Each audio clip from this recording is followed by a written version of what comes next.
from across the land.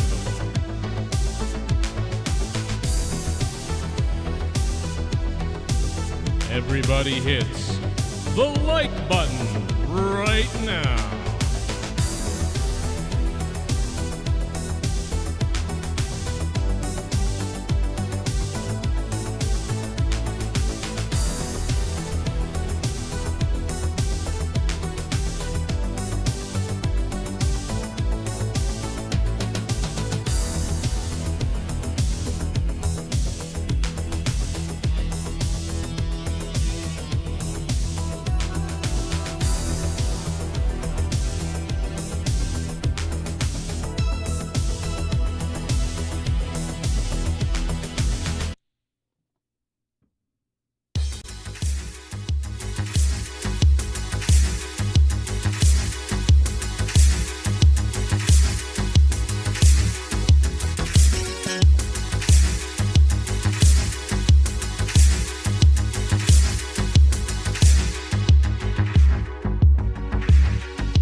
Yo, pull up your fist, yo, monetize this. Ain't no way, motherfucking handle this for over 10 years. If 100 shows, fuck around and find out. Get your Cronin nose, no pussies allowed, not for the weak of heart.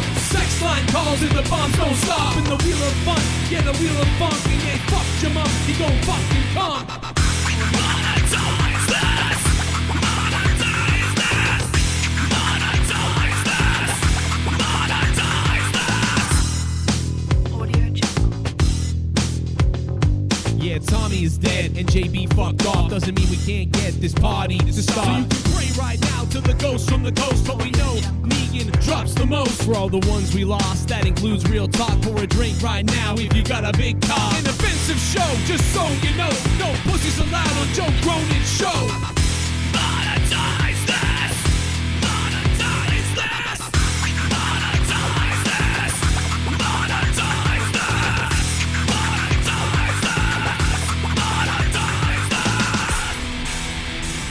this. The 4th is my birthday. Can I take Tommy's spot on Monetize This for that? Justin Bailey and all your other friends can dish it out. I can dish it right back. Oh, yeah? I like this guy. All right, well, guess what? I raped your mother. Whoa.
To monetize this.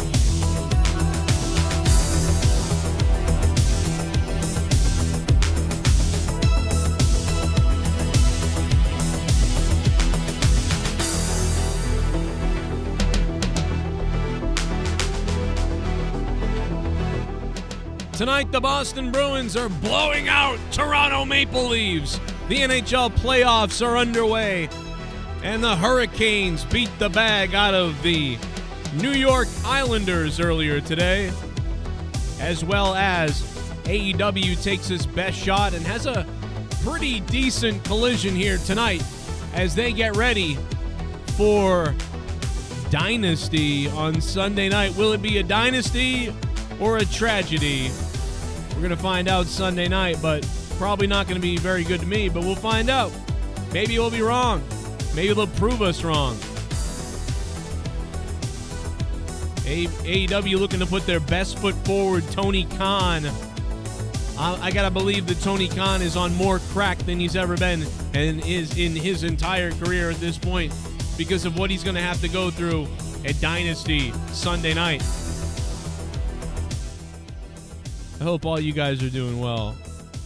I've had a terrible couple days, but whatever. What are you going to do? Had a terrible couple of days. I've had, let me see. And listen, I am going to vent. Oh, yeah, Daddy's going to vent tonight. So call your friends, all your groups, all your clubs out there. Daddy's going to vent tonight. It's going to be fun. And Collision's just about over with. If you guys want to join us tonight, the Discord's open. We're going to be joined tonight by, I don't know who's coming on tonight, to be honest. I believe Jakey Poo's coming by. So we'll get a little bit of,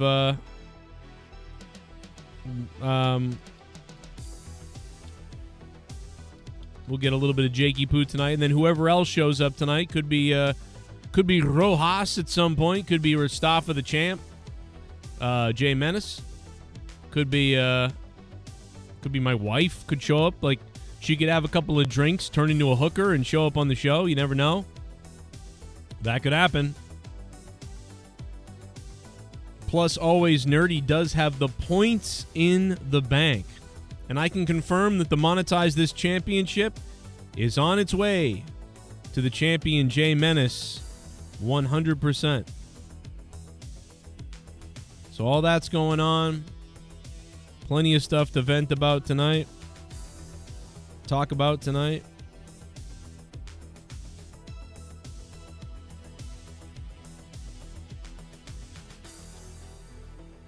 Dynasty.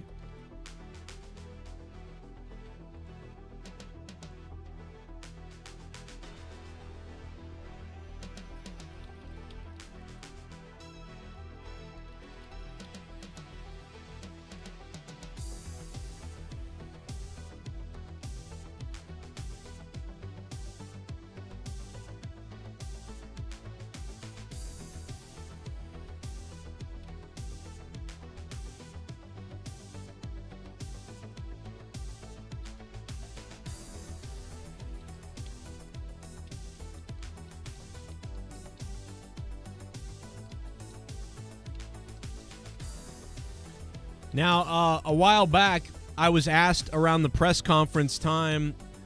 This was a while back when they did that crazy press conference in WWE, and The Rock was there, and Cody was there, and Seth was there. We're all talking about it, and the question was asked to me, Joe, where is WrestleMania 41 going to happen? And I said, Vegas. They're going to announce WrestleMania 41 in Vegas. I have no doubt about the fact that they're going to do that. They're going to say, hey, what's up? We're in Vegas. We're talking about this year's WrestleMania, but we have an announcement. Next year's WrestleMania will be right here in Vegas, and they didn't do that. So I was blown away by that. I said I thought this thing was locked down. I heard the rumor. A month before that, I heard the rumor. And then I thought this thing was locked down. Man, they got it here for sure. And then they did not announce it, and I was like, what the hell's going on? So now the other day, The Undertaker goes out on his podcast, and he says, well, I think, next year's going to be in Vegas, so, or at least that's what I heard. I don't know. Whoa. Like, and it was weird, like, I wasn't supposed to say that probably, sort of thing, and he couldn't. So I don't know. Maybe he did spoil it, but also maybe The Undertaker heard the same rumors that we heard. But no matter what, whether you heard the rumors about Vegas, and we talked about it here, or whether maybe The Undertaker just heard the same rumors that we heard, And so Taker was like, you know, repeating the same shit that we all heard, which was like, oh, there's going to be, it's going to be in Vegas. You know, so maybe it wasn't really that big a deal. So, I don't know. Only The Undertaker knows that. But, I mean, we all did hear that it was going to be WrestleMania in Vegas. That didn't happen. So we'll have to wait to see what happens with that. Guys, if you can do me the biggest favor ever, we got to click that like button. We got 48 likes or something like that. What the hell is this? Guys, right now, you got to drop the big like, man. Drop that big like.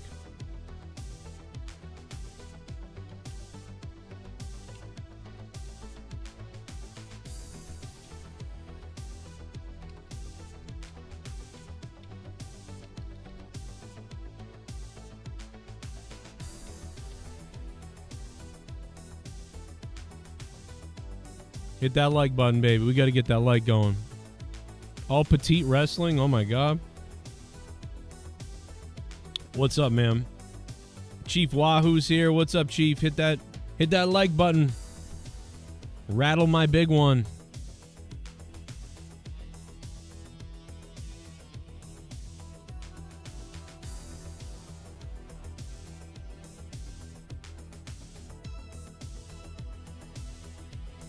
So we got that. I mean, I still think it's in Vegas. My prediction was in Vegas. A month before the press conference, I was like, yo, it's going to be, I think it's going to be in Vegas. That's what I'm hearing. And so then at the press conference, I was like, well, for sure. Like, it's going to be in Vegas because now they're in Vegas. So they're going to announce in Vegas the WrestleMania is in Vegas. And they didn't do that. I was blown away that they didn't do that. So I get but even more than I'm even more blown away that we don't know yet. Like more than anything, I'm blown away that we still haven't had a full-on confirmation of yes, WrestleMania will be at XYZ. That's the crazy thing to me, that we still don't know where WrestleMania is. So, I don't know what that means, and I don't know what the delay is. It's a very long time for the delay. I don't have the facts in front of me about how long, we've gone with, no WrestleMania announcement. I feel like a long time ago, it wouldn't come right away, and you really wouldn't know maybe for a little bit. So it's not a big deal. But then they started getting into like announcing it sometimes before WrestleMania, I think.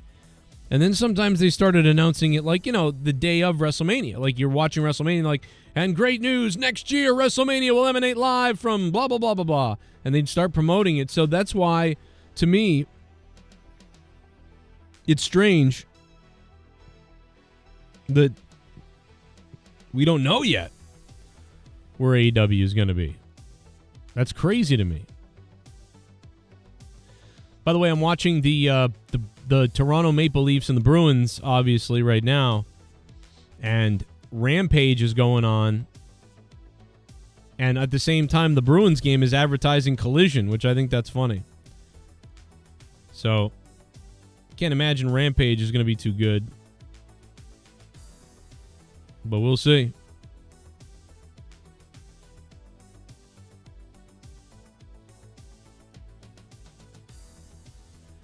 If you guys are in the chat, we're approaching 100 likes. Oh, that's a great point. Joe Bishop with a great point. What if WrestleMania were to take place from two locations? If they did that, I would have WrestleMania be an all-day event, and you would have WrestleMania start. Maybe you'd have WrestleMania start in the UK. So WrestleMania would start in the UK. In America, on Saturday or Sunday, say it's Sunday, right? Sunday, it would start at like afternoon, like 12 o'clock here. And it would start in the UK around 5 o'clock. And then the first part would end at like 8 or 9. But see, then the UK people are up super late, right? So you could do like, I mean, I guess you could do 3 hours at one location and 3 hours at the other one, making it a 6-hour broadcast. You could give the UK an extra hour earlier, I suppose. Maybe. It would be very weird, but you could maybe pull that off. Maybe. I don't think logistically that they want to do that, but could it be done? Yeah, I mean, I know they've done it. They did 4 locations at WrestleMania. Was it 2 or 4? I think it was WrestleMania 2, right, that had multiple locations, which was ridiculous because they, like, okay, it's only the second WrestleMania, but this time it's 4 locations. Like, what? Just thought that was a little, that was crazy. I think it was WrestleMania 2. It could have been 4, but I think it was 2. 4 was the tournament, and 2 was multiple locations. That's usually what I remember. Yeah, that's what it is. Okay. Yeah, WrestleMania 2. WrestleMania 2 emanated live. Do you remember when WrestleMania 10, they did a really cool like promo for WrestleMania during WrestleMania 10? Like, I will never forget some of the promos from WrestleMania 10 because Todd Pettengill crushed it. You know, I can still remember his like narrative with Owen Hart and Bret Hart at the beginning, and it was like, you know, Bret Hart and Owen Hart at the Survivor Series, you know, they got in that fight beforehand, and then Bret Hart was like, I knew what we had to do. I knew that me and my brother had to channel our energy, and we're going to channel it against the Quebecers because united we stand, divided we fall. Right, Owen? And then Todd Pettengill came on. He was like, Bret Hart wouldn't know just how true those words would be. When here the Hart brothers are united against the Quebecers, it's Survivor Series, and then watch what happens as, you know, whatever, Bret Hart was hurt at the end of the match, and then Owen Hart kicks him in the knee and just goes after his leg. And then you know, Owen is just like, I knew, Bret, you're the loser, and whatever. And what a shithead, you know, Owen was. It was so great. Owen was such a little shit. Such a little pest, like a hockey pest shithead. It was wonderful. And Jerry the King Lawler selling for him on that whole deal. And then just those promo packages were so great. Great promo package with Yokozuna and Bret Hart too. But it all got edited out because the network edited everything out for multiple reasons. And then they edited out the Yokozuna Bret one because it had like Tom Petty or something playing over it. And that was a great... that got edited out. It was stupid. And probably soon, like, they'll edit the whole goddamn thing because Vince McMahon's announcing is on it. So, how long until that happens? Hey, listen, wherever you are, whatever your sports team is, if you want to talk about it tonight, we can do it, man. 100% on Monetize This. If you want to talk about it, we'll do it. You want to talk about your sports team getting shit on tonight, we'll do it. You want to talk about wrestling, will do it. Whatever. It's all on the table tonight. It's up to you guys.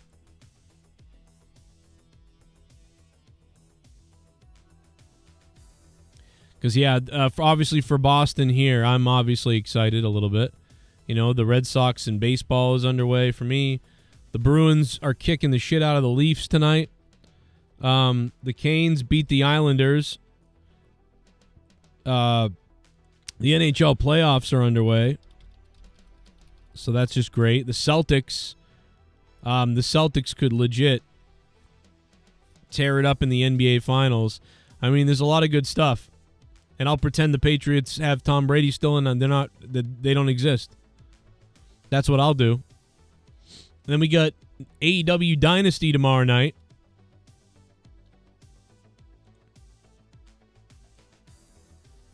And we don't have anybody joining us on Discord yet, so I don't know what happened. So quite a few people hit me up earlier, but I don't know if they're dead or what. I don't know what's going on. But what I'll do because of that is I'll open up the phone lines. That'll be fun. Not a soul on Discord today. But we're going to do a couple things before I go to Discord anyway, but good Lord. 339-226-1037 6610. We'll have that phone line standing by for you guys. Plus, I mean, what's going to happen with the points? I mean, Nerdy has the points in the bank. Is Nerdy going to attempt to cash those points in at some point? I don't know. And when will Jay Menace get the belt? And he might get it in the next couple of weeks, but if he does get it, what if Nerdy were to cash in on him when Jay Menace wasn't even here? And what if Nerdy were to cash in on him before he even gets the belt? I mean, these are things that could happen that you have to keep in mind. Now, over this past couple of weeks, man, I'll tell you what, this past week, the channel, the videos that I've put up have been explosive. I got one video that's at 70,000 views. It's crazy. My Tony Khan video is at like 70,000 views. We've gained 500 subs. We've gained more subs post-Mania than anything else. Like, that's crazy to me. Post-Mania, more subs than Mania. So that's crazy. We got a couple of people on hold. 781, you're on hold. Just hang on. You're on mute. 919, you're on hold. You're on mute. And 505, you're on hold. You're on mute. So hang on a minute, and I'll get to the phone calls in order. But if you want to help the show and you want to help me out, you can use Super Chat. Or if you don't want a Super Chat and you want to do the bigger thing, then right now what I'm going to do is I'm going to post the link. There's the donation link right there. I just posted it in the chat. That's the better way to drop something. And I pinned it to the top of the chat. If you guys want to play games tonight with those donos and get weird, you know where it is. Had a fun week, man. Never had this many death threats in my life. There was one other time where things got kind of crazy. But boy, I'll tell you what. You make fun of Denise Salad Tosser, and good Lord, they're coming out. And they're coming hard, brother. Those bitches are coming hard. You got everybody lying about everything everywhere. It's crazy. But, you know, what are you going to do? Well, I mean, I almost want to do it, you know, just to be like, oh my God, he did, oh my God. We made him do it. You know, imagine that. Would there be uproar, though? Really? You know, moron ends himself. But yeah, it was just hilarious, some of the things I've been getting. But they're oh my God, bro. And just such a victim, dude. I heard her talking to Sean Ross Cyclops, and she's like, "Oh, I better put on more clothes. I don't want to be a whore." But it's like, so she ignored the part where I said, so obviously she ignored the part where I said, not sexually, right? She's supposed to be a journalist. A journalist. Denise Salcedo's supposed to be a journalist, but she couldn't even do the journalism to look and see that, oh, he said not sexually, right? Because wasn't trying to say that she's whoring herself sexually. I was trying to say what I said, which I said in the video. But if you want to play a victim, you would say what she said. So, you know, you play victim all you want, I get it. That's the game with these people. They want to take your money, and they want to play victim. Just like Catman. Just like JD. The automatic Mustang driving pussy. He wants to say, oh, I'm not like Joe Cronin. I don't objectify women. Well, I didn't objectify her. I said that she whores herself around, like as in she'll go anywhere, do anything for anyone for anything just to gain subs, but not sexually. It's not objectifying. But also, even if it was, let's say it was, I agree with you that it was. This motherfucker has called Alexa Bliss like a slut in bed and all this other crazy shit, and been attacked by the entire women's locker room for being a weird fucking pig or whatever you want to call it. So the audacity of the guy to turn around and be like, oh, I'm not doing that, you know.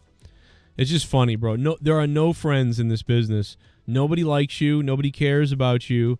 They all would shit on you for $1. They don't care. They want to be the victim. That's what it is. They want to be the victim. Everybody wants to be the victim. So I'll be the victim. I'll be the victim all night then. You want to be the victim? I'll be the victim. The victim is I stuck up for people when people came after them. But when it happens to me, nobody sticks up for me. Nobody like big enough would do it. But I'll do it. And I'll get buried and shit on for it anyway. You know?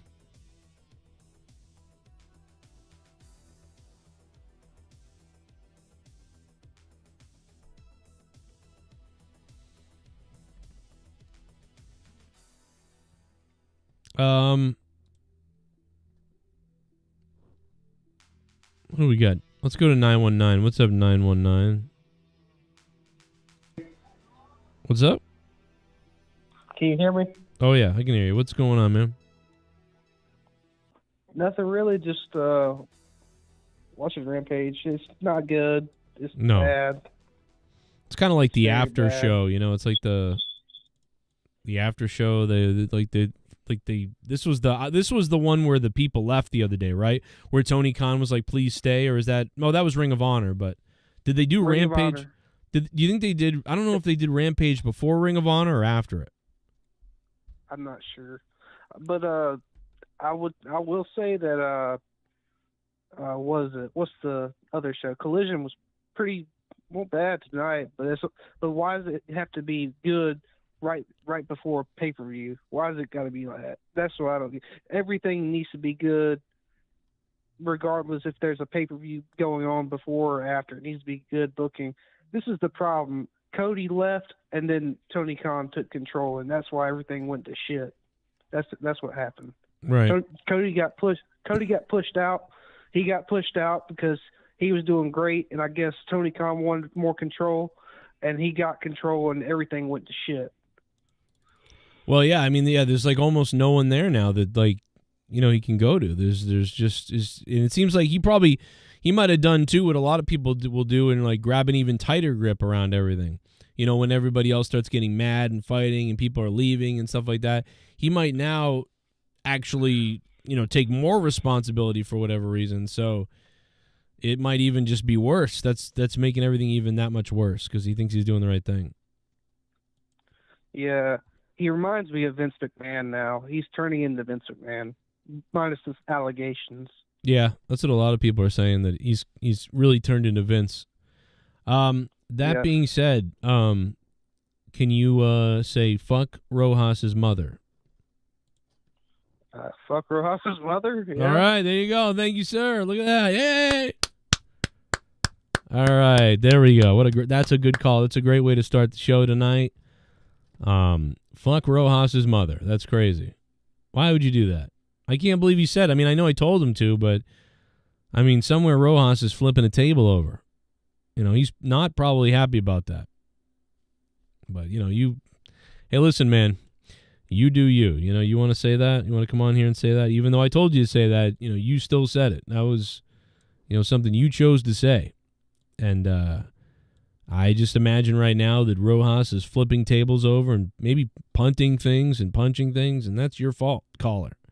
Great call, but that's, wow. Let's talk about maybe taking it too far there. But, that being said, you did it, not me. I wouldn't have said that, no matter what somebody said and told me to say. Just saying, you still control you, That being said, let's go to the donations and see what anybody is saying here at the beginning of Monetize This as we start up early on here, about 10:30. Let's see what we got here. $9 coming in. $9 for a fuck. Someone donated 9. I'm getting hard. I got 9 inches inside of your wife. $9. I'm shooting my semen to the ceiling. I'm coming and my balls have turned blue. $9. Suck my dick. Joey, I think I saw you at the store this week. Or someone that looked like you. Mm-hmm. Anyway, do your children love milk? Mine do. They probably drink 2 gallons a day. I love drinking milk with them too. We eat plums and milk after practice. Oh my God. What the hell is wrong with you, kitty? Little kitty. What the fuck is this name? Little kitty kisser? What the hell, bro? Ugh. I don't think you saw me at the store, though. I'm going to say it's not me at the store. I'm going to say that's somebody else. Jesus. Can you imagine if I did run into someone in a store once. It was a pizza shop. I've told that story before. But yeah, that'd be weird, running into you in the store. I think the police are going to run into you at some point at a playground, to be honest. But, all right. That's something different. That's something different. Some kind of sex thing. I don't know. Do you like AEW Dynamite tonight? You know, put your hand up in the air. You know, hit that like button if you liked the AEW Collision. I don't think Rampage is worth it. You know, I'd probably tune out of Rampage. In fact, I expected everybody to tune out of Rampage because it's just. But I get it because Collision was pretty good, people said, and people kind of liked Collision. Anthony Bowens was on Collision tonight. People were pretty good. The crowd was pretty decent. I got a Tony Storm clip here that I saw that I didn't get to hear, so let me play some of this real quick. Color so you can see exactly what Thunder Rosa has done to me. And I want to make this perfectly clear. Thunder Rosa, you want to be a hero? You want to be a martyr? You want to rally up the troops? Well, this has got to be one of the greatest ideas for a character, you know, in AEW, because like nobody's doing anything. You know, nobody after Jack Perry left and, you know, MJF got hurt and CM Punk is gone and all these other people are gone. Like nobody is doing, there's nothing. And I think we're going to look back, and everybody should look back on, you know, Tony Storm creating this character that's interesting, right? This is what we're talking about, dude. Like, have interesting shit go on. And this character with Tony Storm has been interesting. But almost nothing else going on, really. Swerve had a couple of moments, a little bit, you know? But that's been about it. Which is crazy. I miss MJF. Yeah, Spectral Citizen, I can understand that. For sure. The Mega Powers.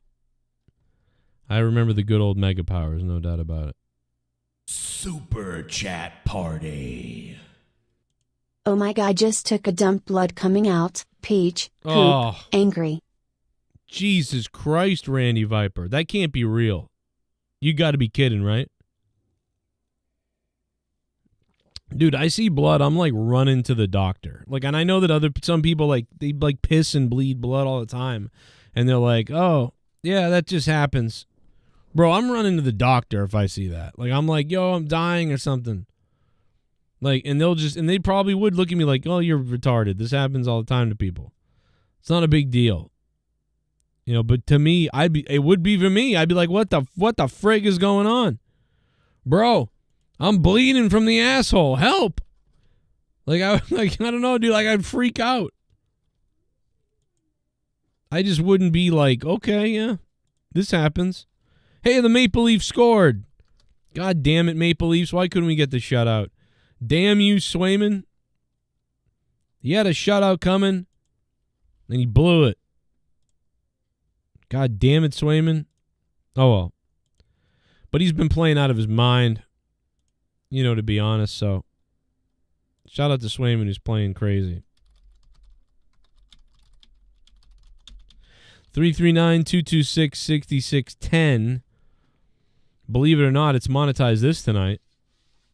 You wouldn't know it, I guess, but Come on in. I didn't expect it to be so weird tonight. I thought this whole week has been weird, but tonight is even weirder. But Duncachino? Don't mind if I do. Adam Casper. What's up, Adam? It's a whole new game. Duncachino. You want creamy goodness? I'm your friend. Say hello to my chocolate blend. Happy Saturday, Joe. Definitely an awesome time of year with playoffs in hockey and basketball and Do Dynasty tomorrow night and NFL and WWE draft this coming week. Yeah.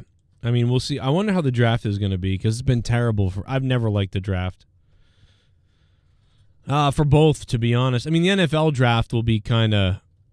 Adam Casper, Adam, thank you so much for the $10, man. I mean, the NFL draft will probably be interesting, but the WWE draft has never been good to me, really. Haven't really enjoyed it, so I'm going to have to see, like, oh, there's something different. You know, like, there's something different tonight with the WWE draft. Like, it's just, again, and you have people right now to this day, like, oh, I'm on SmackDown, I'm on Raw, or, you know, thanks to Raw, thanks to SmackDown for... Cool, like I got brought over, like, you know, or like they let me come on tonight. They've mentioned things like that before, and it's like, well, then what the hell is the point again in the draft? And does, like, I know that, like, technically still the guy belongs to another show, and so it still matters a little bit, but it's like, man, dude, this is bad, and it doesn't matter, and so I don't care, and that's what's gonna happen. They're gonna. I don't know, so I'm really worried that it's just going to be the same old shit, but we'll see. This is the last chance, though. This is the last chance I'm giving them as far as giving somewhat of a damn about the draft, and I really don't even want to give a damn about it. 857, what's up? Yo, Joe Cronin, Dan Kennedy. What up, Dan? This is old school, isn't it? It is, yeah. I'm surprised I didn't see you on Discord. Calling up the Skype. No, I didn't go on Discord because I was keeping an eye on your Discord and no one was on there. And then I didn't even get the notification for fucking Monetize this, even though I have all notifications turned on. Oh, classic. Well, there you go. It's on. Only patrons got it, probably. That's crazy. So, yeah. Well, happy 420, bro. Happy 420. Hope you smoke up and. Yeah, no one's... Oh, you know I've been smoking up all day. No one's got the notifications. Nobody's on Discord. It's very weird. I don't think I've ever seen that. I've never gone on Discord. I mean, I can switch over to Discord if that will... No, you can... This is... There, and then maybe people will join us? No, I mean, it's fine right now. But yeah, maybe in a little bit you can do that. But yeah, for right now, you're fine. But it's just... Yeah, bro, it's weird. What's even weirder is that Jake was like, I'm coming on tonight. And I'm like, oh, okay, cool. So it's weird that he. Yeah, where's this so-called Monetize this champion? I don't know. It's very weird that nobody is here. It's so weird. Not a single person. Well, I'm here now, Joe, and I will be on Discord later if you need me to be. Hell yeah, baby. What are you doing? Did you watch the Bruins game or? No, Max isn't. My Max thing isn't working right now. Oh, right. Okay, I got you. Well, it's on. I paid the extra to be able to watch the fucking Bruins games, and it's saying it's not available in my fucking location. Oh my god, bro. Well, I'm watching it. Are we winning? No, yeah, we're winning like 4-1. I'm watching it on True. God. I'm watching it on True TV on YouTube TV. Really? Isn't that weird? It's like it's available on True TV on YouTube TV. So for the first time, because all season I couldn't watch games on YouTube, but now I can watch the playoffs. So I'm like, okay, well, cool. I can watch the playoffs. Well, that's good. Do you think we have a shot this year? Okay, so I thought the Bruins, they tore it up the first half of the season. They were like the best team in the league almost, kind of like last year. But then they started sucking like a lot and like losing a ton of games. And then apparently, I didn't know this, but apparently they almost didn't make the playoffs the other day. I had no idea. Oh, God damn. I did not know that. Leah told me this, and I'm almost questioning it because I'm like, but they were so far ahead that they could lose 1 million games and they'd still be in it. But she's like, no, they barely made it in. And I went, what the hell, bro? They were like one of the best teams of the league all season. So yeah, I'm hoping they end up winning the Stanley Cup because that's one championship Boston needs to see again, at least one more time, at least. right. Because it's been what 10+ years since we won a fucking Stanley Cup. Right. It's been since 2011 now, and I remember when 2011 happened too. It was like I could not believe that, man, because that was my whole life watching the Bruins. They never won, even longer than the Reds, me too. and even longer than the Red Sox. So it's like in the Patriots. So it's like even though the Bruins didn't have a curse like the Red Sox, I had still not seen my hockey team win until I was, near 30, like 28 or whatever I was. So that 2011, that was fucking awesome. Like, that was so great. Like, that was one of my favorite sports memories ever. And because it was nuts. And they, yeah.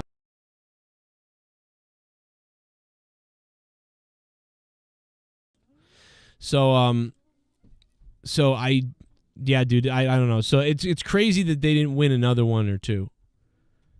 I always thought like, wow, we should have gotten another one. So, but oh well. Yeah, I was thinking. I've been thinking about this for a while. What if they replace Rampage with Ring of Honor for an hour? I don't know, man. I just think there's too much. I just think that they need to get rid of Ring of Honor or just like have it clear that Ring of Honor is on this day somewhere else. Like Tony running Ring of Honor with AEW is fucking crazy. Like it's I think it's bro, it's just way too much. Like it's not right. It's not okay. It's too much. You're saying there's too much wrestling on TV right now? There's too much for Tony to do. He's sitting there worried about booking Ring of Honor, worried about booking Collision and Rampage and pay-per-views and handling all the wrestlers and shit. It's like, what kind of crazy shit are you on? I mean, I guess this is kind of why I feel like Tony Khan needs someone to actually run the locker room for him. Because he obviously doesn't know how to run the locker room and book and do it. How could you do that? Like it's like how could anyone imagine Triple H being in charge, like legit in charge, not like he oversees everything. I know that, but I mean, imagine Triple H being like, oh yeah, I'm in charge of SmackDown, NXT, and Raw, or in some other brand we don't know about. Like that's, here's the difference between Tony Khan and Triple H. Triple H, he walks into a locker room, he demands respect. Tony Khan walks into the locker room, he wants to give you a hug, maybe give you a nice $1 trillion raise, Yeah. Even though you're a fucking jobber. Triple H, I think, has a more of a business mindset, unlike Tony Khan, who is really just living the ultimate Mark stream of having his own wrestling company. Yeah. He's having fun. And I'm not trying to shit on Tony Khan or AEW, Joe. You know that. I love going to AEW when they come to the Aganis, Me and you went that one time, and then the other time I was in front row and got Cody Rhodes' his shoe. Well, the second you crap on anything, it's like people freak out that, oh, you're a whatever. And it's like, it's so funny how, like, I was a WWE hater and an AEW dick sucker. You can't win. You can't win. Right? No, I know. I'm just like, no, I'm telling you whether I like it or not. And right now, like, AEW is a mess. AEW is a mess, honestly. They need to figure out how to, I think it starts from top-down management, They need better management. Of course it does. Tony's doing too much. It's just, that's so obvious. That's the number one thing. Someone's got to be like, bro, let this go. Get rid of this. But I haven't really been watching AEW. Have they even really been using the Big Show or Mark Henry like that? I have not. All I remember Mark Henry doing is Mark Henry comes in. He was doing the little now it's time thing before the match is on Collision or Rampage or whatever the fuck the show was called. Yeah, he's like, oh, no, now the main event or whatever. And that's if Tony Khan is not using Big Show and Mark Henry in the ring, why not have them take a step back and do the running the locker room part? Well, that's why he hired them. He didn't really hire them to be in the ring. He hired them to be ambassadors and to be, you know what I mean, veteran guys who could help the locker room and help the promotion of the company and stuff like that. I don't think they were ever hired to be like, oh yeah, you're going to be wrestling all the time. You know, they were hired to do what they do. So is it just an attitude problem in the back of the AEW locker room then?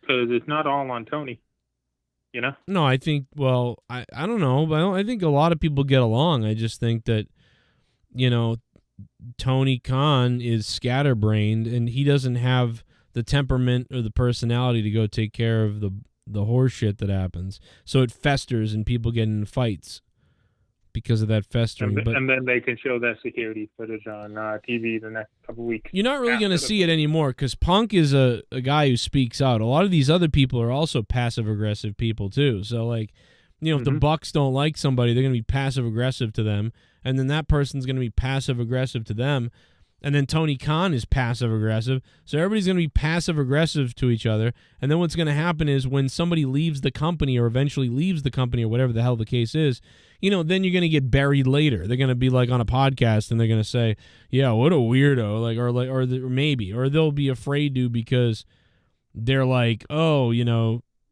I need another job and maybe I'll get brought back there again. But everybody's just passive aggressive and weird, and you know, Punk wasn't like that. So yeah, so like I honestly think there's the only one other thing I can think of that Tony Khan could do, and if he's listening, I recommend him doing it, to fix the company. Yeah. I agree. Needs to bring in Joe Cronin, honestly. Yeah, bring in me, Tony Khan. Probably never now, but nobody. You know what they're going to bring me into is the gallows. They're going to hang me somewhere someday. That'll be fun. Imagine that. Yeah, I bet.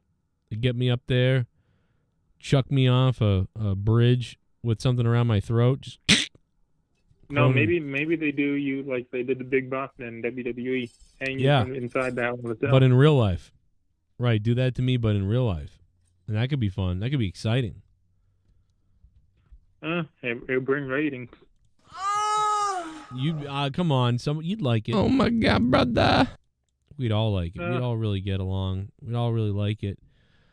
Plus, imagine if, like, the best trick you could ever do is just to end yourself live somewhere, and nobody knows if it's real or not. And by the time they figure out it's real, it's like everybody's seen it a million times. It's everywhere.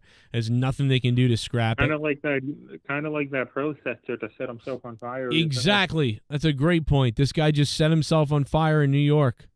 He's a Krispy Kreme. And he's nuts. He's on like Twitter. He's like he's crazy. And like, you know, both sides are trying to say, oh, he's a Republican. Oh, he's a Democrat, and they're just like trying to like claim him to the other side. Everybody's just. Have you had a chance to read his manifesto? No, only like some excerpts I've heard, but no, not really. Why? Yeah. He thinks like Trump he thinks Trump is working with the Clintons Biden? Or something. Like, I don't know. I think he thinks Trump was working with Biden or something.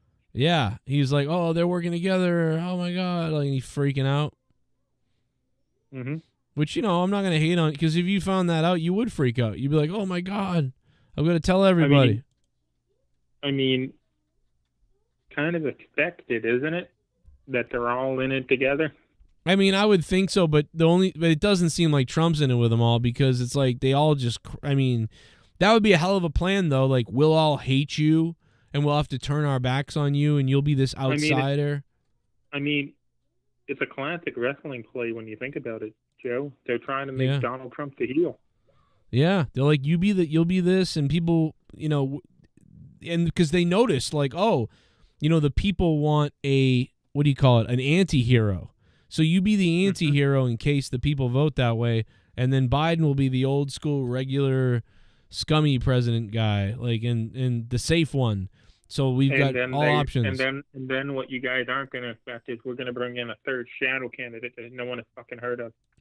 Well, but it just doesn't make sense, though. All the policies are so different, and Trump's war and foreign policy is so different, though, to me, that nothing close to the same stuff is getting done. So but and let's remember, this is coming from a guy who just set himself on fire, Dan. Like, not very credible. Yeah, I know. Let's but be honest. What I'm trying to say is, like, the biggest illusion is the illusion of choice, you know?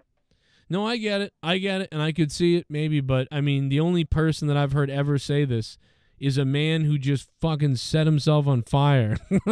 I mean, maybe he's ahead of his time. Who knows? Maybe in 100 years he'd be like some profound person for doing this. I don't know.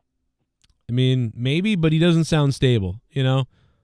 I mean, does anyone sound stable now these days, Joe? No, but I mean, this guy sounded kind of retarded, like when I heard him, you know? He was like chanting in the car and, screaming about this. Then he became this guy was almost a skeleton, and somehow he was still alive. They transported him to the hospital. The guy was like a skeleton. I'm kind of curious on how he did not make a single fucking sound in that video. By the way, speaking of weird people and stuff like that, now I'm not going to tell you guys what to do or whatever. I'm going to let you guys decide about this video. I'm going to play a video so everybody knows Robert F. Kennedy, right? I'm going to run and be the president. He's like the independent candidate. Well, his whole family is against him. His whole family is going against RFK. Yeah, and RFK is like, well, I'm telling you, I'm going to run for president. And you know how he sounds and looks and everything. Anyway, again, his whole family is endorsing Biden, and they're going against him. But his family made a video, and they posted it. And I watched the video, and I was like, wow, what is going on with the Kennedys? And I want you guys to watch it and tell me what you think after watching all of the Kennedy family. Watch what they look like and how they sound. Like, what is going on here? Watch this. My name is Joe Kennedy. I'm Carrie Kennedy. Troy Kennedy. Kathleen Kennedy Townsend. Chris Kennedy. And I'm here to proudly endorse Joe Biden. Joe Biden. Joe Biden. Our future is on the ballot in a way in which we haven't seen in generations. The only way to win this election is for everybody to go out and vote for Joe Biden and Kamala Harris. When I think of modern politicians in our country in this century, I think Joe Biden is the RFK of his generation. Believes in democracy, believes in human rights, believes in the freedoms. This is a president who embodies the Kennedy legacy. My name is Joe Kennedy. Okay, so there it is. Now, I noticed during this video that, I don't know why, but almost all of them have a droopy left eye. This lady, her eyes are crooked. Her mouth is crooked. She speaks like weird, like RFK does. This lady, her left eye is weird, and she has the teeth of a rabbit on friggin' steroids. This lady, like, she looks messed up. This guy sounds terrible and also has a weird sort of left eye is closing on itself compared to the other eye. This one is the most normal looking Kennedy, which he's in office. But, bro, I want to read the chat now and see what, am I crazy? Or are other people thinking the same thing? I've seen the video you're talking about, Joe. I know you're not crazy. Okay, and I'm seeing it in the chat right now, by the way. Inbreeding. Everybody is saying exactly what I was thinking. These people are inbred.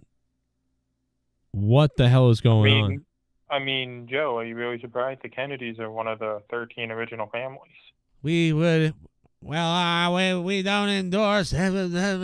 Like, it's like, bro, you guys are on crack. I don't know what you guys are not endorsing or endorsing, but I'm going to go against whatever it is because you seem like zombies who bang each other. Like, that's what this looks like. They look inbred. 100%. The Lewis money is exactly what I was getting at to me, and I was going to wait till someone else said it, and he did. These people are inbred. They're humping each other. Okay? And this is not the South. This is like New England, Massachusetts. So I don't know what's going on with the Kennedys, but something's up.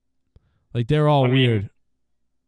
I mean, you have to think, at some point, the 13 original families would run out of people within the second families to A gene cross pool, their yeah. genetic list.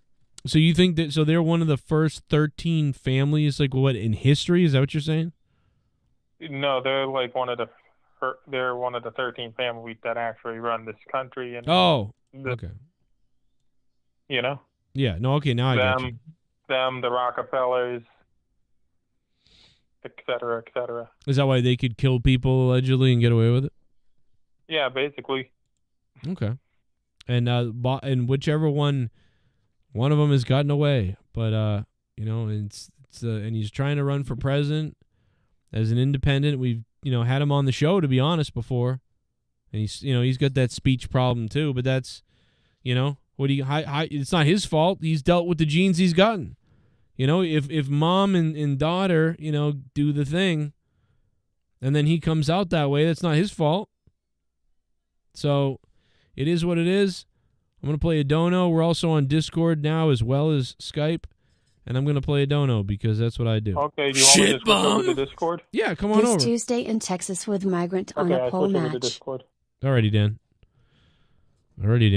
This Tuesday in Texas with Migrant on a pole match. Oh, my God. Jesus. Put him up there. Grab the taco. Grab the taco. Imagine that, Mr. Pico Boulevard. Just start yelling, grab the taco. Mr. Pico Boulevard, thank you for the $2 super chat party. Good donation. Shit bum. No. Jinder Mahal signed with SCW 7-Eleven Wrestling. Oh my God. That would be great. Listen up, it's me. It's this Jinder Mahal. Would you like a Slurpee and an ass whooping? Oh my God. And then you could really lean into the accent.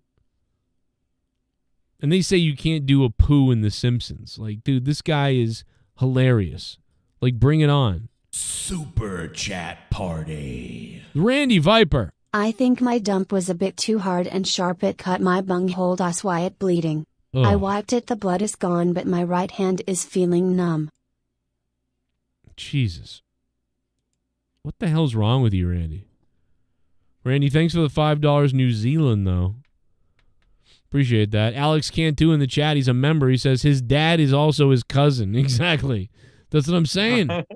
Something's up with these people, and it's weird and bizarre. Like 100%. 100%. It's very strange. Shit bum.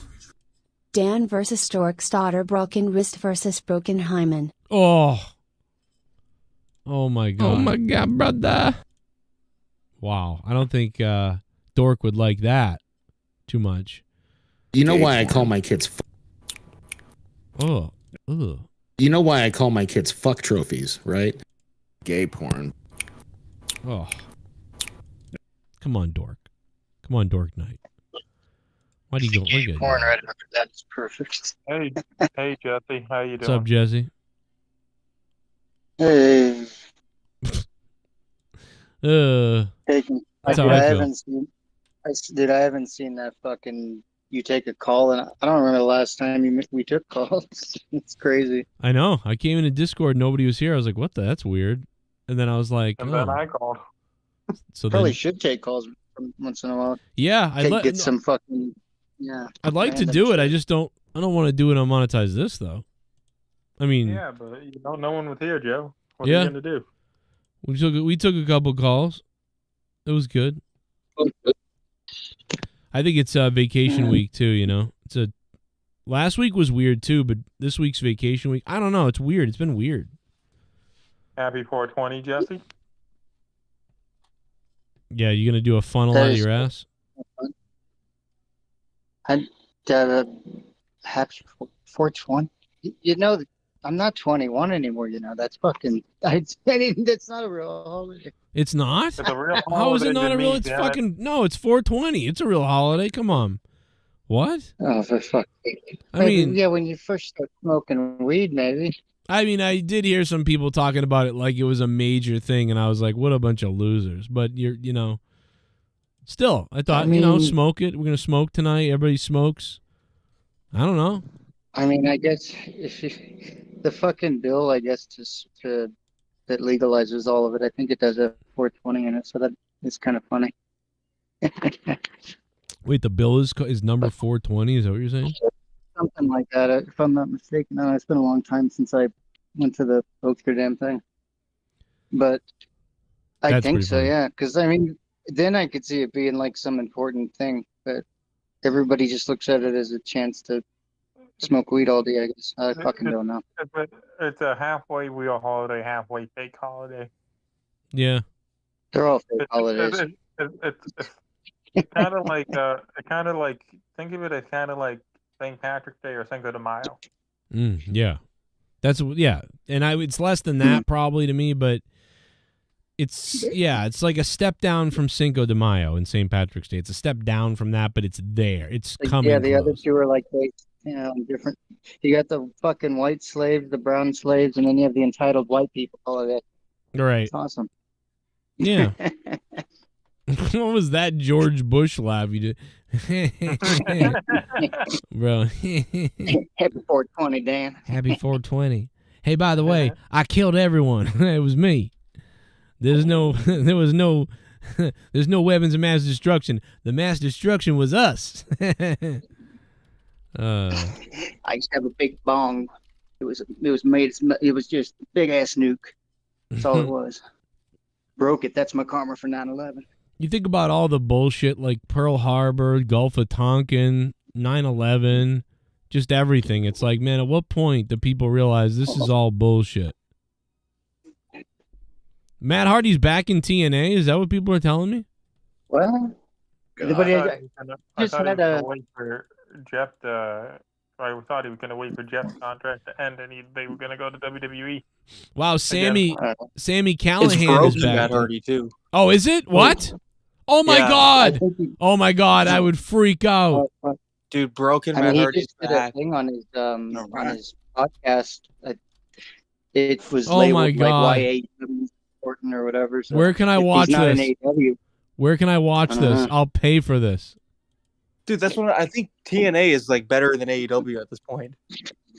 It might be now with Matt Hardy back as broken. That's great. You can find TNA on Roku. Broken. he's literally broken these days.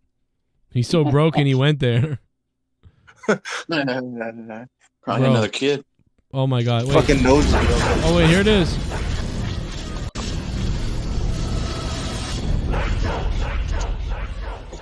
Okay, I'm listening to it.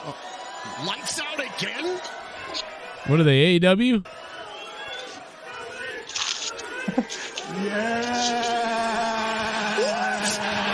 Oh my God. Matt Hardy is back! And he's broken! You gotta be kidding me! And he's in the ring! Matt Hardy! Wow. The broken one is here! And he attacked Moose. Take that, Moose, you son of a bitch! Take that, Moose. That's for Kevin Scampoli. Matt Hardy deleted Moose. Oh my God. Dude, I might actually have to check that out. Holy shit.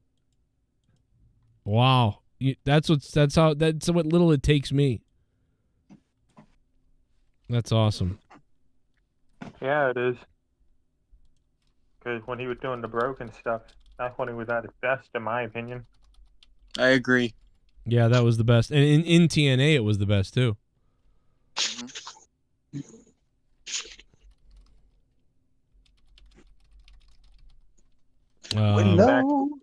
Willow. I wish I could find that one clip of that was very funny of his promo. Beating the living hell out of Willow. Beating the living hell out of Willow. Like the time, like it was so funny, dude. Somewhere there's a video. Somewhere there's a live stream where we played that. Like there is on a stream somewhere. I mean, to be honest, the reason all that shit got over, that was probably some of the worst time in wrestling, if I remember correctly. So, like, TNA, to, of all places, be doing something interesting that was at the time getting over. It was like, wow. And it was Matt Hardy doing some weird shit. That's what it was. Holy fuck. That's what made it good because, everything was so kind of blah. And not even, I think things got worse in like 18, 19, and 20, but everything was so blah at the time that even when Matt Hardy started doing it, I remember I made a video called, "Is this the end of Matt Hardy? What is he doing?" It was the first week of it, and I was like, dude, what is he doing? This is retarded. He's going to destroy his career. Like, what is he doing? And then it was like not even like a week or two later that I got it, and I was like, oh my God, I want to pay to see this. What the hell? And then it got old at some point, and then a lot of people turned on it, but Didn't he? I don't remember. Did he do it in WWE at all? Or was it like just... Yeah, he did. He had to do... He did He was with Wyatt. Woken. Yeah, he did Woken. Oh, Jesus Christ. And it was like overly produced, and Vince never got it, and he sort of had to like push for it. Vince didn't get it. Like when Michael Cole announced them as like, something's going to get broken at WrestleMania, like Michael Cole understood Things are it. about to be broken. Oh yeah, that's what he said. And but Vince didn't ever get it. He was like, "What? You're the Hardy Boys. I don't care."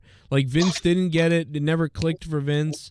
And then finally, he just begged Vince, and Vince was like, "Okay, here's your deletion thing you want to do, I guess. So we'll do it at the end." And it's like, because I think other people weren't fully into it, it didn't work out great. Although I thought it was all right-ish, but it would just never captured the momentum that it had for about 6 months in TNA. So yeah, we'll see. Good though. No, it was it was good, and it was Version of monetize. Oh shit! Monetize that. I'm kinda fat. Monetize that. The ghost from the coast has woken. Tommy and C. I'm kinda fat. Monetize that. Bonnie and Mass. Bonnie and Mass. Is there like a boycott against me tonight or something? I don't know about. Would you please buy me a mask? Buy me a mask. I can ask. Buy me a mask. Ghost. Monetize that. Buy me a mask. Buy me a mask. Buy me a mask. Buy me a mask. Buy me a mask. Some pyroclastic flow. I don't like blacks. Pyroclastic flow. I don't like blacks. Ask me that. Ask me this. Monetize that. Monetize that. Can I get a mask from Tommy and C? I'm fat. Can I get a mask? Can I get a mask? Can I get a mask? I want a mask. Can I ask? Can I get a mask? Let's get Mount started right. All the big donators are acting like scared pussies lately. Come on or I'll come on your mother's soup. Oh my God. Ghost from the coast shits on everybody. Thank you, Ghost. Yeah, well, this week's been fun, man. Death threats, people hate me. Everybody hates me. And then tonight, What did you do this time, I Joe? don't really know. I don't know, but it's fine. But you know what? The channel has been crushing it all week. So even though it's been weird, the live streams have been very weird. But like the videos have been crushing it. I can't believe that Tony Khan video is up to 70,000 views. It's just crazy, bro. The thing's gained 350 subs on it. The Ghost from the Coast dropping the big one. Thank you, Ghost. What will we do without Ghost from the Coast? Holy shit. And you shit on everybody. Look at that. Yeah, you did. It's also a vacation week for people. It's a weird week. I mean, the only reason I could think that you don't have people here is a lot of your people Jewish? Because I know they have a holiday coming up. Watching Rampage.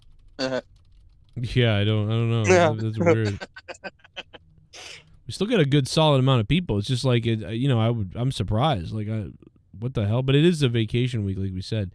But also just the people. There was nobody in the Discord. I've never seen that many people missing. Yeah. Sorry. No, go ahead. I Jesse. mean, ever since Mania, it's been kind of like that, hasn't it? A little bit. Last week was a little bizarre, but but also it was, it's weird too, because also I was talking to Jake, and I'm worried about him because he was like, "Hey, I'll come on tonight," and I was like, "Cool," and then he didn't. So I don't know if something happened to him too. And last week, I would just look at him as a hit or miss. Like, no, or not yeah, hit or miss, no, you know no, what I mean? he's. You just always got to have that in the back of your mind that you might not. He can never be here fully. Like, I told him that. He was like, I might be there for an hour. I'm like, okay, cool. But even he the best thing you can do is plan for it, and if it doesn't happen, it doesn't happen. That's what I told him. Good.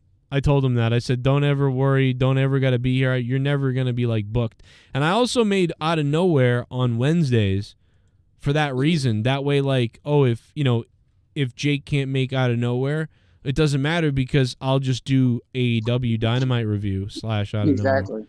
So it's all good. Yeah. Because you can't. Yeah. He just. That's the biggest thing is you can't feel bad to be relied upon when you're sick. It's like. Nope. We're lucky. We can't even believe we have him back, bro. To have him back is crazy. Like to have Jake back, guys. It's been great watching Jake back. Hit that like button, baby.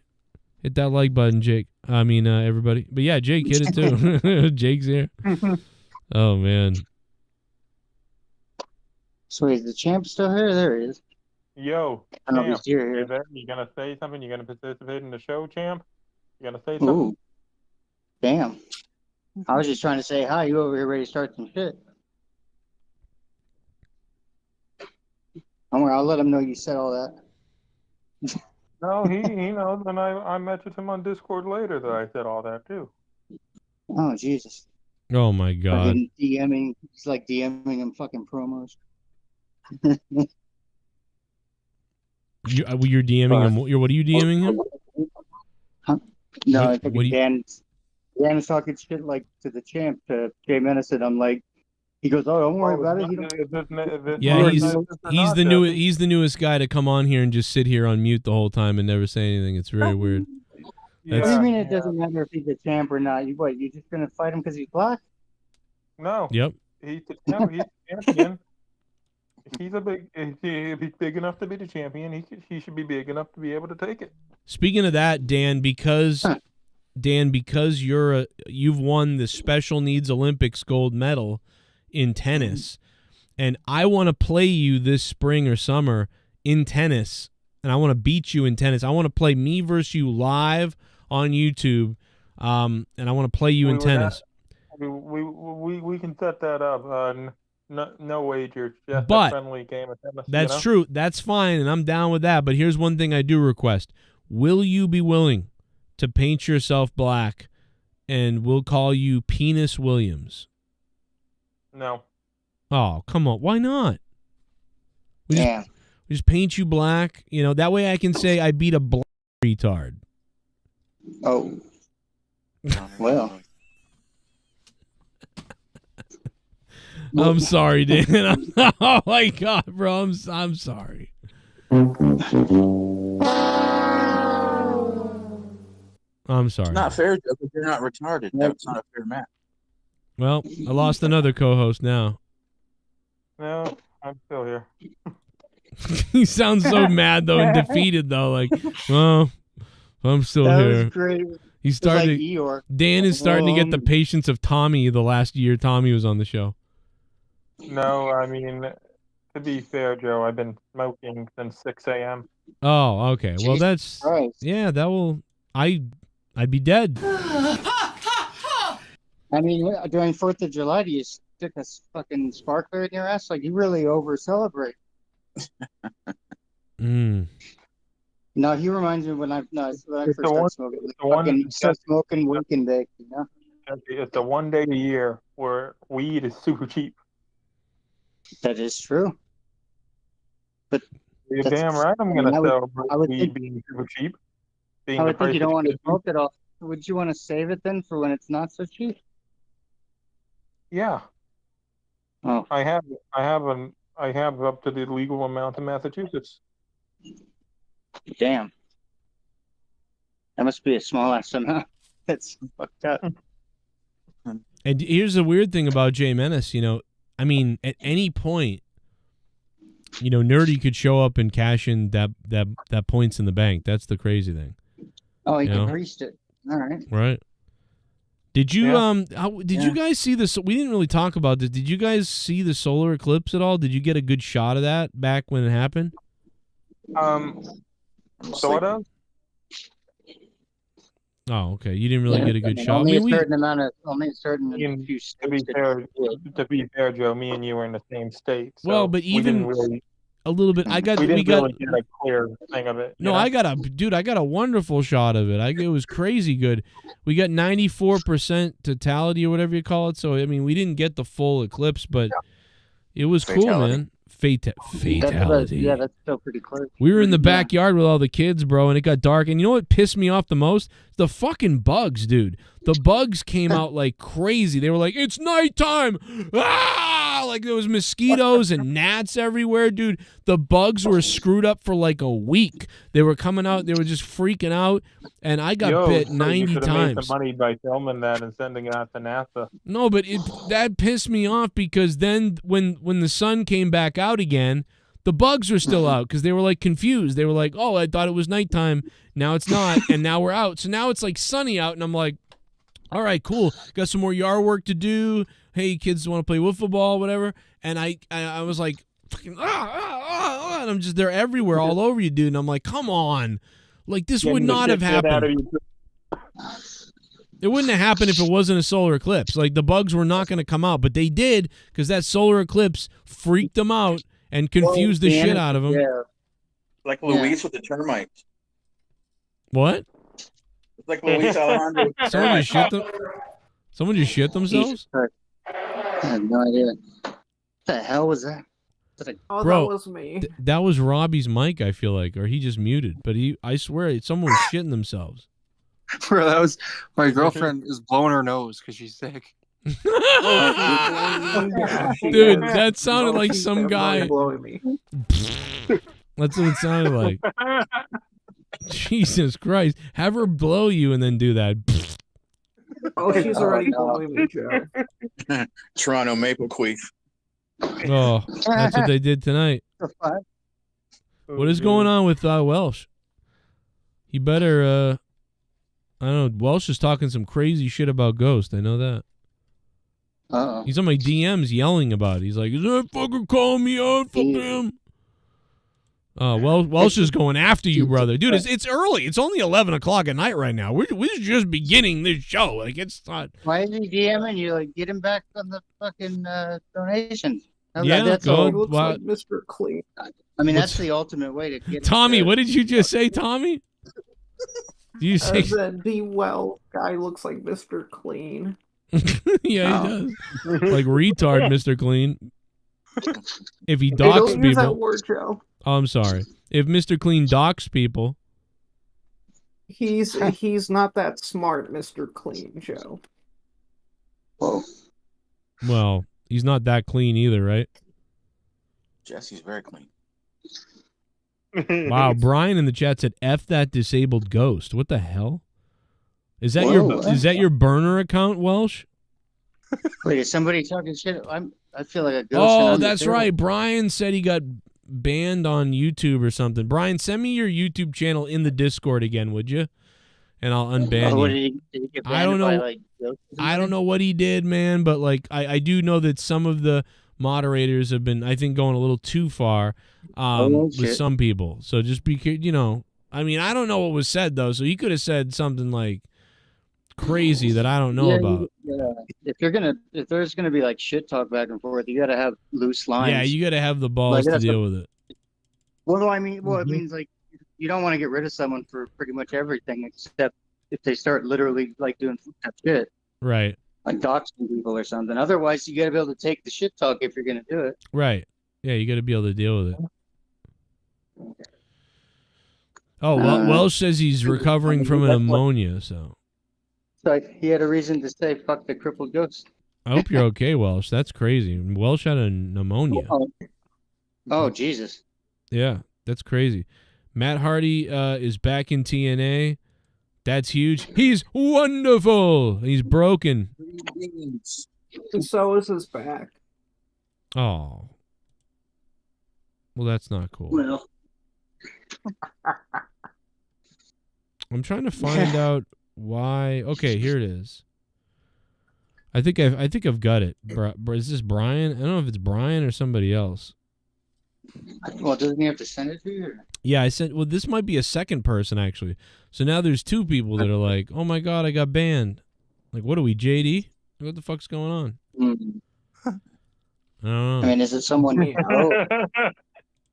No, I mean, I sort of recognize them, yeah, but like they're generic names.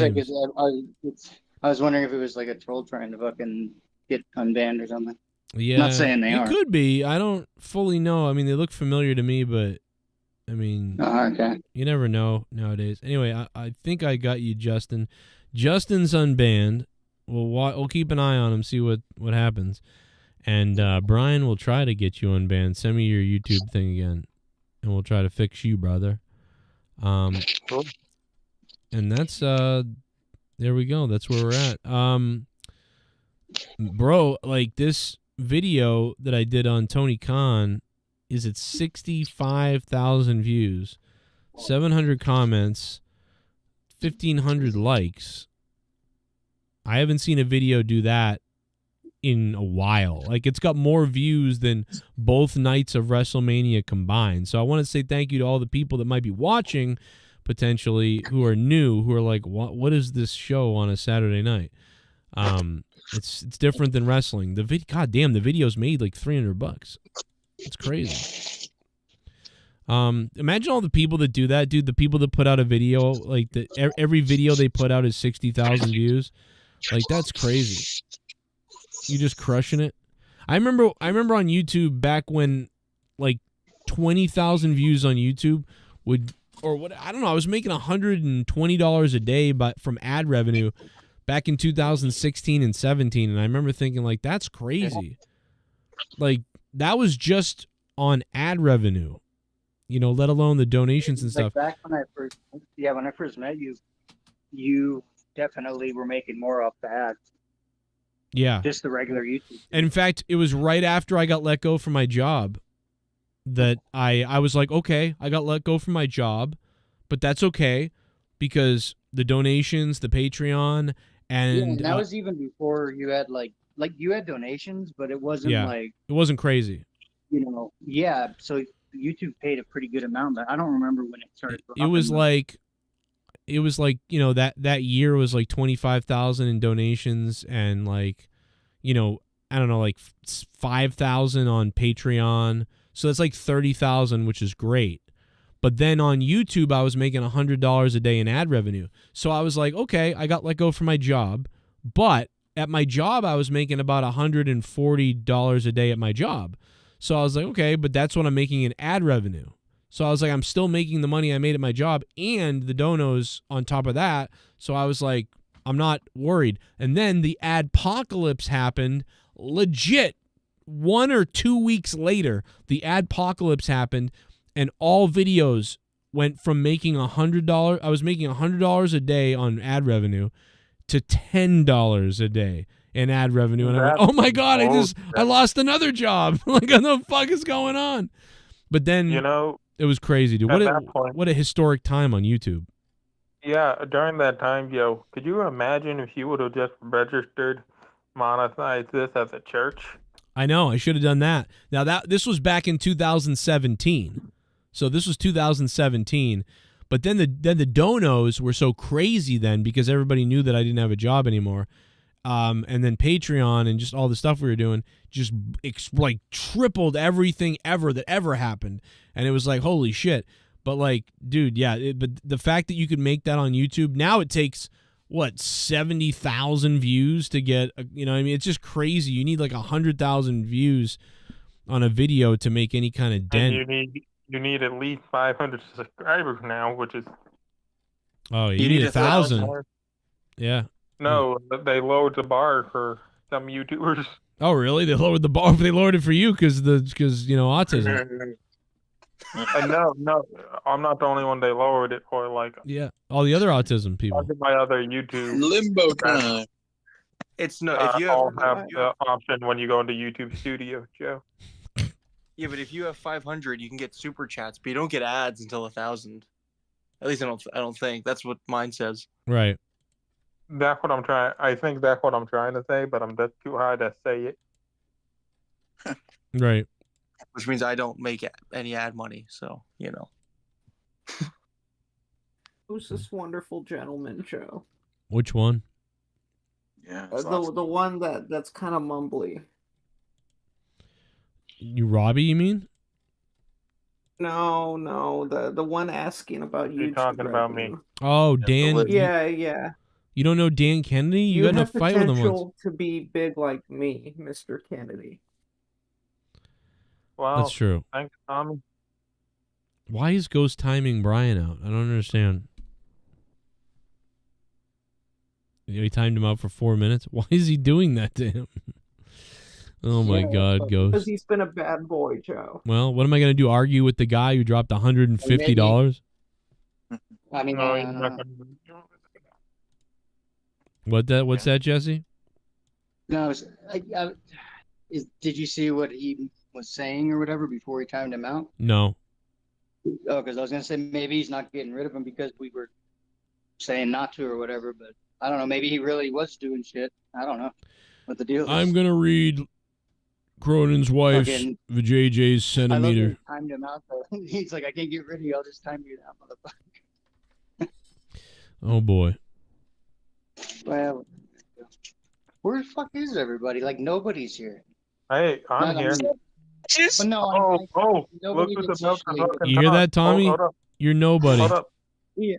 Hold up. I'm a nobody. Is that Wait right, a minute. Walter White? Jay Manis is about to say his first words on the show. What? Oh, the Jay Manis is unmuted. What do you got to say, Jay Manis? What's good, freak bitches? Oh. Oh, look who finally decided to join the show.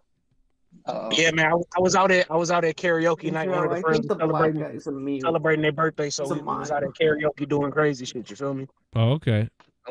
You sing a lot of white people music? No, it was very ethnic in the building. Very ethnic. Well, like the people that were there were very. Yeah, the people and the song choices. But Jesse, I will have you know that when the lights out, it's less dangerous. So here we are now. You know. There he goes. Wow. Here we are now, entertainers. You said I feel anus. stupid and contagious. You said anus. See, Rostov could actually sing it because he's got the white in him. He Now, be would able to help anybody do that? Would anybody sing Nirvana at the karaoke thing? Absolutely. Yeah, no, it was lit up in there, bro. When I tell you, it was women shaking ass that didn't know each other. It was people all touching Philly. The drinks was going around. Like, it was a good vibe, bro. It was a good vibe, dude. Are you worried? He's having Are a you good worried time. nowadays with today's world that you're at a karaoke bar and you just get shot up? You know, you just worried about that. I will say the one thing that I did worry about was because we were by the stage, so everybody that was getting off stage was shaking my hand, and then after the sixth person, I was like, ugh, COVID. But other than that, I was pretty chill. Yeah, you're like, this is. I'm really in my odds right now. You're like, I'd love 2020 me to see this. His head would explode. It's a good thing Sickle Cell isn't contagious. We'll be crying. Like, what are you doing?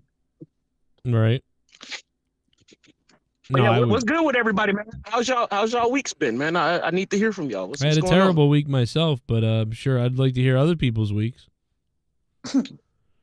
I had a week where Well, Joe, why was your week terrible? Well, because it's just I had God damn, I had death threats. I had people just saying things that aren't true about me. Just morons hitting me up about stupid shit. I had to hear clips of people just saying shit that doesn't make any sense. I heard Nikki J the Weed God was talking shit about me earlier. I had worked like a maniac. I couldn't come on and do a show the other night because I had to go to work, and it's just been a horrible fucking week, and I don't like this week. And what a liar that guy is. And Meow Meow the heel, just to put it out there, someone said, oh, you didn't put him on the show, whatever. The fucking guy just played with shoes in the background all the time. Okay? Fuck yourself. So get that shit straight. Wait, Joe, who hurt you? I will fuck them up. Oh, there's so many people, bro. There's so many dumb shit. All week long was just stupid shit. It's crazy. Wait, so the death threats came out of the Nikki J's camp over there? No, that's a whole different thing. Someone just sent me a clip a few minutes ago. But it's just so many things just all week with stupid shit, with dumb people. Like, oh, I'm just going to take a step away. Oh, wait, now I'm going to talk shit about Joe. I'm like, okay. And, oh, you could have had Meow Meow the heel on your show, but, you hate your friends or whatever. Okay. That's what it is. Well, hey, Joe, if it means anything, and I'm sure it doesn't coming from me, but please at least try to take it as positive. At least that you mean shit to people to where they care about what you're doing, and they have to not even that they have to, because I don't want to insult nobody. I'm not even sure who you're talking about, but you know, they feel the need to speak on you to, you know, maintain relevance or whatever the situation is. So Bro. take it as a positive and just keep moving forward. Oh yeah, no, I do usually. It's usually a pretty good thing. But it's just fun. It's not even that. It's like not like it's just the dumb, you know me, like it's just the stuff that's wrong is like, oh my God, bro. Like you got this so wrong. It's crazy. Yeah, it's just I don't like when people are you're just wrong. Like you can not like me, like you can be mad at me because I shit on somebody or I did something, but like at least get it right. And then the people like, you know, JD saying like, oh, you know, he's sexualizing her. What the fuck are you talking about? You're the guy who got canceled by the fucking AEW people. Wait, who are you even sexualizing? Didn't you mean like when you say like that she's a woman, that's why she's I have no idea, bro. It's just the lies that come out of people's mouths, but I'm the one that got a cease and desist. That's the only thing I could think of. Bro, I'm at the point where like, dude, like let's do this. You want to do this in real life? I'm ready to do it. Like, let's go. Where do you want to go? Where do you want to do it? Because I don't care. This whole country's about to die soon. Like it's getting real in real life, bro. Oh, yeah, like, dude, I'm ready to do it. You see Taylor Swift fucking dissed Kim Kardashian in the song. Like, Cat Williams kicked off 2024. It's going down for everybody. Whoever wanted, they can get it. I have Bitcoin. Right, exactly. Like, listen, I don't care if people don't like me or they hate me for this reason, that reason, but get the shit right. Like, that's the only problem. I don't give a fuck, like, if you do, like, oh, that was mean. Yeah, it kind of was, but that's me. Oh, okay. But, like, don't get it wrong. Don't make shit up. If you're going to make shit up, bro, like, let's just fucking do it. Let's fucking do it. Let's do the thing. You know what I mean? We can do that. We can fucking throw our lives away. Let's go.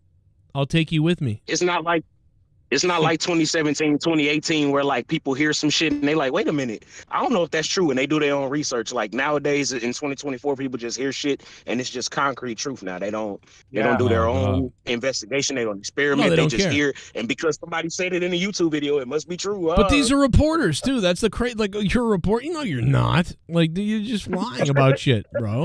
Hey, Joe. Yo. I'm a reporter, Joe. Well, I'd trust you over that shit. I'm telling you, like I would, but it's just funny, bro. It's so bad. It's just they're so fake. I don't even care. Like I don't care. I don't care what happens to me. I'm just annoyed that they're so fake, like, and that people believe it. It's like Star Trek. The show's so shit now. The Star Trek Discovery, it's a piece of shit. And I'm like, who are they making this piece of shit show for? And these people are like, it's amazing. And it's like, well, it's a dead show. It's dying and it's canceled. But there's like these 500,000 retarded people that like it. And it's just like, God damn, I want to bash you in the head with something. Like, it's like, are you this stupid? You're like, how can you be this dumb that this show's okay and shit? But Broken Matt Hardy is back, and I'm happy about that. And I worked a shitload this week, so I was super tired every day. And, you know, Friday I was going to come on, but I just didn't make enough in donations this week. And I was like, okay, I got to go to work. I got to do another day at work. So I did. I drove up to New Hampshire, and then the person wasn't there. And then I went to another place, and it was like this guy who couldn't pay for anything, and it wasn't even his house. And I was like, oh, my God, bro. So I just fucking – it was a piece of shit week this was. But you know what? Tonight's pretty good because we're live. There's 250 people here. The fucking Bruins won. Ghost from the Coast dropped a $150 bomb, and my insides are ready to ejaculate. And Dork Knight's in the chat. To every single person that's here watching, thank y'all from the bottom of my heart. On behalf of Joe and Monetize This, all of us as a whole, thank y'all for tuning in. Thank y'all for watching. This is what I don't want to speak for nobody else, but like me specifically, this is the night I look forward to every single fucking week. And I really, truly, from the bottom of my heart, appreciate y'all for coming through. Man, hit that fucking like button. Let's get some donations in, bro. Let's go wild, bro. I've been drinking since like 7 p.m. Let's go. Let me tell you something, brother. You've been drinking since 7 p.m.? I got the fucking claw, baby. I got the claw here, baby. I'm ready to get white girl wasted and rape myself live on this show tonight. Let's fucking go. I'm ready. You thought I said, wait till later, guys. You thought I said something fucked up about Denise Salad Tosser a couple of days back? Wait till you hear the next thing, Sean Ross fucking Cyclops. Wait till you hear the next thing. And wait till you hear what I say about JD's mother tonight, too. Hey, JD, wait till you hear what I say about your mother, your fucking goddamn mom, JD. Get ready for this tonight. Oh, by the way, Joe, did you know Sean Ross fuckface hates autistic people? He does? I believe it. He blocked me on Twitter for defending you. Oh, well, I don't know if that means he hates autistic people, but fucking everyone. And I want to say that, and you know I love you. You know you my brother. That is the most Tommy NC 2010 shit you have ever said on this fucking show. I'm right here. Oh my God, Jay Menace! It's almost like I planned to do it like that. Yeah. I heard he wants to fight me. I heard he wants to fight me. Someone literally told me that who's friends with somewhat friendly with him, like a guy that won't block him.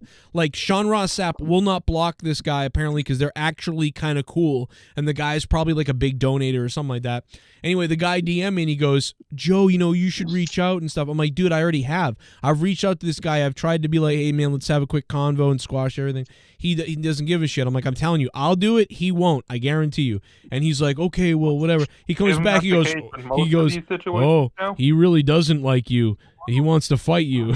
I'm like, yeah, he wants to fight me, bro. The guy wants to fight everybody. You know why? Because he doesn't have kids and he's fucking around with all these women everywhere, and it's gonna get found out about. I'll sit on his face, Joe. What if? Would you agree to fight him for charity, Joe? Oh yeah, sure, fine. I would do that for charity. I don't really want to fight anybody, but you know what? If you want to, you're that nuts over like, oh my God, I shit on your co-host, so now you're mad. Fine. You want to fucking fight over that? That's stupid as shit. But okay. Yeah, do that creator clash. I also heard he's got some kind of belt or something, and I got a brown belt, which is basically what happens when you're a failure at karate. But still, I got something.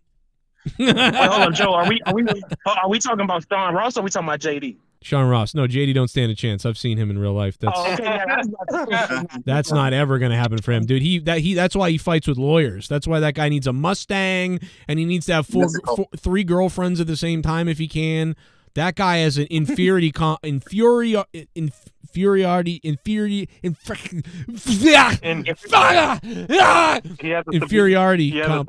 He has a superiority complex. Yes, there you go. What he has is a complex. That's what he has. Bro, let me tell you something. That guy's got problems. That ain't even fair. Like that's not fair. I would probably help him to the hospital afterwards. But I don't know. I don't want to fight anybody. But if you really want to fight me, I guess okay. Because you're a nice guy. We expect that out of you. Yeah, I'm not the type, like, I'm always like, hey, let's talk shit and laugh about it, and then if I see you, it's not serious. Like, that's the way I am. That's not the way everybody is. I get it. But, like, I always think that, my jokes are pretty well, like, that this was a joke. Like, you know what I mean? Like, Ryback, like, I was like, that's why somebody was like, dude, I don't think you should go over there. Ryback's over there. And I was like, really? I was like, okay, well, we'll go say hi to Ryback. Because, dude, what are you going to, and I was prepared for it. Because the guy, everybody said, I go, you think he'd really try to, like, fight me or punch me at WrestleCon? I'm like, yeah, he fucking might. He might. But Joe, also, we know you're a social media savant and a genius, and you knew that shit was gonna go lightweight viral, so you had to go approach him. You knew what type of time he was on. No, Jay Menace, what you don't understand is Joe didn't even know that video was being filmed. Right. I got to be honest, you're giving me way more credit than I deserve. And see, this is another misconception that gets spewed out there, because then I got people coming up to me all the time like, you got punked out by Ryback, you thought you were cool recording everything. I did not know or instruct. I did not instruct JD to record that. He did record that, and he goes, I got to get my camera, bro. I heard him say, I got to get my camera, and let me turn this on. And then the people around Ryback were asking if he was filming. They were like, yo, are you filming? Is he filming? Like, they were trying to stop JD from filming, which, by the way, you fucking really can't. I guess you could go to the people that run WrestleCon and you could say, hey, this guy's filming us and we don't want that, and I'm Ryback, then I suppose the owner or the runner of WrestleCon could say, hey guys, stop filming him, because it's a private thing, but technically it's like a public thing, and we're like everyone's running around with fucking cameras. Well, who are you to tell us, oh, you gotta stop filming? What the fuck are you to why? What are you gonna do that you don't want filmed? With your camera, like ain't nobody gonna tell you not to have it. You literally damn near paid to be there with your camera. Right. And so whatever, and I didn't even care about that. If you watch me, I don't even care. I'm literally focused on Ryback. So, you know, you were trying to do the right thing and quash the beef. I was trying to do the right thing to make Ryback understand, like, it's comedy. It's not supposed to be serious. It's not a big deal. It's not like I'm on there like, hey, Ryback, I'll fuck you up in real life if I ever see you and you're a pussy. I never said that stuff to him. I said, you know, goofy shit about him and that, you know, they're full of shit. And then we had someone call and do an impression of him, and that's what he was mostly mad about, and that wasn't even me. And he's like, yeah, but it's still your show. And I'm like, yeah, it's my show, but somebody else creatively did that. You don't think that's funny? Like, and if you don't think it's funny, well, fine, but like, dude, it's supposed to be in good humor. People see you in a fairly good light, even with all that. But now they don't see you in a good light. People from my show were like shocked. If you guys remember, we played that video. People were like, damn, I was shocked. He can't take a joke and he's really upset at Joe. What the fuck is going on? People couldn't believe it. Like, only people from my show. People from outside of my show, the perception is I'm a weird scumbag talking shit and he's a wrestler and I got punked out. That's okay, though. I get it. But, Joe, the whole thing is, with the emailing, you were emailing back and forth with Pat Buck, right? Yeah, well, allegedly, but JB was mostly emailing him, not me. But that's the other problem is me and Ryback weren't even really ever talking to each other. It was JB and somebody else, and JB and somebody there, and so whatever. But anyway, that's a misconception that I wanted that recorded. I didn't know it was going to be recorded. I mean, I knew it was once they started yelling at JD about his camera. I'm like, oh, okay. Whether he gets it or not, though, I was there to find out the question of like, hey, let me settle this shit with Ryback. He's here in person. Let me go up to Ryback and settle this beef with him if I can, or find out what's up. And we did. You know, in the end, Ryback was like, hey, man, I accept your apology, but still, it's fucked up and blah, blah, blah. And I'm like, okay, I understand. And I'm like, hey, thank you, and we'll see you later. And then JD was like, can we get a picture? You fucking idiot. And then see, Joe, here's the other part of this, though. The other part of this is because of who you are, you bring the real out of people. So where Ryback is like preaching positivity and forgiveness and all this honest to God bullshit coming from him, when he gets around you, he won't even demonstrate, even if it's in a fake way on cameras, to keep up with his own appearances. He can't even live up to his own end of the bargain. That's the real problem, and that's where the disconnect comes in with Ryback. That's where the dissent from people comes in. And just like JD, and I promise you, I'm not talking shit about JD, because if it wasn't for you, I wouldn't know who he was. I don't have any bad words to say about the man. I haven't watched him in a while, but I think he's pretty talented as far as raging. I think the two best things he's ever did is play Mario Kart and read hate comments. Those two shits, if he keep doing that, bro, he would have a fan for me for life. But going back to Ryback, when you get around somebody like you bring out what is actually inside of them. So, no Diddy. So when you having a conversation with Ryback and you're just asking him like, hey, I want to let all bygones be bygones. I'm here in front of you. Could have been some little bitch and never confronted you. I just want to say, what's up? I'm sorry. Can we like mend the fence? He's so goddamn set in his ways of trying to carry this persona that we all see through now, that he is detrimental to himself. Ryback, you was killing it in 18, 19 when you was doing the food reviews. Right. You was on top of the world because we like you doing it. But what we don't like is when you open your mouth and share your opinion. You want to know why, Ryback? Because truthfully, honest to God, we don't give a fuck. I don't give a fuck what you think. I don't care if you think Vince McMahon's a bad person. You don't give a fuck. It's fuck you. It's coming from you. I don't listen to black people. What if I told you that I don't listen to black people? What if I said that? Huh? What the hell are you gonna say? Suck Yeah, it. motherfucker. Finish it, pit of spikes. Maybe if I you agree listen with more Ryback. instead of injecting shit in your goddamn veins, you would have more of a fan base. You muscle-headed fuck. Hey, Tommy, if you could wrestle anybody, Tommy, who would it be? These nuts. Grimm's Toy Show. Oh, you still are on that thing with Grimm, huh? I am, Joe. I can't. Oh man, have you seen Grimm's whale of a wife? Yeah, no, speaking of Grimm, Joe, Isn't what's he that a porn thing? star, What's Joe? the deal with him right now? Well, Joe, I don't know. Grimm's a porn star now. He's like me. He's like probably desperate for views, and his good-looking wife left him, and now he's got a new wife. No, because I sent you that thing on Instagram. Is he sending like shit to kids or something? Oh yeah, he's got like he stole my idea. Remember, I was gonna do the OnlyFans, and I've been promoting it, and then I kind of just bailed on it. But then all of a sudden, a couple weeks later, he launched an OnlyFans, and so that and listen, I don't know if they're all like they're supposed to be 18 years or older. But I don't know how many, 14-year-old boys made it onto that OnlyFans.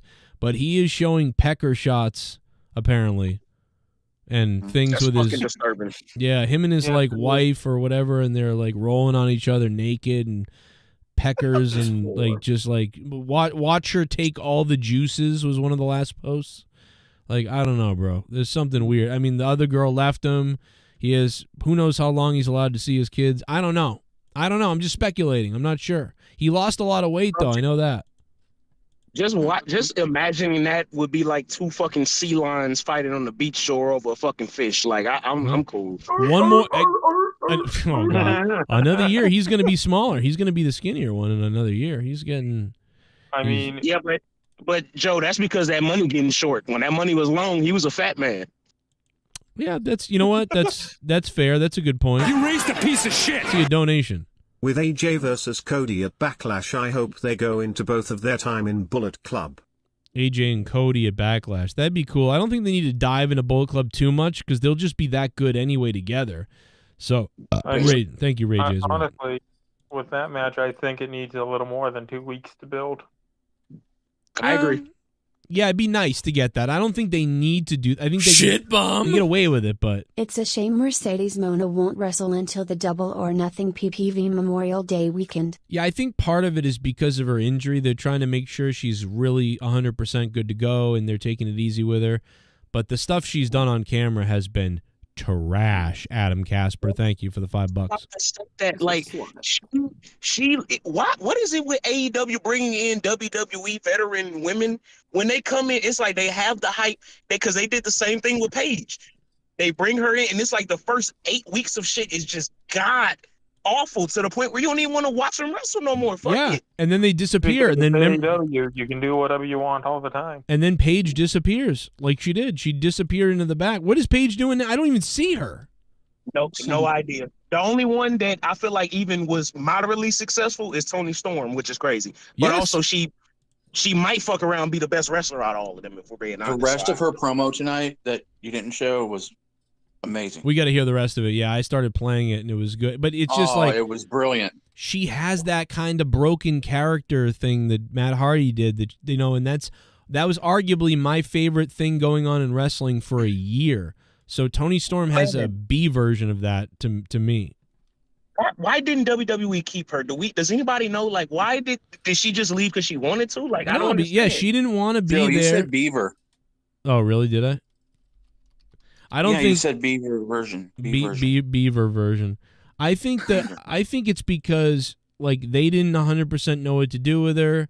She didn't like what they were doing with her, and then on top of that, I think it's just that she wanted to go too. I think it's really that she was like, all right, get me out of here. And then, by the way, she came into AEW not doing well either. She came into AEW and that was not great either. And then all of a sudden she figured this thing out. I think this is just a lucky mistake that she found this idea, whatever reason, whatever, in AEW. And so we're lucky.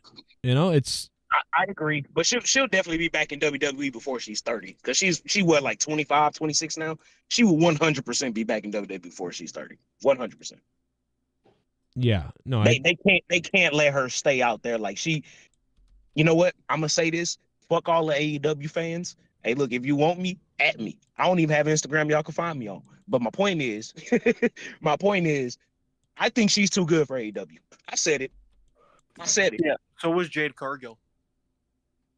You know what I'm saying? Like, there are certain people in AEW that are just too good for AEW. And I mean that from the bottom of my heart. I don't care who it hurts, who it insults. I think it's the truth, though. And I strongly challenge anybody with a different opinion to hop on this Discord and tell me I'm wrong, because I know. I agree absolutely. with that.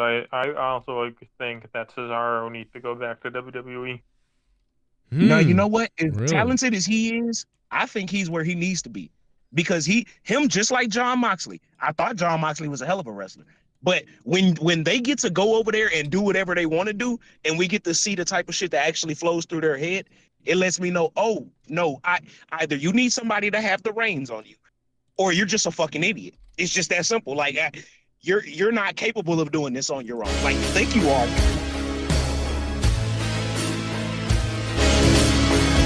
Whoa. My name is Kane and I'm donating.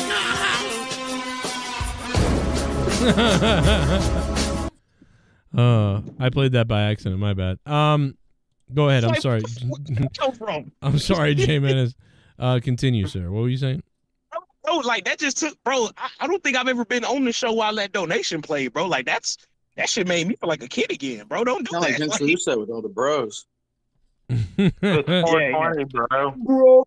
Bro. Listen, bro. You got me on that one. You know, bro. Listen, But you're a bro. bro, so it's okay. You, bro, on Sirius XM, bro.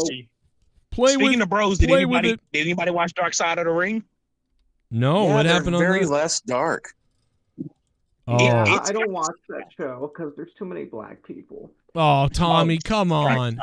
What the hell? No, they're not dark anymore. They're just about people that, did drugs and died young or something. They're not like dark. Okay, I'll give it a watch.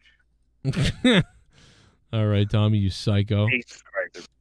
They're running out of darkness. It's not, I don't know. I get it. There's, how much. Brutus Beefcake, Harley Race, Chris Adams. I mean, these are just stories of, wasted talent and stuff like Wasted that. It's youth. not like they didn't kill anybody like Benoit or nothing like the Chris Cole one was kind of dark, but. So you know what, Pico, you actually have a good point. And one of the critiques I've always had about Dark Side of the Ring is on stories like Benoit, for example. That shit should not have just been 2 episodes. You fuck around and you could have done a whole season of just Chris Benoit. Yeah, Harley Race didn't have a dark side. It was just he got injured and he was in a car wreck and his wife died, but like it wasn't like dark, like bad shit. Like, you know what I mean? Like, yeah. He was shot in the back of the head like Dino Bravo or. Yeah, it could have got a lot darker. We're getting close to Dark Side of the Ring 2009 Royal Rumble. John Cena fucking came back after breaking his neck. We never thought he'd walk again. You know what I mean? Like, we getting dangerously close. Yeah. Honestly, if they were smart, they would do a whole season on what's going on with Vince. Yeah, well, dude, they got to release that Vince documentary, and it'd be great to see what the hell is somebody is going to pick up Vince somewhere, right? Like somebody's got to pick up Vince. The Ashley Massaro story, that would be one. Oh, yeah. The Ashley I'm sorry story. Jesus. Sorry. Doesn't Netflix have the rights? Shit bomb. Hi guys, will Tommy be on? Yes, Tommy's on right now, Keith. How you doing, Keith? I hope you enjoyed Tommy tonight. Tommy, say hello. Oh, hello, Keith Barber. Well, wait a minute. No, his name is Keith Jackson, not Rebarber, Tommy. Oh, my bad, Joe. Yeah. On Keith. Yeah. I don't do that anymore. I don't do that anymore. Wow. Oh. Hey, I showed her my pecker. Shit bomb. Nobody even knows what that is. When Ruby Soho's kid sees mom, it's gonna want back in. Oh my god. Yikes. Oh my god. Christ. Oh my god.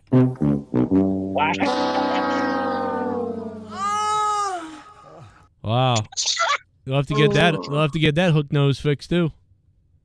Just like my Mom. God. Make it match Mom. It's okay. Hey, what would have Bless her heart. been perfect if right then it would have been like scissor Shit, me. Mom. Every day is a great day when LeBron and the Lakers lose. Lowell. That's true. I agree. As a Celtics fan, I agree, Adam Casper. No doubt about it. Casper, thanks for coming to $5 shit bum. And I do like Ruby Soho. I feel bad, man. Congrats to Ruby. I got 3 kids. Now she got 1 that we know of.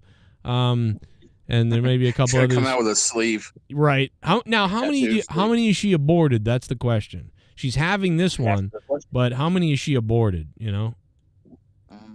I'm gonna just take a bet. What do you think? Like, it could be 0, but I mean, like, what do you think? How many children have been aborted by her? How many coat hangers come in a pack? Oh, 6? I think like 8, like 6 or 8. Yeah. Oh, okay. I can see that. I love the dick. I bet you do. I bet you do. Shit bum. Where's Welsh? The donators are poor. Where's Welsh? The donators are poor, says Matt Cologne. Matt Cologne, who barely can ever donate, but he drops $5 to shit on the donators. Shout out to Matt Cologne. Well, we got to give it up for Ghost from the Coast. He dropped $150 earlier. That is the largest donation of the stream. I monetize this. It's only $11.50 at night. I got a White Claw ready to get me white girl wasted, because I barely drink anymore. But tonight, I'll either get mad and go on a rant I regret, or I'll pass out. One of the two. We'll see what happens. The Bruins won. That's cool. See what happens. The broken Matt Hardy is back. Broken Matt Hardy's back in TNA. Probably temporarily for a little bit. Yeah. I wouldn't think he's. Oh my God! Who is this? Oh my God! In the spot all day. It's D-Wells! I want you to jam it in. Oh, it's in your bunghole. Oh, it's in your bunghole. I want it jammed in my bunghole. Oh, it's in your bunghole. Audio Jungle. Ghost, shut the fuck up, tiny bitch boy. I've been sick for a week. Recovering from pneumonia. You a bitch for coming at me like that. Stop banning people on YouTube. Oh, D. Welsh fires at the Ghost. Down the aisle. Oh man. Oh no, you got to do it like Howard Finkel if he was doing Cody Rhodes winning at WrestleMania. And your winner is Cody Rhodes. Oh, that's just what Samantha would do. I'm sorry. Hey, Joe, if Howard Finkel was around today announcing, do you think he would cry like everybody else does when shit happens? I think he might tear up while watching in the background, but I can never see Howard Finkel like exploding like she did. By the way, D. Welsh, thank you, Welsh, so much, bro. That was crazy. D. Welsh dropping $200 bomb. D. Welsh. That's what happens when you do that. Thank you, D. Welsh. You got to give Samantha a break though, because it's not like she's ever going to say "and new WWE champion Ricochet." Right. Ooh. Well, she might say though, and the new person to put his hand up his ass and make a video, Ricochet. I mean, I could see. I don't know what it is, but I could see Ricochet as world heavyweight champion at some point. Oh. Well, you want a gold medal. You want to fuck around and find out? A heavyweight though? You want to fuck around and find out? Where's Tony Khan? Somebody bring Tony Khan up on the screen. Give me Tony Khan. Where is he? Give me Tony. There he is. There he is. Look at him.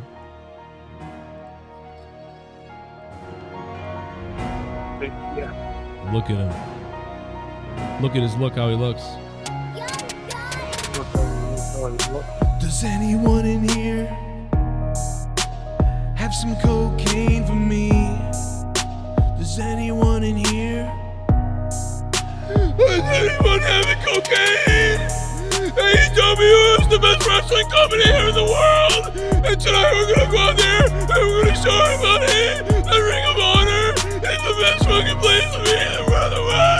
And Brian Danielson, and he's gonna be Kenny Omega. I bet you want some cocaine. I bet you want some cocaine, Tony. But here's the thing tonight, we're gonna watch a match on Collision. I feared for my life.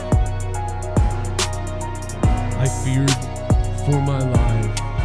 I just want some cocaine in my brain. I just want some cocaine, I'm insane. AEW is the best wrestling company in the world. Sorry. Thank you so much, D. Wells, for the $200. He eclipses the Ghost from the Coast and drops him down to the minor leagues there with the 150. Is it bad that I knew that was Tony Khan before you even started? Right. That's Tony Khan. He sounds Before like you even start. sounds like Mankind. You're right. It's just he sounds like Mankind. He's crazy. It's okay though. Tony, we love you, Tony Khan. Thank you for giving us an alternative. I still really like Tony. I feel bad making jokes, but he's done it to himself. As far as I'm concerned, I still, I'm really happy we have an alternative to watch. And, It's all in good fun. yeah, it's been good. And then thank you, Welsh. Super chat party. No, MWM 2 times with the $4.99. Thank you, MWM. Love you, brother. Unfortunately, I would love to agree with y'all about loving Tony Khan, but I can't since I'm a Texans fan. So I've hated his family for 2 decades now. He can go fuck himself. I hate his family, and I'm a Jaguar. Well, dude, if the Jaguars are anything like AEW with him in charge, you got nothing to worry about. You should love him. Like, okay, you're gonna run this team like shit too. Okay, we're fucked. Oh shit! 666 from the wrestling god. Kane and I'm donating.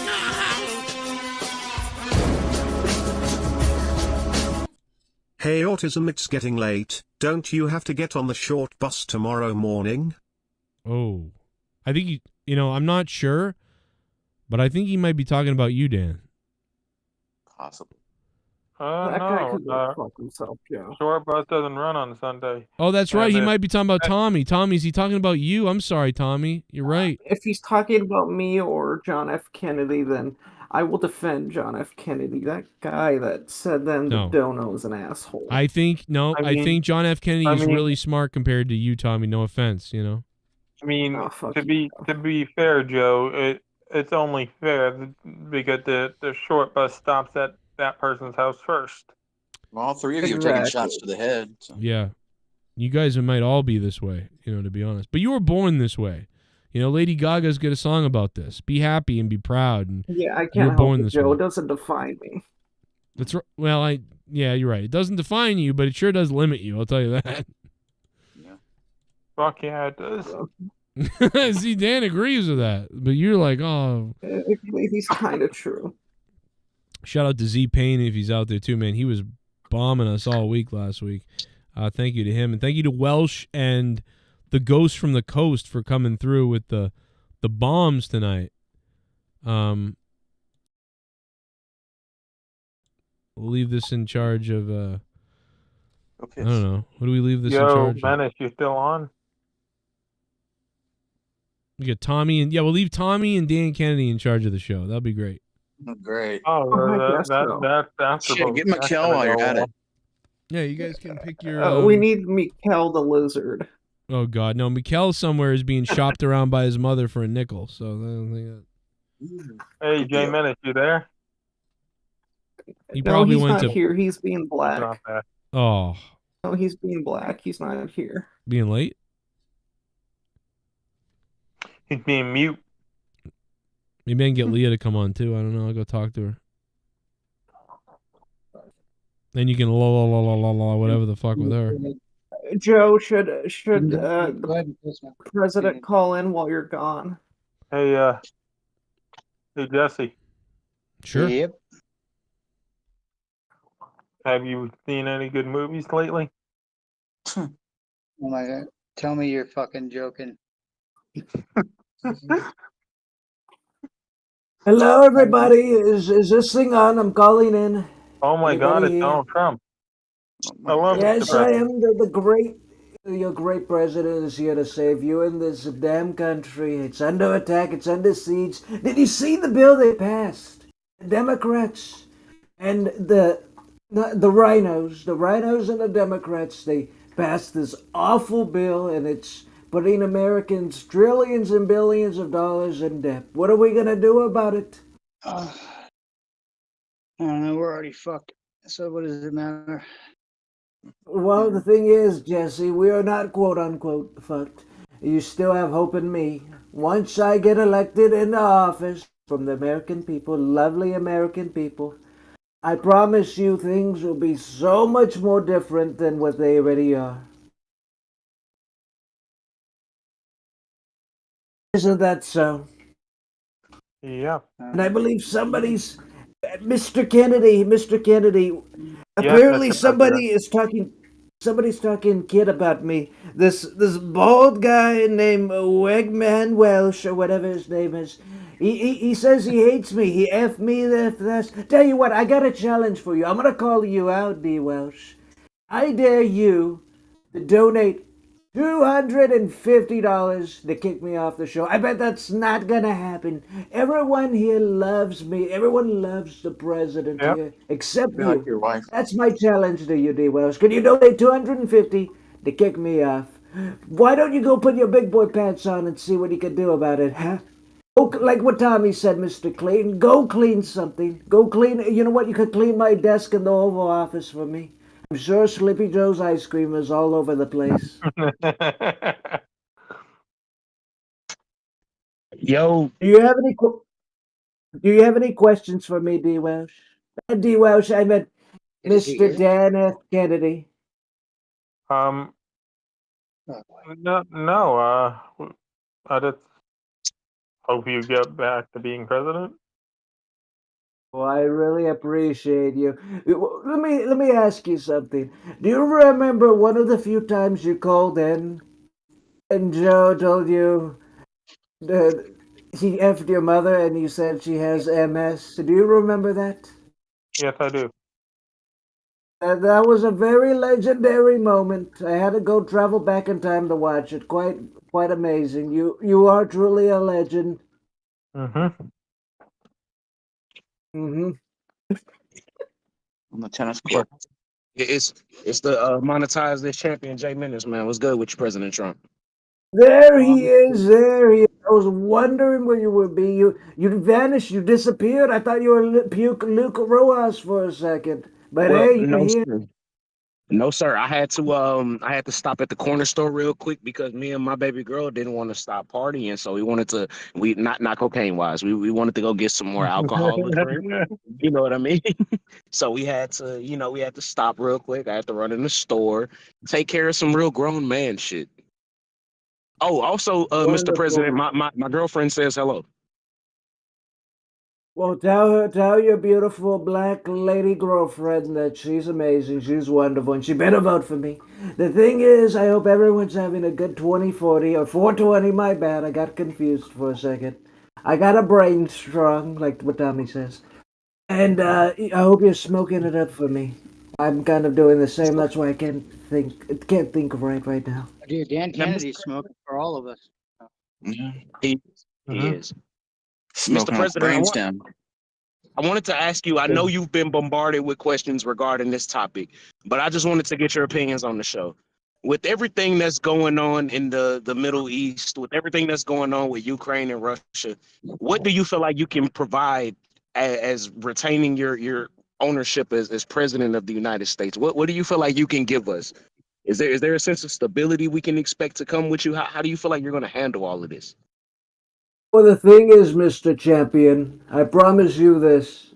Once I'm elected into office, everyone in America will have jobs as long as you're not lazy and incompetent. You will have jobs, plenty of jobs, judges under me, okay? Sleepy Joe, he claims that when I left office, supposedly, unemployment was at an all-time high, which is a load of shit, okay? It's a load of crap. Everything he says and touches turns to crap. I hope you understand that, okay? So when I get elected back into office, everyone will be working, gas prices will be lower, I'll negotiate with the Middle East, there will be no war between Israel, and there will be no war in Ukraine. I'll go ahead and call Putin up. I'll ask him, Putin, to just stop the war, and he'll stop it, trust me. I'm completely honest with you. He will completely stop the war. So Americans, hard-earned money, won't go to this pointless conflict. We're wasting so much money here. We have our own problems in this country. Sleepy Joe and the Democrats, even a bit of the rhinos, don't understand that this is very, very crucial that we help the people of our country. Donald, I got to bring something up to you, brother. This is the war in the Middle East and everywhere else. I mean, it's the least of our worries. Dude, somebody burnt themselves on fire for you. How come you did not show up at the hospital to meet this man? He's from half an hour from where I live, St. Augustine. Well, I did show up to go meet him. I don't know what you're talking about. I did. The media likes to crucify me. What was that? The press didn't report you going there. Well, the press, like I said, the media is the enemy of the people. I've said this many times, Mufasa Rostafa, I've told you. But Donald, you were willing to go through the trial of Stormy Daniels, but yet, I mean, with all due respect, even Fox News, the fact that they didn't even acknowledge the fact that you went to the hospital to go meet a burn victim that was willing to light themselves on fire for you, like it's the Vietnam War in India, and somebody in India wanted to protest by lighting themselves on fire. I mean, the fact that the Fox News, again, I know you're great friends with a lot of guys over there, but the fact is that they didn't report you going to the hospital visiting the guy in the burnt unit. That seems a little suspicious. Maybe he didn't want recognition. Exactly, he didn't. The man that was set on fire. The thing is, it was just it's like one of Tommy's meetings that he has with the unfortunate, like what WWE says, be a star, superstar, whatever it is, make a wish. That's what it is. It was kind of like that. Okay. They're trying to make a wish program, and that's why you got a hookup. Yes. No, Rostapa, he was saying that he made a wish and somebody blew his candle out. Whoa, that was my wife. Get it right, Jan. It was my wife who blew my candle. Wait, no, I don't want to blow anybody's candle out, let alone anybody here should blow anybody else's candle out. Look at. If you're gonna set yourself on fire and it's not your birthday, somebody deserves to blow your candle out. Well, that's what I'm saying. Black gentlemen, both of you wonderful black people. I gotta say something really important.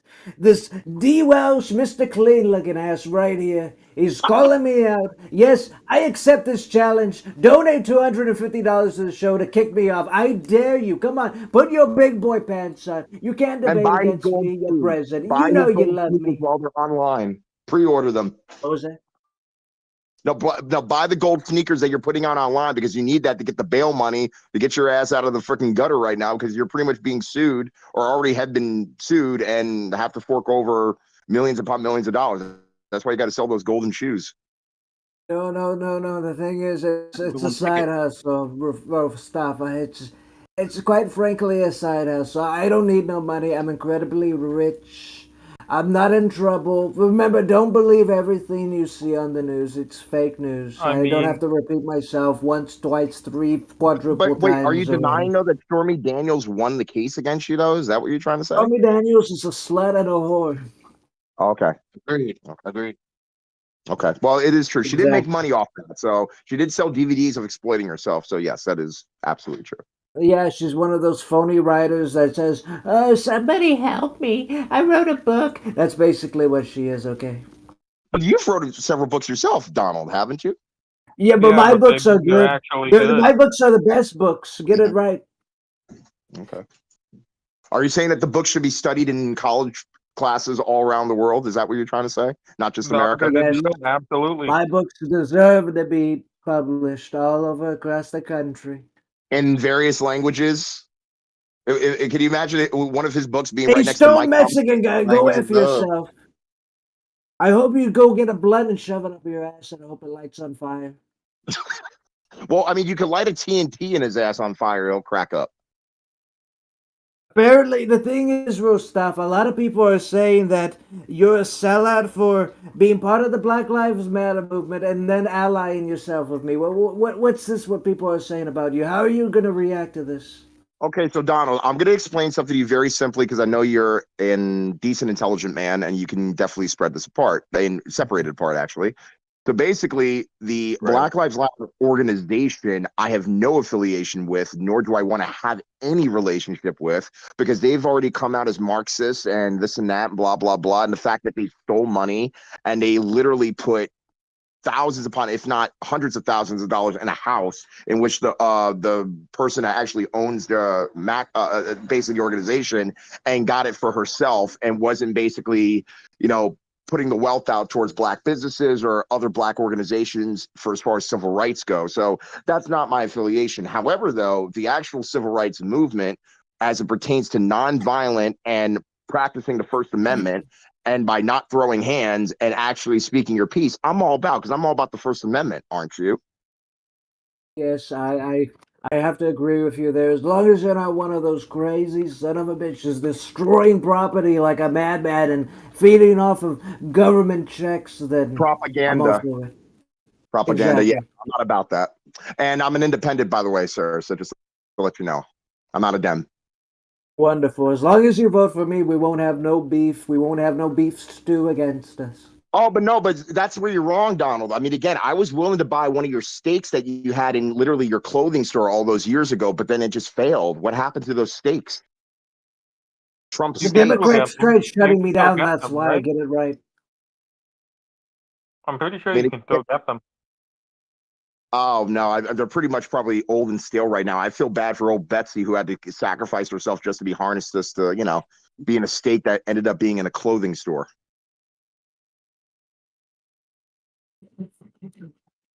It's okay, though. Old Betsy was a good cow, wasn't she? Wasn't she, Trump? Wasn't she a good cow? This is Yes, it was a really good cow. You could milk her until her others just shriveled Oh, you could do right more up. than milk her, Trump. You were on the farm. You could do more than milk her. Most definitely. Mustafa, apparently Coast the Ghost says you're the cure for insomnia. How do you feel about that being a cure for such a sleepy disease? Let me tell you something, man. If I'm the cure, brother, then you just have to listen to everything I say and be subservient. I mean, that's what it is. I mean, dude, half the populace, if not, I would even dare say people that don't even want to admit, are subservient to you and hang on to every word that you say. I mean, you practically preach the gospel. You made your own Bible, sir. You have Americanized Jesus. Unfortunately, for me being a Christian, I don't necessarily have to Americanize Jesus. Jesus is Jesus. But hey, man, if that's what you got to sell in order to make money, go for it, bro. Go for it. Mustafa spells subservient. Oh, you spell subservient, my friend. You spell it. I'm not the one that no, said it. no. If I can't spell it and you can't spell it, guess what? We're screwed. We're screwed. Hey, Both look, of us are screwed. If I can't spell words, I don't say them. Well, again, you're smarter than Tommy. We know this, so it's okay. Don't worry. I'm smarter than Tommy to a certain degree, but it's all good. I love you, Tommy. Come on, we already know. I don't put myself above anybody. That's what Christians do. I've never put myself above anybody, champion. I've never done that. No, I did not. First of all, you're putting words in my mouth. When did I say that I was above somebody? You just said you're smarter than Tommy. And I'm right. But I said you're wrong, and you said that I'm smarter than Tommy. I'm telling you, you're wrong. You're smarter than Tommy. I would hopefully everybody in this call is smarter than Tommy in some degree. Oh, how dare you! Mufasa thinks everyone's smart. I graduated high school and I made it on TV, national TV. What did you do? Just sing with a banjo in front of other black people? I've actually been on television myself, Tommy. I've also been in various plays. I've also been in film. I've also got various credits in music. I'm pretty happy with my life, Tommy. I am too, asshole. You don't have to drag me down under like the Undertaker while talking about me. You could stay positive, pal. You're cussing like a sailor today, Tommy. What's wrong with you? What are your manners? Well, I'm really pissed off. All you troll yuppie haters keep targeting me. Tommy, I need you to breathe. Breathe in and breathe out. It's okay. I'm gonna do yogurt and I'll calm down. Wait, you're gonna do yogurt. It's called yoga, Tommy. No, actually yogurt. I eat it and it calms me down. No, wait. You said you were gonna do it, not eat it. So you're literally gonna Same screw thing. yogurt. No, Ha it's not. ha. Tomato, tomato. Same thing, Mufasa. It's not my name, but okay, Tommy. Try cottage cheese. By the way, I have a question for Trump. Basically, going into the election right now, I mean, are you feeling confident, basically, with all the controversy that's surrounding your, dealings in the court of law, and the fact that there is a jury right now picked for you and against you? I mean, are you feeling confident going into this election in November? Well, quite frankly, Rostafa, I do feel very confident. Honestly, it's gonna be a red wave. No, a red tsunami. The Democrats claim the blue wave. Well, what's gonna happen is there's gonna be a giant red tsunami where all my supporters and all the people that love me are gonna vote for me. And I promise you, we're gonna squash the polls, destroy the Democrats. It'll be a happy day. And I'll be in office for another 8 years. It's gonna be quite frankly And by the amazing. way, subservient, SUDSERVIENT. All right, I got to get out of here because my phone's about to die. Peace out. See you, Hey, Mufasa. Rastafa, I actually have a direct quote from President Trump. He actually texted me about that. His direct quote is, I would rather be, hold up, yeah, he sent this to me at 5:13 p.m. I would rather be judged by 12 than carried by 6. Go suck a dick. Wow. You wrote, wait, did you put that on Twitter, Trump? Did you? Because I'm about to copy that. I'm actually going to copy that and save it in my I've log. made so many tweets, Rostafa. Okay, every gentleman, handle it here. I gotta take off real quick. I gotta take a giant piss. It's getting really hot in here. Give me 1 second. Yeah, no problem. Go work on your tan. I got to be out of here too. So I'll see y'all later. All right. Peace out. He's got to take a Stormy Daniels. Oh, shit. Damn. President Trump and Rastafa left at the same time, and somehow President Trump was still the blackest man that left. Oh, that is funny as fuck. Oh my god. Somehow, some way. Oh my God, brother. Oh my God, brother. Oh my god, brother. Thank you, Joe. Hey, Jesse, bro, like, I gotta say, bro, like, your armpit looking kind of fire right there. No Diddy, bro. Like, I ain't gonna lie, that profile picture, like, it seemed like you like, that's some Giga Chad energy you giving off right there, bro. Like, what's happening, Jesse? Bro. I think it's from the beating off, to be honest. That's what I think it is. Joe, you think that his right arm got that swole from just jacking it, just whacking it? And punching his mother. I mean, all those things.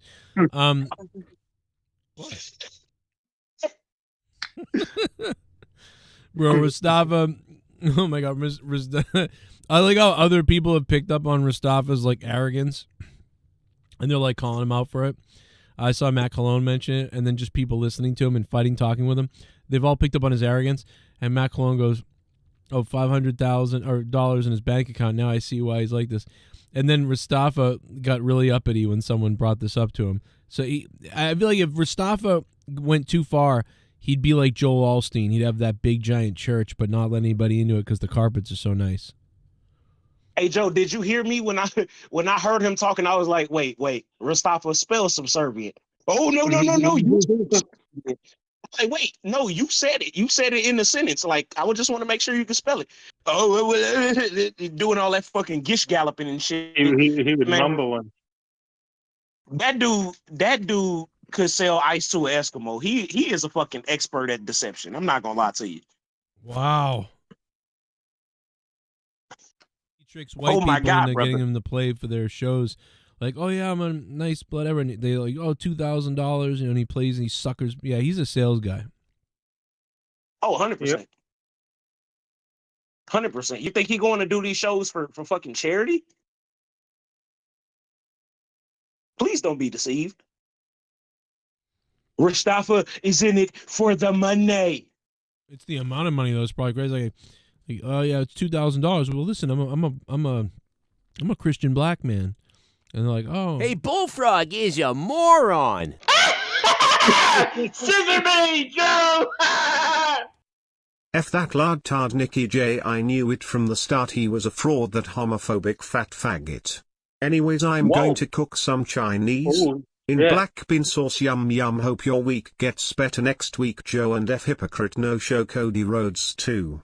Thank you very much, Randy Viper. And yeah, I mean, the only time I don't like somebody is if they talk shit about me randomly or behind my back. I mean, that's when it's like, what the fuck? Okay.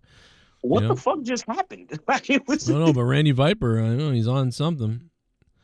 Holy shit. Subservient. See, I'm fine when people don't know how to spell the word as long as they know what it means. That's my thing. Do you know what it means? I don't even know what things mean sometimes, and I'm like, yeah, I really don't. Remember?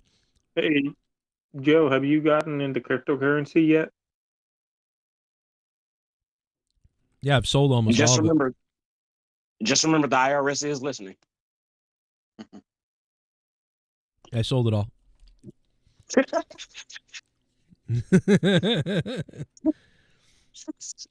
Just remember. Hey,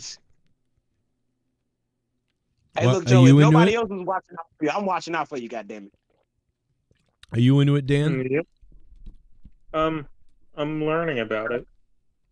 You're learning about it? What are you learning about cryptocurrency at this point? Oh, boy. That's the basics, like Bitcoin and Ethereum, stuff like that. Like, let me ask you something. You ever actually held it in your hands? No, because it's fake money, basically. Okay. All right. I thought I'd get you there. But It's basically fake money, but isn't it most of the world currency? I had a bunch of Bitcoin and I sold it off a while back, and that other one you mentioned, like the Lumen whatever, and Ethereum and some other ones. I got some of that back when it was lower, and then it went way up, and I was like, oh wow, I just turned $50 into like $380, but then it went back down again. And then I was like, I needed money. Actually, I needed money. This was about maybe a year and a half ago or 2 years ago. This is about a year and a half ago or 2 years ago. It was right around the time that I was like, oh shit, I've got to go get another full-time job. Oh, holy shit. Because you're in trouble when you're selling, when you only have like $1,000 worth of crypto, but you're selling the crypto. Like, oh my God, I need milk. I need this. All right, sell some more crypto, sell some more crypto. And then eventually you have no more crypto left. But don't forget, Dan, that Joe's been into like the stocks game and shit. Remember, he bought WWE stock when it was like really low. That was great. I bought it at $9. That was crazy. No, I was just asking because I'm learning about something new, and I wanted to know if Joe knew anything about it. Trust me, you don't want to listen to me on especially crypto. I don't really, there's so many pump and dump schemes. What I know about crypto is once the government regulates it, once it's like fully regulated by the government, and like people have been arrested, fined, shut down for all the Wild West crypto that's going on still now. Once that's all shut down and the government comes in, that's when it's going to blow up. So you should definitely have as much as you can get while, without killing yourself. Like you should have crypto, you should have gold and silver and shit. All that shit, because the dollar's dying. Your assets, Yeah, at some point soon that could be worth more than anything, to be honest, with the way the dollar is dying. Like people don't understand what's coming for the American money. This is going to get real weird in the next 5 years.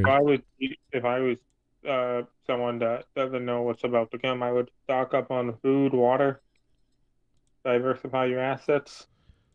Well, if you have water nearby that's like natural or a stream somewhere, you go get those filter things, that are good for like 6 months, and you buy a bunch of those. In a city, I have at least 2 weeks worth of water. Don't dox yourself. No, I'm just kidding. You're right. I could be that guy, but Joe, did you say pump and dump? Yeah. Is that like what? A lot of pump and dump going on in crypto. Okay, yeah, I'm sorry. Yeah, black people have a different terminology for that. I'm sorry. So when you said that, it had a different connotation of me. Well, sexually, there's pump and dump, and then there's pump and dump in, stocks, which is like the same thing but done through stocks. When people buy a lot of things and make it go higher and higher, and then when people start buying, when it gets to the high point, and then that's when everyone dumps all their stuff. Right. You saw it in they did it in Wolf of Wall money. Street. They did it in Wolf of Wall Street with the guy's did it with shoes. GameStop too.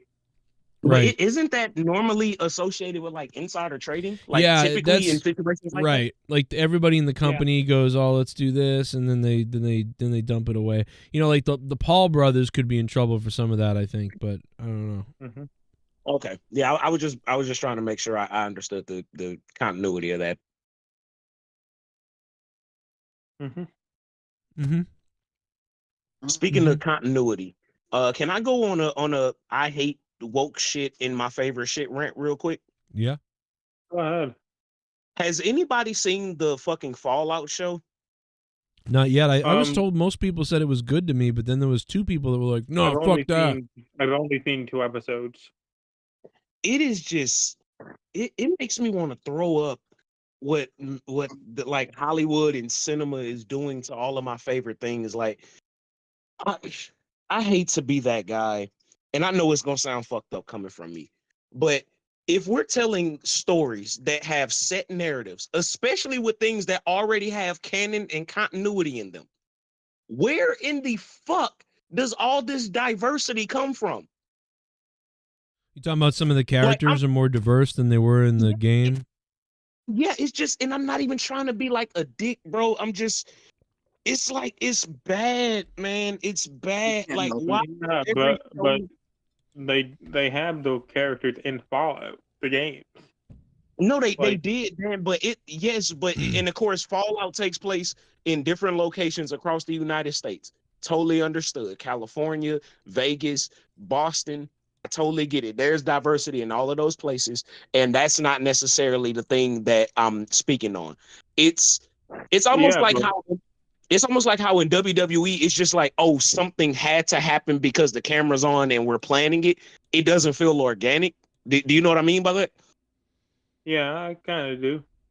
Like, it's like, why does every show have to have some like lesbian woman that is like the most manly out of everybody on the show? No, because it's Hollywood, and Hollywood is run by the left, and part of the left is LGBT.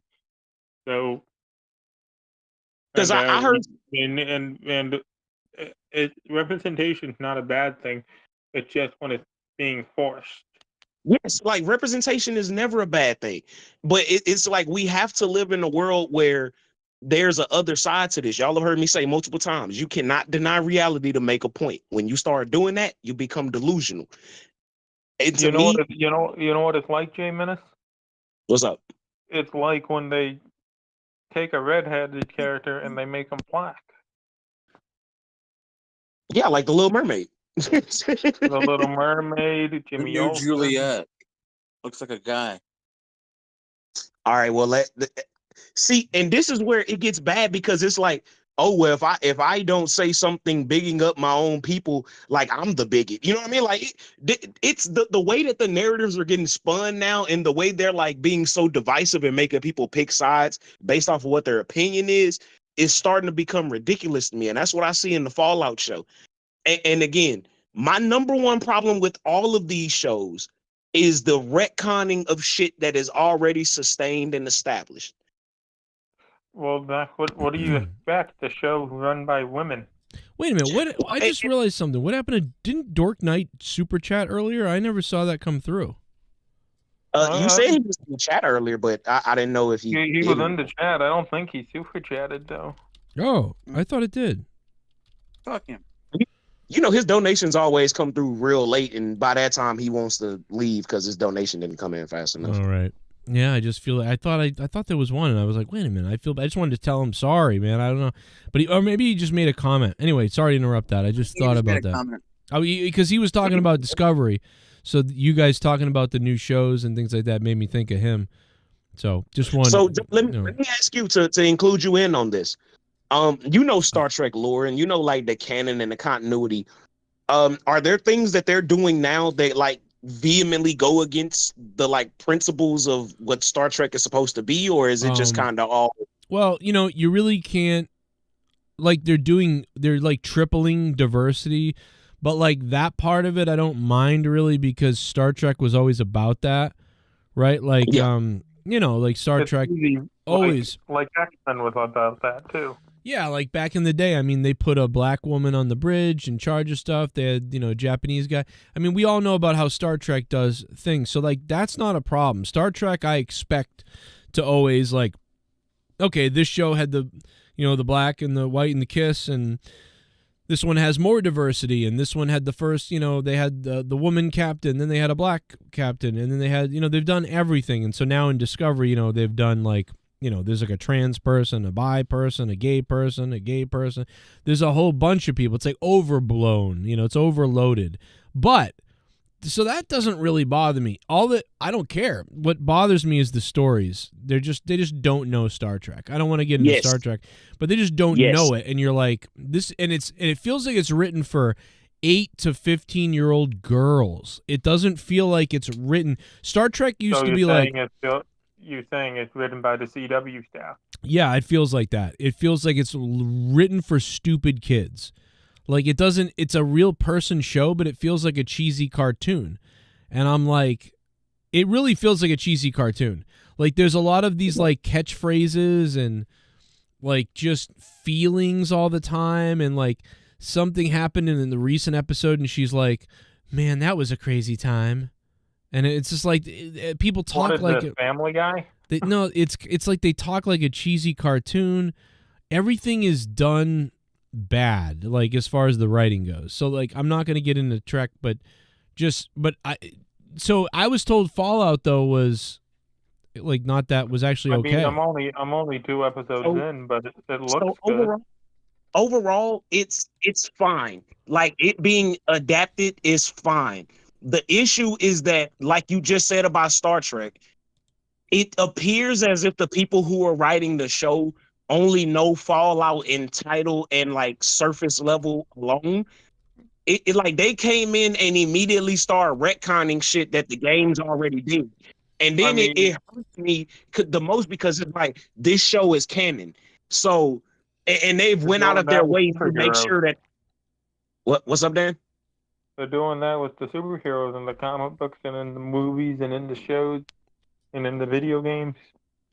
Yeah, and that's my problem. Like I will always be that. This is why people hate having conversations with like the Marvel movies and The Walking Dead, shit like that with me, because I am a stickler for canon.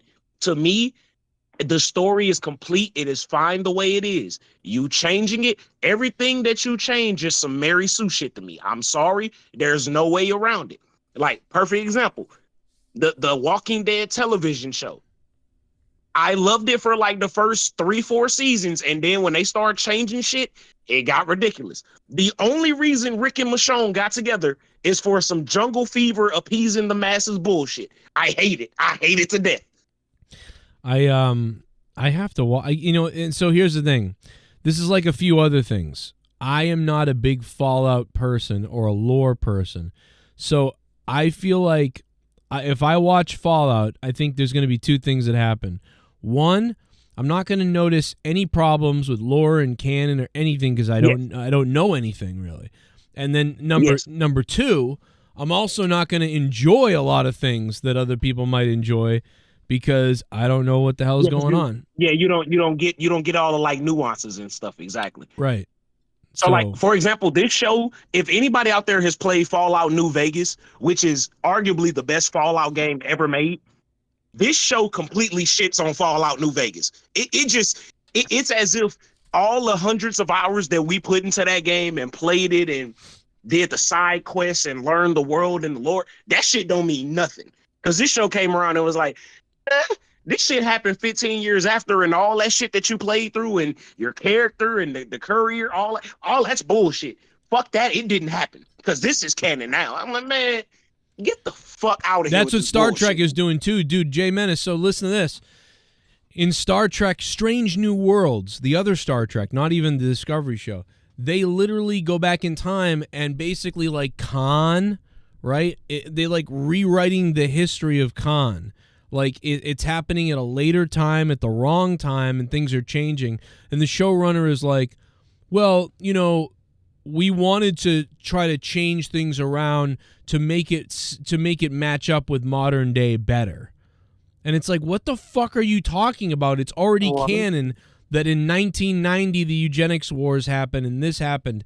So Star Trek doesn't have to match up with our real life. It doesn't have to do that. It's still a show. So it's just close to what we're like. So it's like, what the fuck are you doing? So now the 1990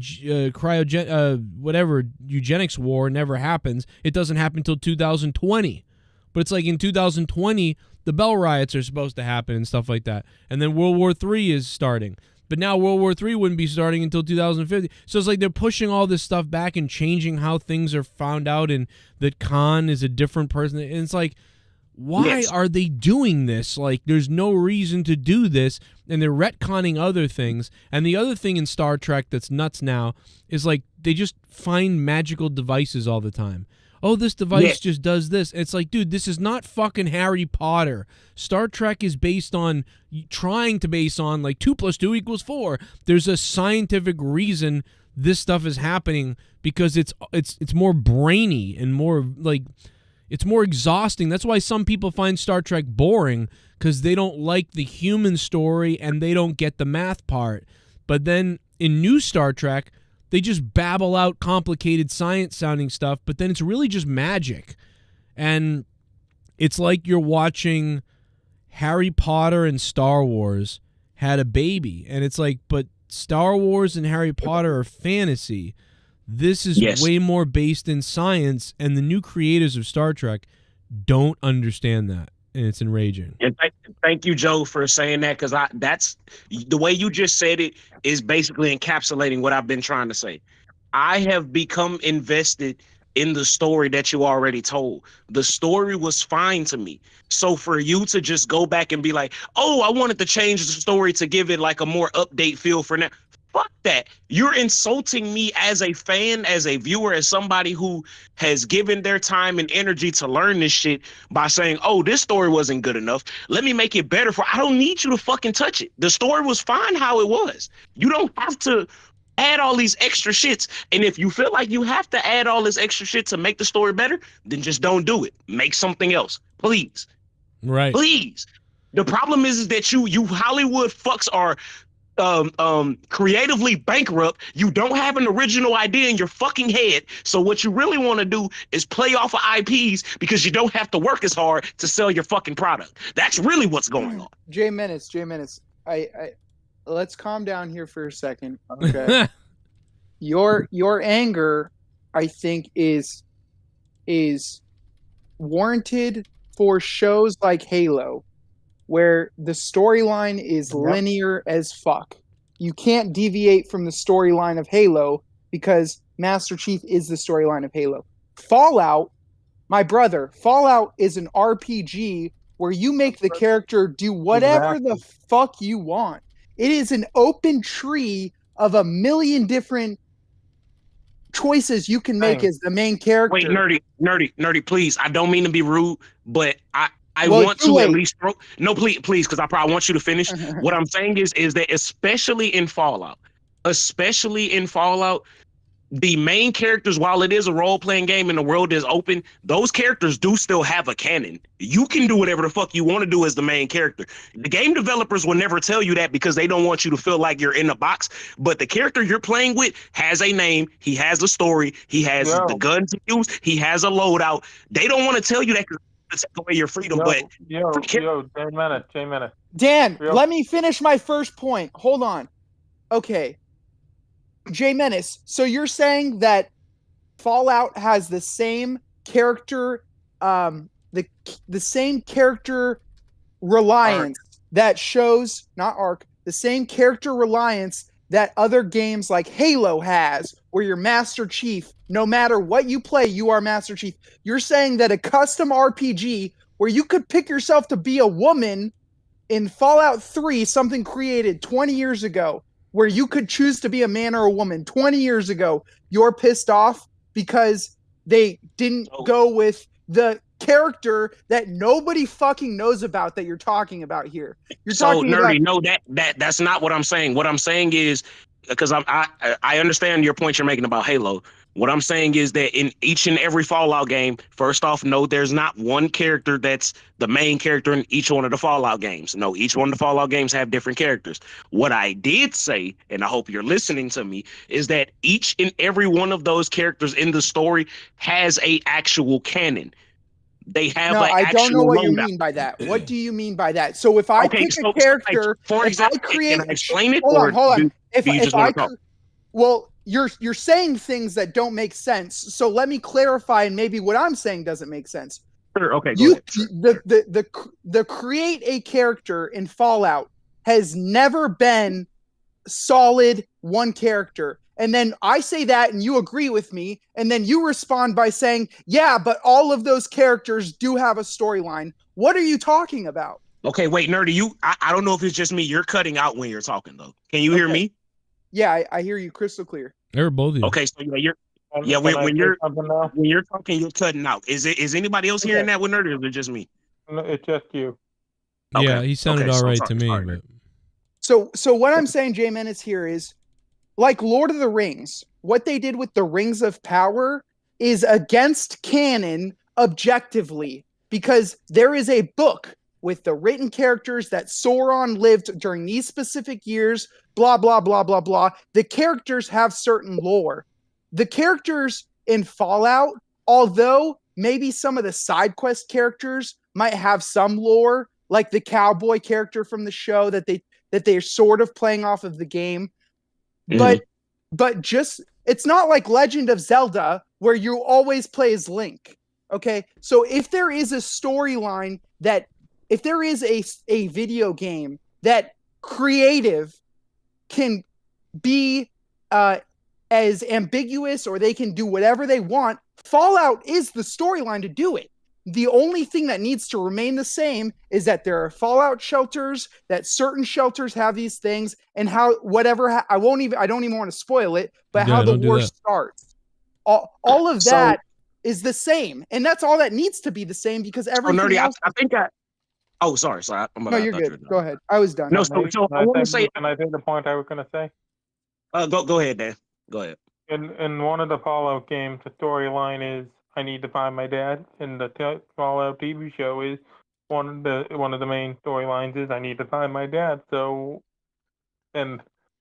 what? I don't understand what the problem is. Dan, I'm with you on that, because the actual trope of somebody being lost in the apocalypse and me trying to reunite with my family is a reoccurring thing in Fallout. That's going to work because of the atmosphere and the setting that they have. So I hope I answered your question with that. But yeah, as far as the trope itself, I don't care if it's a man, a woman, that's going to work in the world of Fallout. Right. So what did they change specifically? So going to Nerdy's point, though, this is the. Oh, sorry. Go ahead, Nerdy. What did they change specifically that upsets you? Because I can look at Lord of the Rings, I can look at Halo, I can point out 100 things. I played Fallout 76, I played Fallout 3, I played Fallout 4, I even went back and played Fallout 2. And there is nothing, absolutely nothing that I found wrong, or that they went out of their way to be politically correct. And if anybody's going to look for that, it's going to be me. And I couldn't find anything. So but Nerdy, no, I'm not saying that it's in the games. I'm not saying that. The only game that even had that in it a little bit would have been Fallout 4, which came out in 2014, and that's where us as a society started to be more woke in video games and in TV shows. I'm not saying that. What I'm saying, because I don't want the topic of what I'm bringing up to get lost in this specific instance. What I'm saying is, if you play Fallout 3, if you play Fallout 4, if you play Fallout New Vegas, you cannot tell me that those games do not have a thematic main character who had, like you, the exact word you use was they have lore. When you say lore, that is what I mean when I'm saying they have canon. Like, for example, the game gives you options of choice. Oh, you can join up with this clan and then beat the story and get a different outcome than what this is. But please understand that the developers of the game, they will tell you. You can look it up. Yeah. The characters you're playing have a defined storyline. Like in Fallout 4, Nate, the main character's name is Nate. I don't care if you want to make him a fucking alien. I don't care if you want to make him, if you want to be the lady, her name is Nora. She is a lawyer. Nate is a former retired veteran of the war. He's getting ready to give a speech on the war. That's who he is. You can make him whatever the fuck you want to. Just know you're playing Nate's story. You change his face, you change his body, you change how his kid looks. That's fine. That's immersion. You change his name too. You literally. But that's immersion for the character. But in reality, it doesn't matter what you actually do. You're just playing different versions of Nate's story. Even with that, or Nora's story, even with that, there is still a canon. You can go look it up. But is that canon? There is a definitive way to even play the game. Like you can go look at it on YouTube. They're like, yes. You're saying there are different versions of his story, right? No, Dan. So this is what's going on. And I get what you're saying, Jay Menace. So Fallout, for those who don't know, Fallout is a series of about 5 or 6 games. And each one happens after a nuclear war. But Jay Menace, you can agree to this. Some games happen 10 years after the war. Some games happen 200 years after the war, right? Yes. So the games that happen 10 years after the war, they have to have a specific lore for example, what happens to the state of California, because that comes up 200 years later. Which, by the way, this show is shitting on. That's one of my problems. This show is shitting on that. You're talking about with Sandy Springs? No spoiler. Sandy Springs, and then what was the other one with the? It's not the shack. I can't even think of the fucking name. The fucking Nuketown. Well, what they're trying to do with make it like Nuketown, or well, I don't want to spoil if anybody hasn't watched it, but I mean, yes, y'all think you know what I'm talking about. Yeah, sure. So okay, and in that Jay, I respect you because that tells me how much of a devoted fan you are to Fallout. Because I, as a less but also devoted fan, less than you, I think. I'm not as devoted to it as you are, I think. I look at the lore as malleable, or it can change, or whatever, you know? And so you guys are proving the point of what I've heard is that the more invested you are into this, the more bothered you might be, because you're so into all the particulars that these little things will piss you off. But if you're somebody who's like, yeah, I really like the games and that thing, but you might not be as mad, and then everybody else who played the games casually doesn't care at all, it seems like. Exactly. So you guys and that's fair. Right. But I think that a casual fan of Halo is going to know the difference watching the show Halo versus a casual fan of Fallout. I'm not, and I wouldn't even call myself casual. I mean, I think I put 200. The problem with Halo is that you can't even get into is forget about the things they're changing in Halo. Forget that. The writing sucks cock. Like from what I understand, Fallout, whether you don't like a few of the little things they're doing and some of the other changes they're making, regardless, are we agreeing that the show is fairly well written? Halo off halfway through episode 1. The show is serviceable. The show is not bad at all. I will say that it's not bad at all. It annoys me, but it's not bad.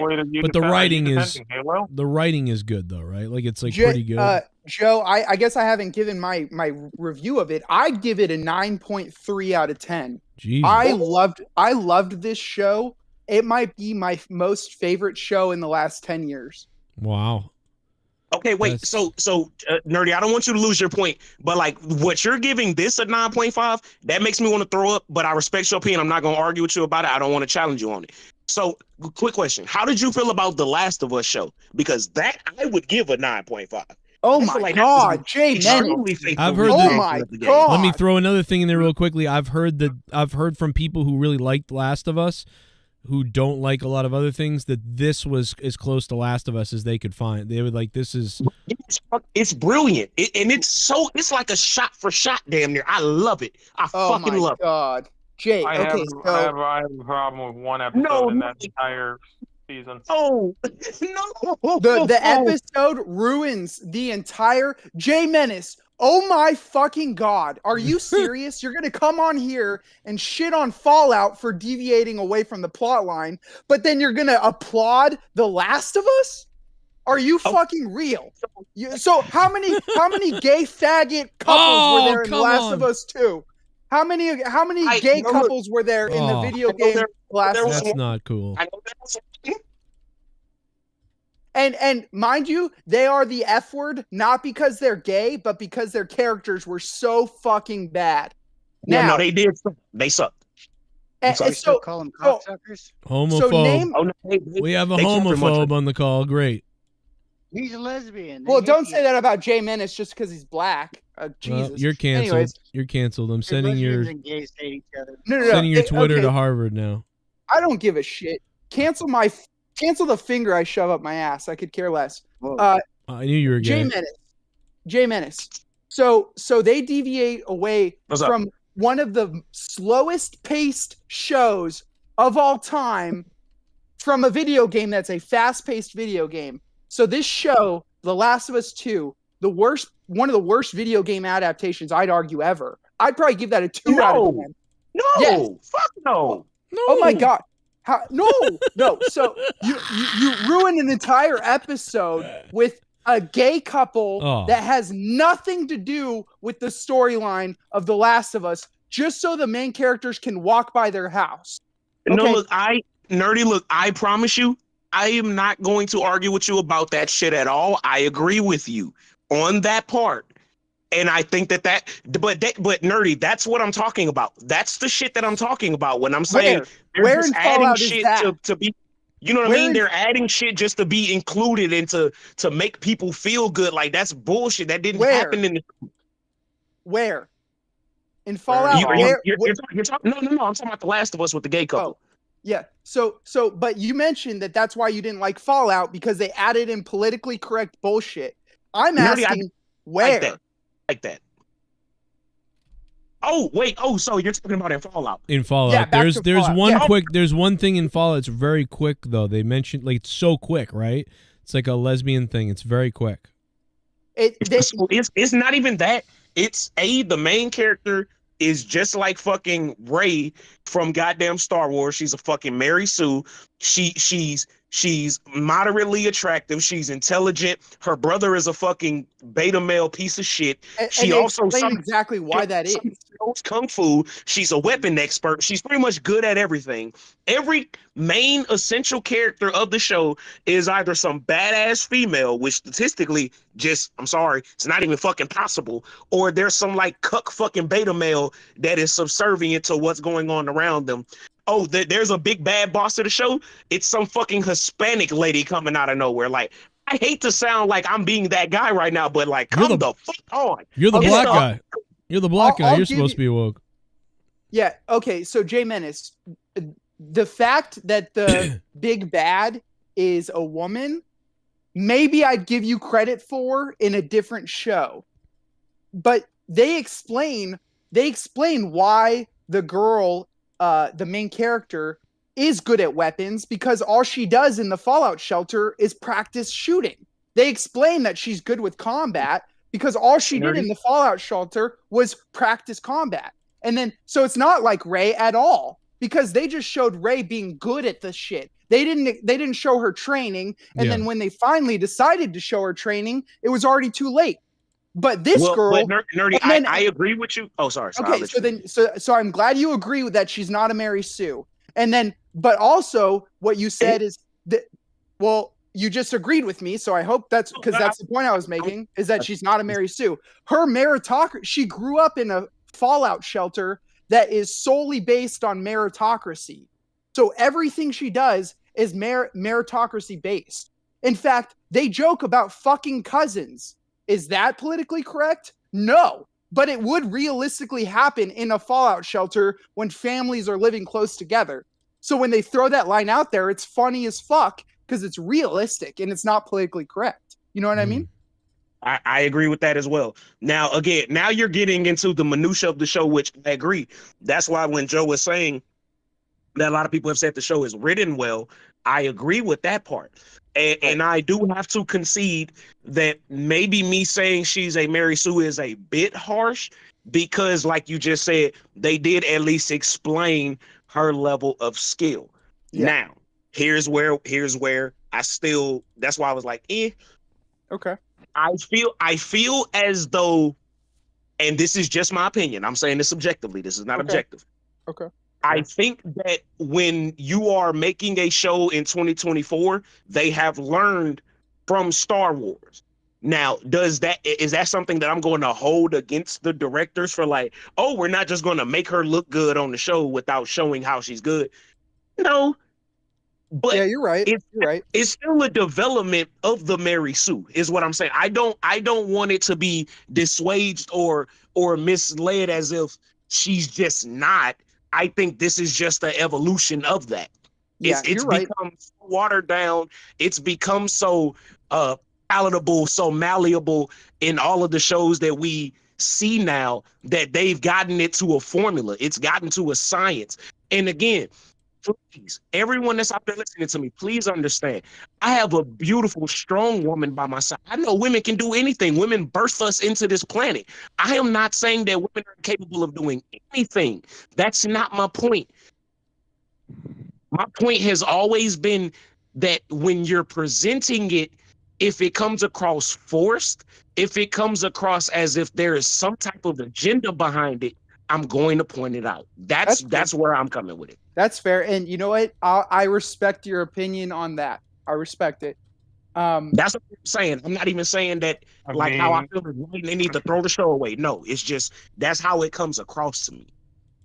I mean, and I think you got a little PTSD from Star Wars and other things. We've got that PTSD going on, you know? Yeah, and you know what, Jay Menace, there is a moment where her Mary Sue it's in the first episode, comes to bite her in the butt. And I won't say where, but you know what I'm talking about, where she is so naive, where she's such a Mary Sue that she doesn't expect something to happen and it bites her in the butt. You know what I mean? I kind of like that. They present her as this capable, competent person, but then, and again, that might just be like a character, like a main character trope. Like she's competent and she's able to do these things, but then somehow in like certain situations, because the narrative needs it, she's like oblivious and simple. All of it, you know what I mean? Like, okay, yeah, that's fair. To get overall, it's like it's weird, bro. I don't like it when you have to dumb a character down to tell a story. Why can't it just be because the bad guys are so good they got the upper hand right now? You don't have to diminish her, because when you ask me, everything comes back to wrestling, especially in storytelling, because at the end of the day, it's all psychology. It's all how you present a character. So it's like, why do you have to present her in a way that she's just bumfuzzled? Like she's not capable of understanding what's going on right now, just so, like, for example, her dad could get taken. She's competent enough. She's got all this military training to be able to defend herself, but she can't pick up on like fucking body language and social cues conveniently. Yeah, that's a good point. I didn't think about that. Yeah, it's weird, bro. It's weird. Like that. That's you got to remember, bro. In that opening scene, without giving too much away, it was a choice, and it wasn't her choice. That's true. Yeah, that was a weird thing. But I could probably review that. We could probably review the show, the Fallout show for. I could talk about it for hours. No, I think we should. We'll do that on the side. Just, if anybody's interested, we'll definitely do that. Also, look what they fucking did to Scooby Doo.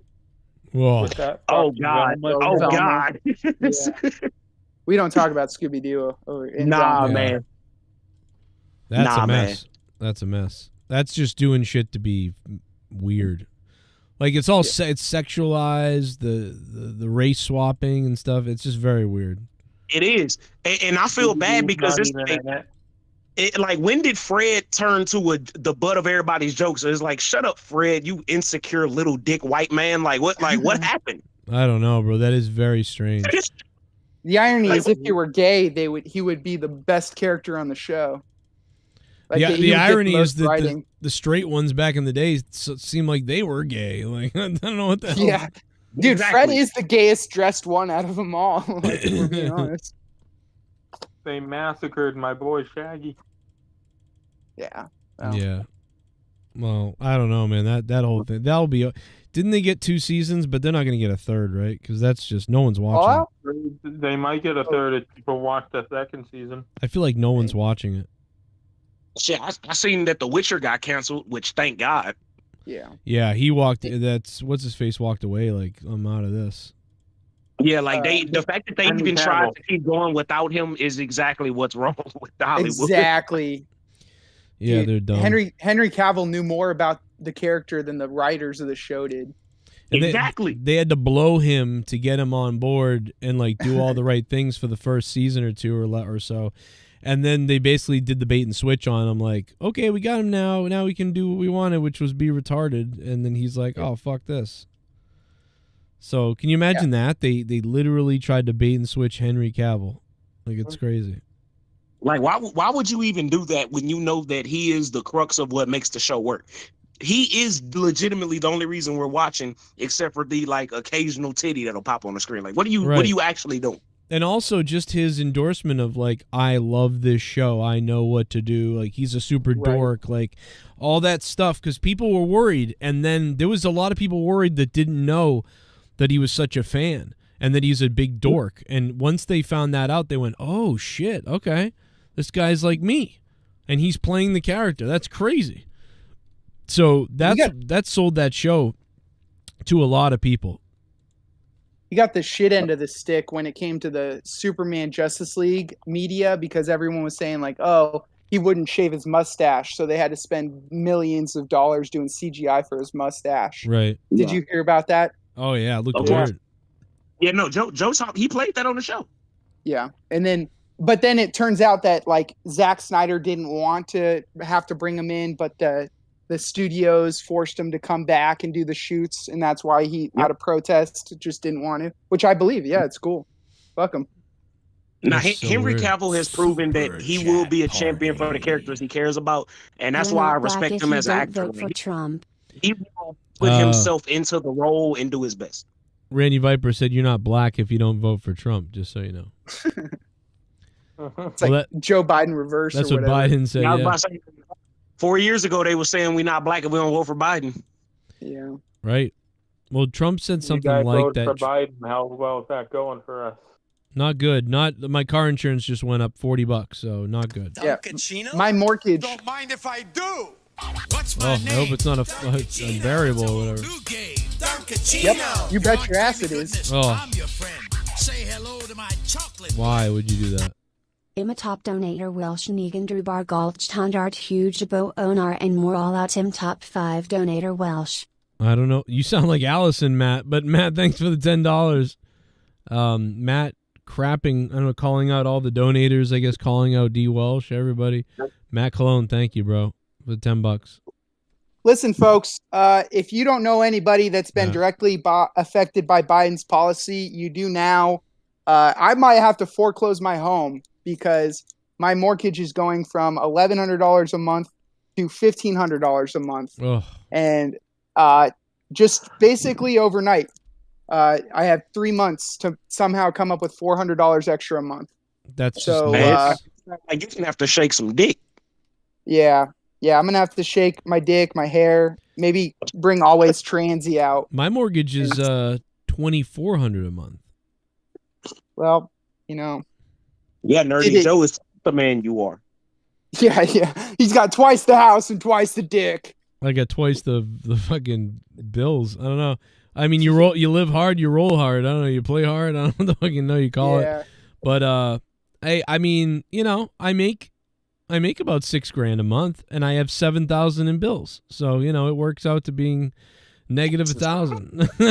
No, you know what? That adds up because you make about 4 times as much as I do, right? And that makes sense with your house, you know, being about 4 times the size, probably. Man, Joe, we got to get you to move to Texas, bro. Like for that exact same amount of money, you could damn near be in a mansion. I would be crushing it if I didn't owe the IRS, right? And I didn't live in Massachusetts, and I didn't have all these credit card debt things and whatever else. Yeah, I'd be living like I could be doing all right. If I didn't owe all these bills, I could be doing like you. I should be crushing it. I should be living like this is nice. Okay, yeah. But that's not. Instead, I wake up every day. I'm like, I'll die, kill me. Yeah. Kill myself. Yeah, no, dude. I should be doing a lot better, but I'm not. But maybe, in 5 years, maybe. But, you got to get it go. You know what you got to do?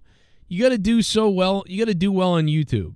You got to do enough to make 20, 30, 40,000 on YouTube. Then you go get a sales job where you make 100,000. It'd be good. Nah, Joe, you know what we need to do? We need to like come together as a community and all make Gavin feel like playing baseball is cool, so he can get you like a $180 million contract. Dude, let me tell you something. He was swinging the bat the other day. We were out playing wiffle ball, and I'm like, Jesus, man, you should be playing baseball. Like, I can't believe his swing.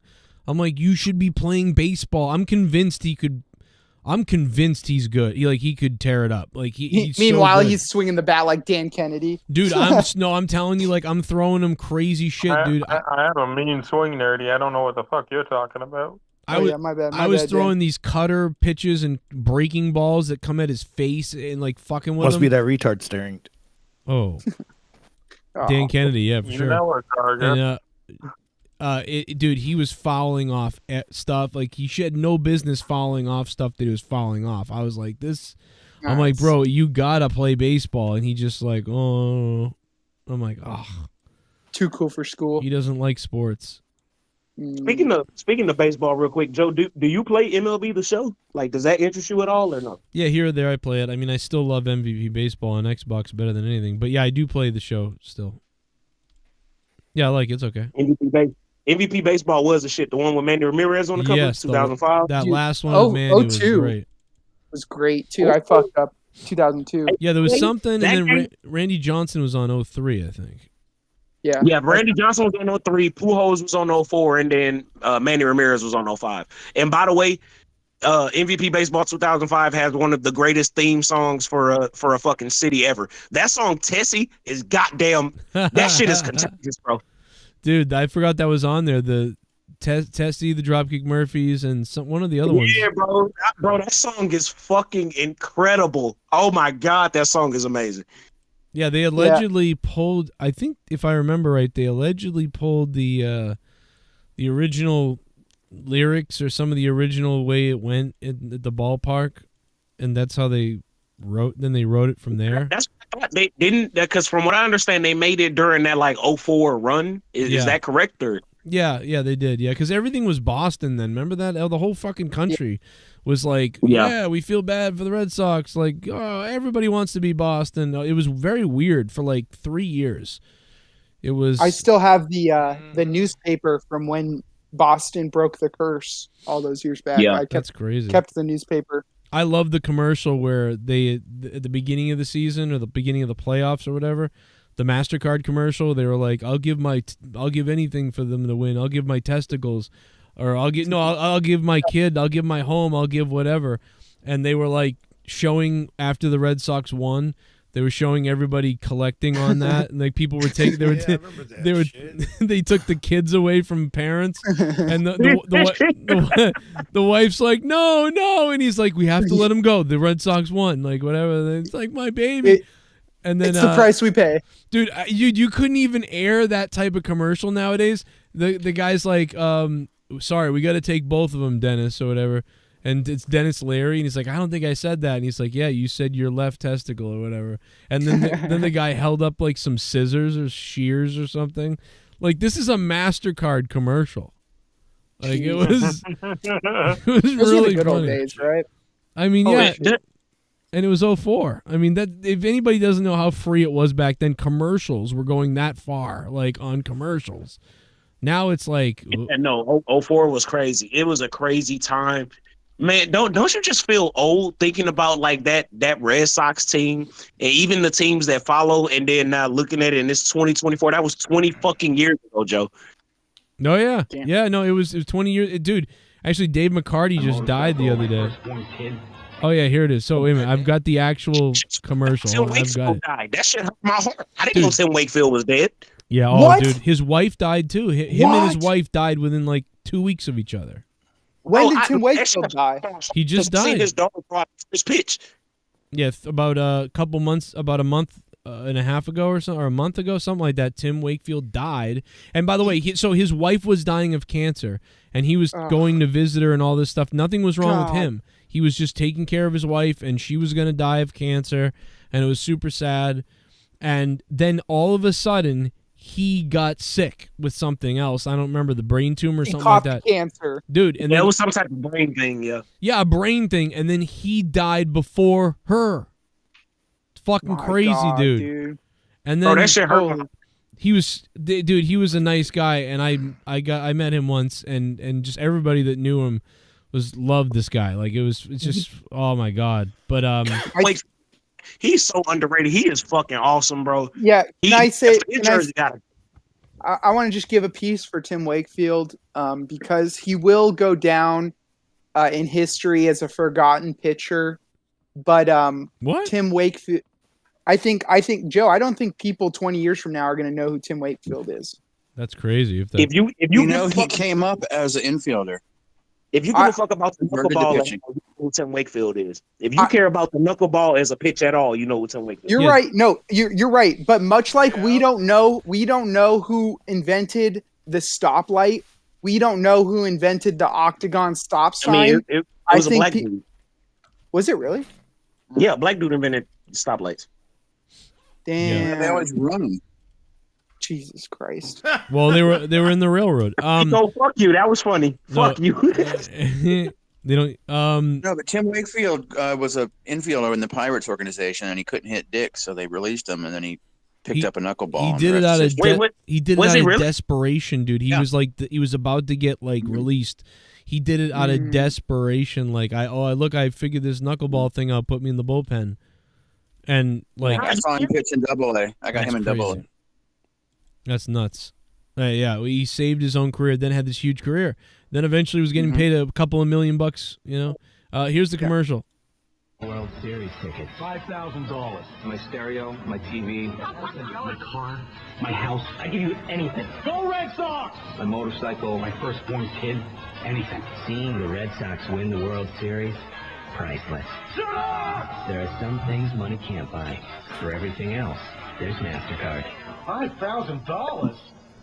Oh, crap. I wasn't serious. MasterCard congratulates the 2004 World Series champion Boston Red Sox and reminds their fans that we have them all on tape. All right, guys, that's everything. Let's roll.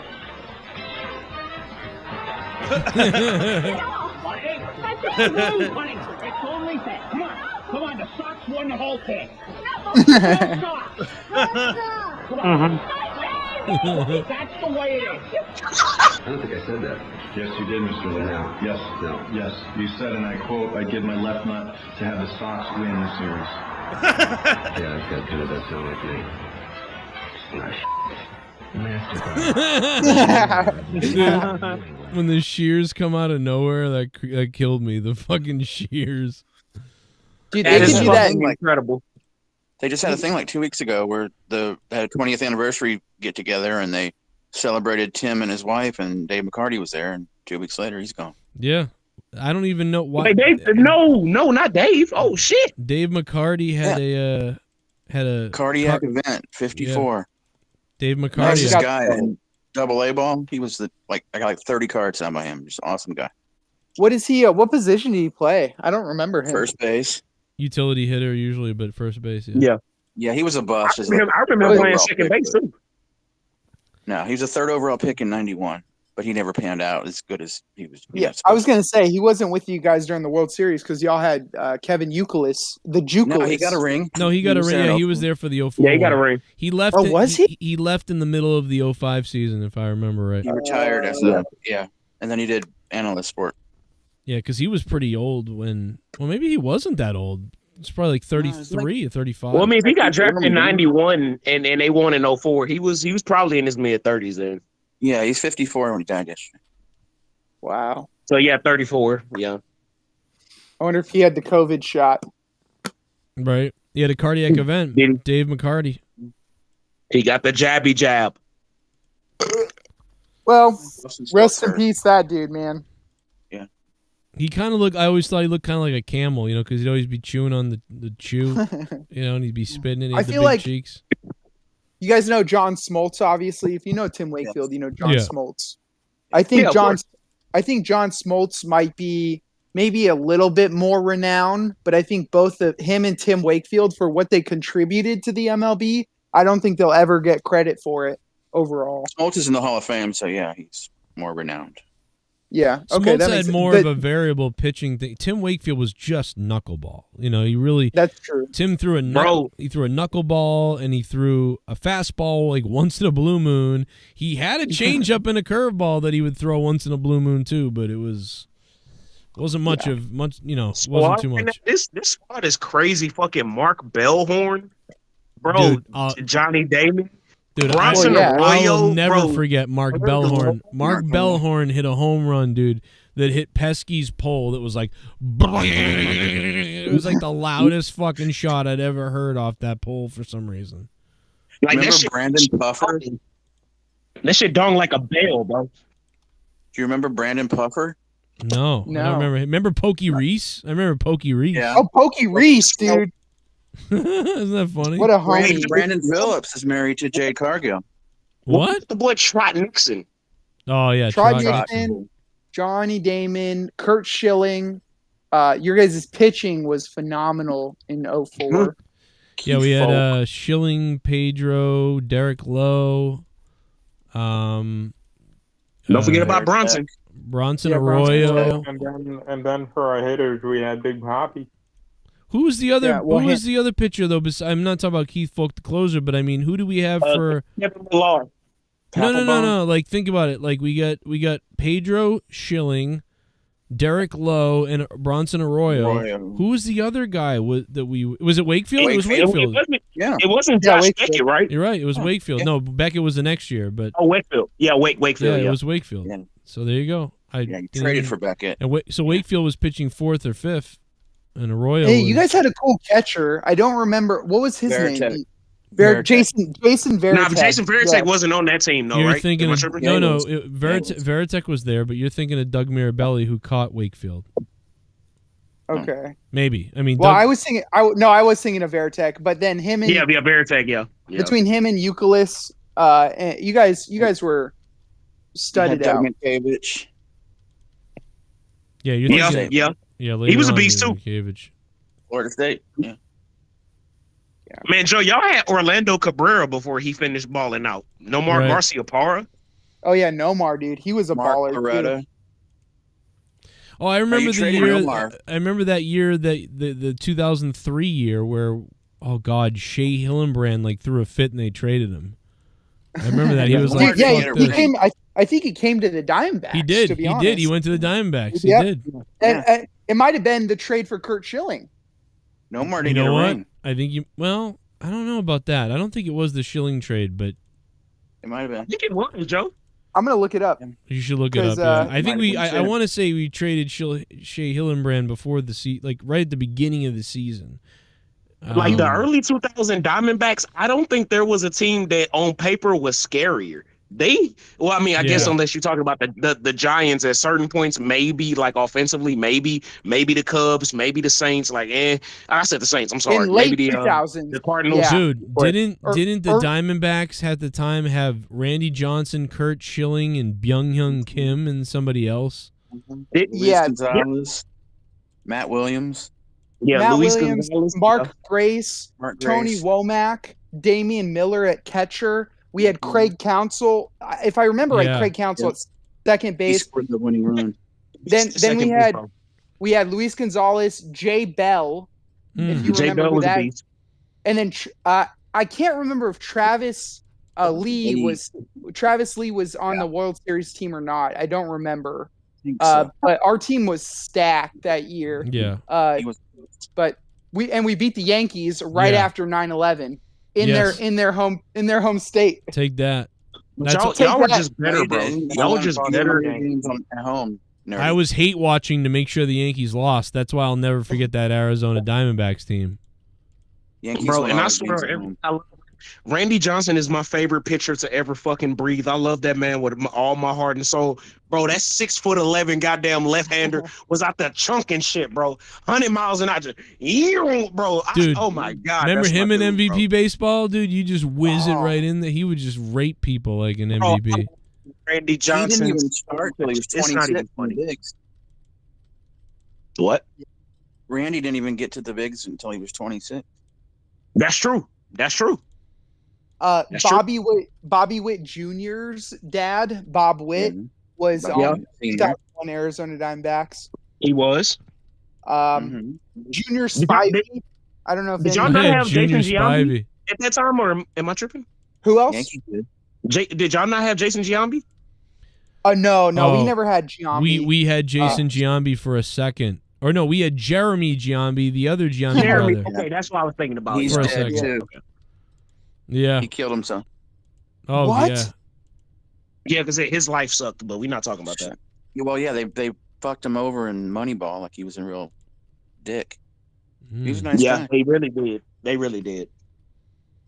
Oh, remember the Oakland A's for that period of time too? They had like Barry Zito and a couple other people that were like Mark Mulder. Yeah, Mark Do you Mulder. remember Eric Sanchez, the third baseman? That man was good as hell. Eric Chavez, yeah. Wait, that's Eric Chavez. I remember my ex-girlfriend was like, "Ooh, I like him." I was like, "Fuck." I'm not this. racist. Yeah, Eric. Do you guys remember Julio Rodriguez? Dude, those Miguel Tejada. Yeah, dude, the baseball, all the players from that era, like I will never forget everyone from like 2000 to 2008, like that time. Kenny Lofton in outfield. So while we're talking about it, I would like to ask y'all a question because I have an answer. Hudson. I want to see if y'all would agree. What pitcher was dominant and then just kind of fell off to the level of who I'm about to say now in this era? My answer is going to be Johan Santana. Oh, yes. Yeah, I was actually thinking of him earlier, and then you just said his name. He was the one that no, it's not Johan Santana. I was thinking of the guy who was on the Marlins who used to kick his leg way up. Oh, Dontrell Willis. Yeah, Dontrell Willis. Dude, I love Dontrell Willis. He was so good. Johan Santana was Cleveland. Amazing. Johan Santana was Cleveland, right? No, he was Minnesota. Minnesota. Twins. Okay, similar. No, he was Minnesota. Yeah, you're thinking of CC Sabathia. Yep. And it wasn't mean or anything. I used to call Dontrell Willis Darkness Willis because he was the darkest basketball player I ever saw.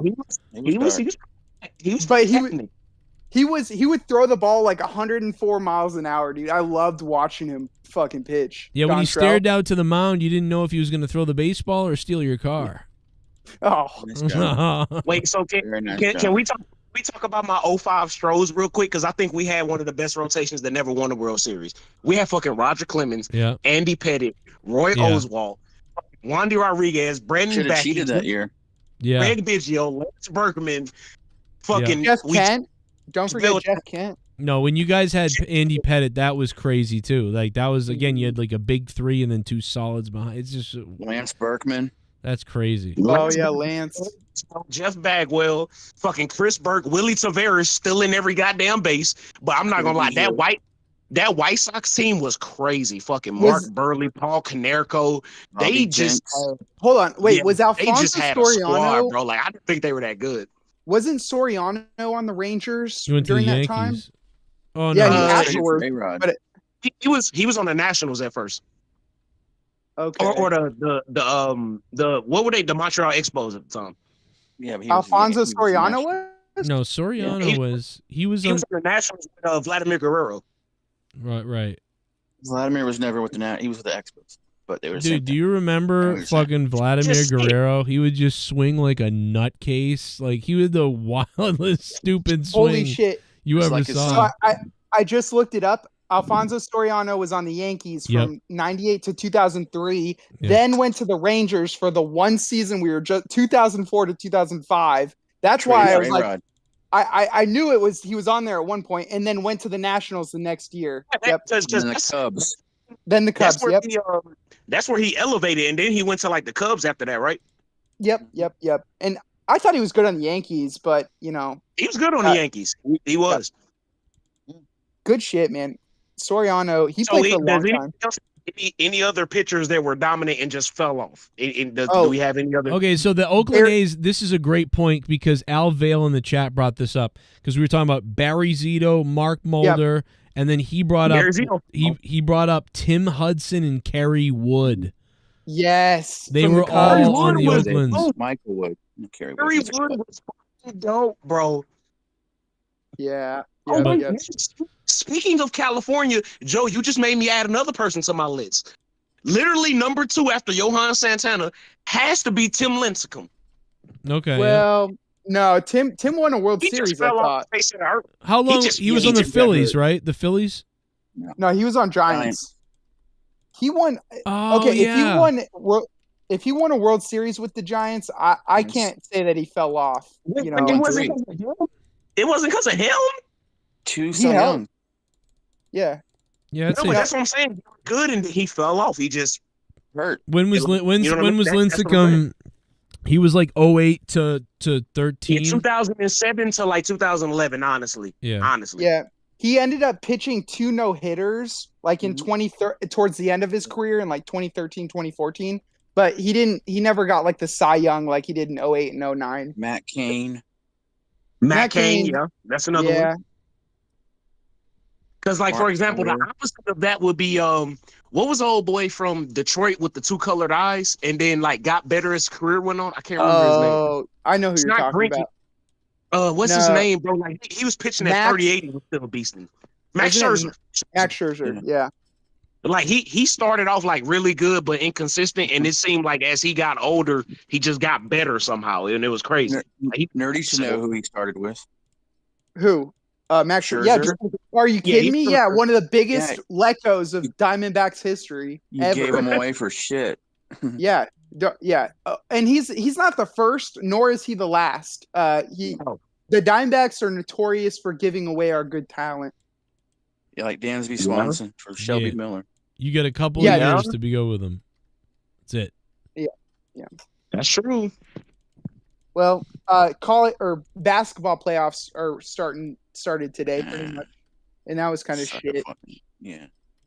Yeah, I mean, look, as long as the Celtics lose, I'm cool. Well, guess what, brother? We ain't losing.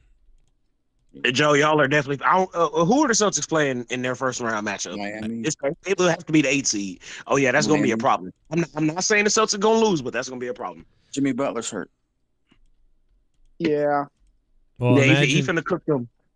Imagine how you're gonna feel when the Celtics beat probably one of the toughest teams that they're gonna play in the first round. You know.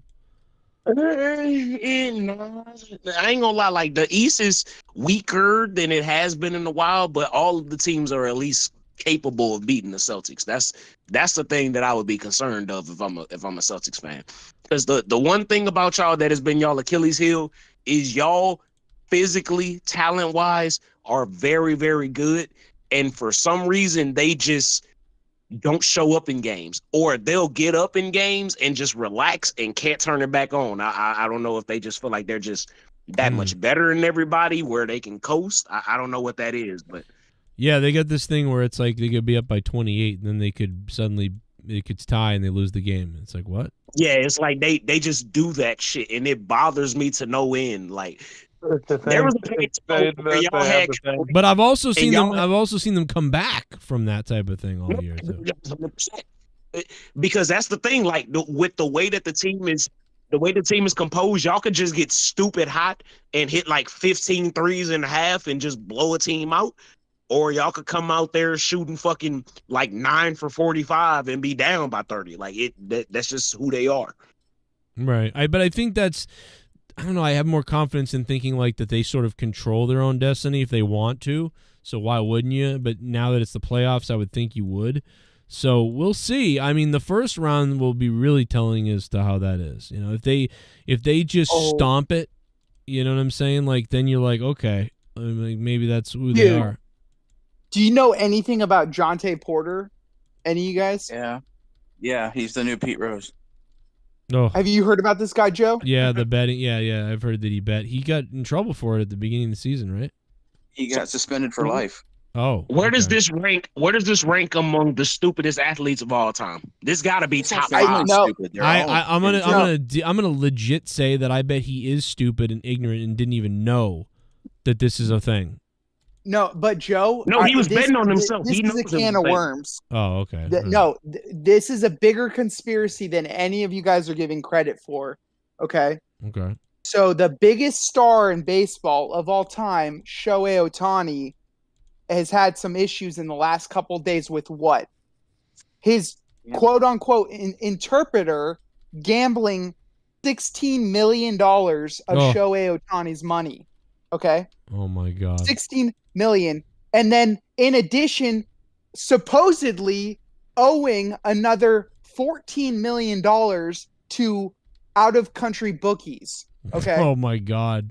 So on ESPN, because Shohei Ohtani is the face of baseball, they can't have anybody know that Shohei Ohtani was gambling this much because it ruins the face of baseball.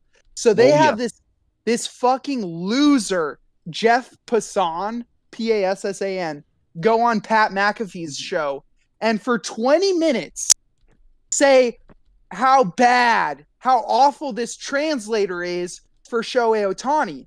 And you know Pat McAfee, or at least you have an idea. He's kind of like, oh yeah, apparently this guy's a huge piece of shit taking advantage of Shohei Ohtani, you know, and his inability to speak English and using that to gamble, right? They're trying to build a narrative that he didn't do anything wrong.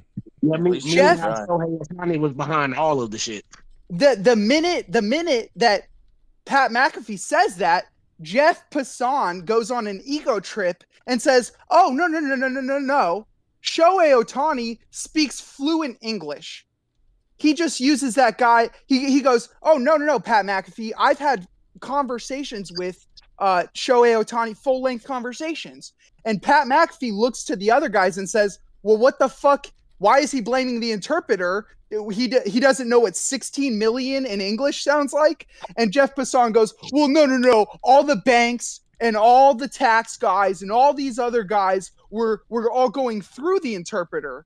And it's like, wait, they were going through the interpreter. So they were letting him make financial decisions that Shohei Ohtani should be making because he doesn't speak English, even though Ohtani actually does speak English.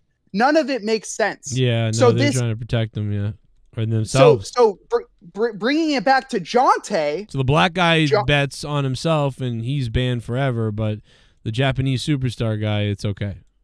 It's Jonte guy was kind of involved in point shaving, perhaps. Jonte was an example that the FBI was making to the MLB, to the NBA, to the NHL, to the NFL, that your best players can be fired like that because we have their text messages, we have their gambling records. So Shohei Ohtani, MLB, you better support the FBI, the CIA, whoever when election comes around, because if you don't, you're going to have a whole lot of Jonte Murrays, and they're not going to be Jonte Murrays. They're going to be Shohei Ohtani's. They're going to be Patrick Mahomes. They're going to be LeBron James, because we have all the dirt we need on those guys. And I know it sounds weird, but ESPN is working in collusion with them by going onto the Pat McAfee show and trying to push it down underwater. He's trying to go on there to build the narrative to make sure that it's pointing in that direction. So this, narrative. That's why I wanted to bring up Jonte Murray, because this is people wonder, why did the FBI raid P. Diddy? Well, it's not because necessarily they want to bust P. Diddy, even though P. Diddy wouldn't give him an endorsement, and that's probably why he got raided. But now they have all the bribed material of celebrities fucking little kids on P. Diddy's home, and he's going to start getting endorsements. I guarantee it from all those videos. Yeah, that's sorry. That's wait, hold up, Nerdy. I don't understand what you're saying. So the FBI and the CIA went to the MLB and said, we have record that No. I got that part. I'm talking about the P. Diddy part. So the FBI went to P. Diddy and said, hey, you're going to endorse Joe Biden. And this is my speculation. P. Diddy said no, because Joe Biden, if I endorse Joe Biden, I look bad and it ruins my image, my bad boy image. So then the FBI says, okay. And then a couple days later, they go and they raid his home. And P. Diddy's, he's on a plane, but then he's not. And the media is covering for where he's at. But all meanwhile, the FBI seized all the security footage, all the home recording footage, because P. Diddy secretly records everything inside his house. So now the FBI... Go ahead. No, because I want to ask, so like that, I get the like speculatory like atmosphere around that, and it is juicy, but what Lesbian. about the actual accounts of like women being like, hey, I went to this party, they handed me a drink, and then I couldn't fucking move afterwards, or whatever. You know what I mean? Like Yes. it's Oh, do you like think that? that Like what about that? do you think that just started? Fuck no, that shit been going on since the mid-90s. Okay, so you answered your question right there. You answered your own question. Why did they do it this year? Why did they do it 5 months away from the election? Well, no. So look, Personally. I do agree with you in the regard of they are trying to make an example out of him so that more powerful people stop doing what they're doing, or they're going to pursue them too. No, that's not what I said about P. Diddy. That's what I said about the sports players. With P. Diddy, it's about getting specific video evidence and blackmail. I think they got honestly. I think P. Diddy had a video of Biden doing something, and that's why they went. Oh, maybe. Your speculation is still follows the same logic as to everything I said. I am going to watch WWE Treasures tomorrow. Cody is helping find his dad's memorabilia. Oh, so yeah, they're gonna shit. Cody's gonna find more of his dad's stuff. Ray J's World, thank you. He gonna find his dad's memorabilia. Memorabilia. If only they could find his dad's life. Oh, bring him back. Come on, Jesus.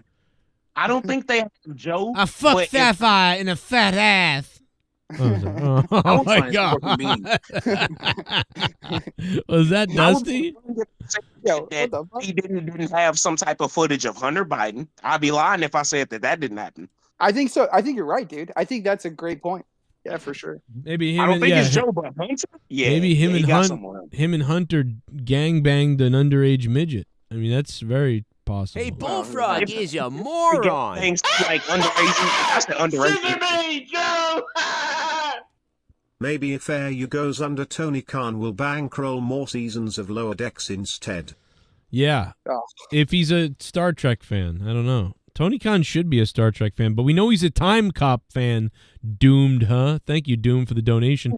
Guys, the donations are still on. Feel free to drop them if you want, but if not, I get it. Hey, just really quick to that point, I just want to say what I put in the comments a couple of days ago. The only reason that AEW existed and started in 2019 is because we were so disenfranchised with WWE and how they were going. We wanted an alternative. Now that WWE is good again, AEW has no reason to exist. I want you to die. Oh. Wow. No, but look, here's the fucked up thing. Somebody tell me I'm wrong. Somebody tell me I'm wrong. I love you, Jay. You're wrong. You're wrong. Fuck you. You're wrong. Fucking have it all. Then you know what? Then don't watch TNA when Matt Hardy goes back to TNA. Oh wait, because I've been watching TNA for damn near 20 years, so you can kiss my ass. Oh shit, same here. But about kissing your ass, nah, that's some P Diddy gay shit, man. What the fuck's wrong with you? So say no Diddy. No Diddy. No Diddy. Jay, I like how you brought up Juicy when you were talking about up. Diddy, the little Biggie little reference there. I like that. You know, like I'm just saying. Hey, look. As a matter of fact, instead of saying no Diddy, I'm gonna start saying no Tommy. No. Nah, I think I'm gonna start saying we got caught. We got caught. We got caught. You we out here. We out here. That kills me. No, I'm sorry. I didn't mean to bring the conversation down with that conspiracy theory. My bad, guys. My dog wants to be on the show, so I'm finna cut my camera on so y'all can see her because she's fucking with me. So everybody say hello to Tina since she wants to be on the show so damn bad. Let me see Tina's ass. Turner. She doing all your coke? Is she single? Yes. She rolling down the river? Hey, look, and all babies are welcome, bro. We trying to bring money into this house, baby. I got my camera on. Put some fucking pants on. Damn, you got the championship. This is inside the champion's house. We're getting like Cribs 2.0. Hey, y'all pay no attention to my shoes. Those are from karaoke night. I was doing my thing. Don't worry about all that. What song did you sing? I'm doing a 2K24 fucking rebuild franchise where I started as the Harlem Globetrotters because I'm that dude and you know it happens. Do they call them the Harlem Globetrotters because like they're all or from Harlem? Trotting the globe. That's why I wanted to put them in 2K because I'm like, okay, they don't really lose, you know what I'm saying? So yeah. I wanted to start like a fucking franchise in 2K and use the Harlem Globetrotters because it's like, all right, well, I got something to rebuild here. Like, you know what I'm saying? Like I got something to start from the ground up and come up with my own characters and yada yada do. So it must suck to be that other. y'all. It must suck to be that other team that loses to the Globetrotters every fucking day. The Washington Generals. Oh, the Whites. Yeah, the white boys. We call them the Whites. They try their hardest, guys. Let's not put them down too hard, okay? Do they really put? If I remember, when I was a kid, they were white. They were. And that was it's what we deserved. But it was our reputation. It was really funny to me. They were wearing all green, and a lot of them were white. Almost all of them were white, and these guys are dunking in their face and shit. And it's really funny. They weren't from DC. And what's crazy is my uncle actually got married to one of the Globetrotters like touring managers, like niece. So every time they came to Houston, we would get free seats. We have brochures and everything of like every city they were going to. They give us jerseys, headbands. Fucking, they bring us on the court and we be in the Toyota Center on the screen. Like, it was crazy, bro. So, shout out to the Globetrotters. Can you imagine if hockey did something like that? They called them the Ice Shockers, and then they faced an all-black team that was like retarded people. And they just and like everybody, that shit would be crazy. Dude, you imagine that? It'd be called racist. Would be named Sudan. Dudes, the coach for the Washington Generals had 6 wins and 14,000 losses. Where's the win? Right. When did the win happen? Like, I know, that's what I was on. That happened. 6 wins. I'm looking for it too. Like COVID. Dude, that happened off air. No, look, I'm gonna let y'all inside baseball because this really happens. So, the games that the Washington Generals win, they have a script for that, and it's when the Globetrotters aren't making their shots. Oh, really? Yes. What the fuck? Okay, so I'm reading this. They did no way. Can you imagine? Like you're in Harlem. The Globetrotters are playing somewhere in New York, and there's all these kids there, and the little black kids like, oh, look at the Globetrotters, and then the shitty white team beats them. Yeah. So I guess in 2007, the coach took a half court shot at a buzzer, and since normally it never goes in, they got it. And since it went in, they gave him the win for the night. And the crowd said, the coach said that the crowd was so mad. He said, "You'd thought we had killed Santa." The fans booed so loud. No. 2007, I was there for that. When they came to, he didn't make the shot here, but in the Toyota Center, they like did a whole presentation on that, brought him out during halftime. If he makes the shot, the Globetrotters win the game. Like that was the actual thing. 100%. Yeah. So they had cool. monster trucks tonight, and I wasn't able to get. It was starting at 5, and it was pouring rain out, and I didn't go either. Yeah, I didn't have the money. I didn't have the money really and anything, but I could have maybe, But I decided not to do it. And I'm glad I didn't now with the rain. But dude, Monster Jam was here, and they sold it out. What is that like? Good to hear. As white as I am, I've never been to one of those. It's loud, and the trucks, they do tricks and loud. just. You've never been to that? And expensive as No, fuck now. you need to back go. then it used to be like $10, Okay, $5. it's Now $30. like $80. It's really fun, nerdy. You need to go. Okay, like, if you need to go. It was $30 for the so nosebleed at Gillette Stadium was $30, but if you wanted to sit a little closer, $60, $80, and then the front bowl of the Patriots, Gillette Stadium, front bowl was like $120.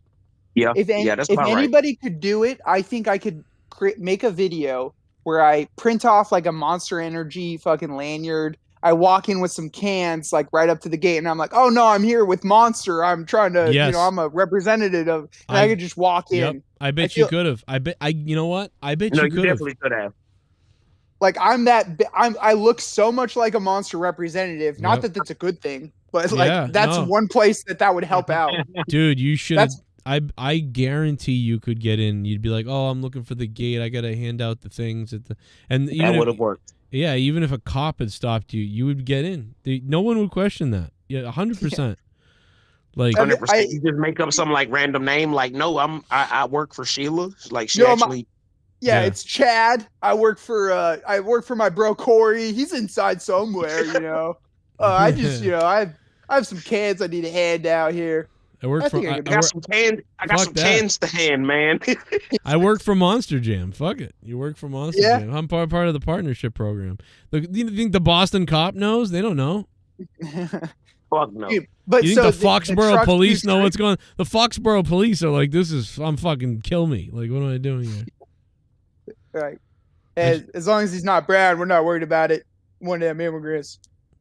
I don't know if cops are like that in Boston still. No, the cops are like, I don't know. The cops are old school here. They'll beat the shit out of you. You know, they don't fuck around here, I feel like. But they're not like, I don't know how to explain our cops, but they're just like, they're more serious, like, but they're funny. Like, I don't know. Jay, I like our cops. We can explain our cops here. I literally had a cop pull me over. Now, he was joking, but I feel like he was somewhat serious. He literally told me, again, don't forget, my mom was a legal secretary for 40 years in this state, so I know a lot of these cops. He pulled me over, and he was like, hey, Jordan, if there's some brown on it, we frown on it. That's what he said. Oh. Well, that's brown on what? Your underwear? No. He's talking about pulling black people over. He's like, he's talking about your skin. You're gonna get a raw Holy deal. shit. You're gonna get a raw deal right off the bat. That's what he said. That man said, if there's some brown on it, we frown on it. That's what he said, bro. What? I don't know how far that goes. I don't know if he was just joking, because don't get me wrong. Like, the actual officer I'm talking to, I don't want to say his name because I know somebody's going to fuck with him. But he said it. Is he black or is he white? Oh, yeah, he's very white. He's white with like one of them faces that got a double chin, but he's not really fat. See, Joe, I be racist sometimes to be. I be racist sometimes to be funny. That was so racist, it went right over my head. I didn't even know what he was talking. Can we go back to how you? About... Wait a minute. Can we just go back to the fact that you just said I be racist sometimes? Yeah, that is. Let's go back to I know. that. I should have said I am. Is that one of those? You know, when I get on the show, Nerdy starts trying to be ethnic, and it's okay with me. Some kind of racism on my father's deathbed. It's the white nervousness that he gets. He gets that white nervous guy. Man, sometimes started talking like I a be hood. racist, like Nerdy. You good, bro? You know I love you, man. But Nerdy means well. Thanks, It's like he's so nice. He's trying to like empathize to talk like other people. You know what I'm saying? Like that's what it is. Like I get that. Yeah, you're right. I should have said I am. But like, dude, you know how many black guys have seen that before though, where they're around a white guy and then the white guy starts talking and they can feel it. They're like, "What the fuck? Yep. You don't talk like this, bro." Yeah, Just talk there's like a white actually guy. like a little twinge in my heart that goes off when Nerdy does that, and it is uncomfortable. It feels like somebody's pulling the veil off of something, but you know, Damn, it is dude. what it is. Dude, people I didn't still even know I said that. white guys still do this. You'll go to a thing and they'll be like a bunch of black guys, and then all of a sudden the white guy will be like, you know what I'm saying, like, you know, and then they're just like, oh, like it's like you don't talk like that, bro. We know you don't talk like that. I don't know. Well, ICP talks like that. Yeah, but that's different. They're You know what I'm they saying? You know what come. I'm saying? You know what I'm saying? Yeah, they come right off, and you go, "Oh yeah, okay, you guys talk like that." But that's what I'm saying is like these other, you can tell when the white guys like. Remember when Dave in that interview, fucking right on, man, right on. Like he never done anything like that ever. That fucker. Dude, I'm pretty proud. I haven't said hell yeah, dude, in a long time. Well, but that's a thing you do, so like that's understandable. Well, I'm sorry, Jamin. I didn't even know that I said I'd be raised. That's my bad, dude. No, look, no, it's cool, bro. Like I understand if there's brown on it, you frown on it. I get it. Dude, that's so the only say that thing. about anal. And if there's white on it, he's right on it. So there you go. Hey, brown on your dick? Brown upon it? I think Dave should. He got caught. He got caught. I got caught. We got caught. We out here. Where's the soundboard? No, the only police sayings I've ever heard is like 5 or 9, you're fine. 10, you're mine. And that's referring to like the speed limit, like when a cop. That's referring to the kids at the playground. Oh, this is what I'm saying. If y'all have, you got caught again. Cops like to talk in rhymes. That's what I'm saying. When the dude told me what he told me, he was like, "Hey, look, if it got brown on it, we frown on it." They like to talk in rhymes. I don't know what that is. Yeah, if they want to linger, slip them a finger. Dr. Seuss. Yeah. Wait, what are they? The fucking Riddler? You know what, Dan? That's a good point. It's There's like, you know what I'm something saying? I got 2 in the pink, 1 in the stink. You know what I'm saying? Like, it's weird. It's like they got cop dad jokes or something. You're like, what is this? What does this mean? Yeah. That is. Yeah. But also, do you guys know anybody that's like came back from like serving in the military? They have like the worstest. I said worstest.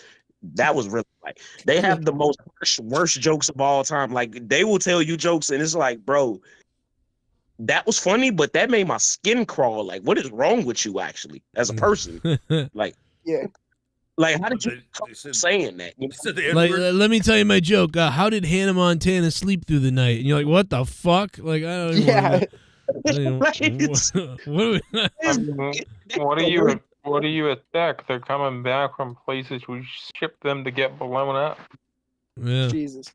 Yeah. Well, you'll be going there Soldier's too. like, he comes back. Dude, oh my God. I knew this guy. They were just following orders. He came back from Iraq. This was and he was my friend's older brother, and he had killed a shit ton of people. We were playing beer pong, and it was just the 4 of us, me, my roommate, and then him and his brother. And he walks up and he's like, yeah, I could kill a guy in like 4 seconds. And I'm like 100 pounds wet at this point. What? And he walks up.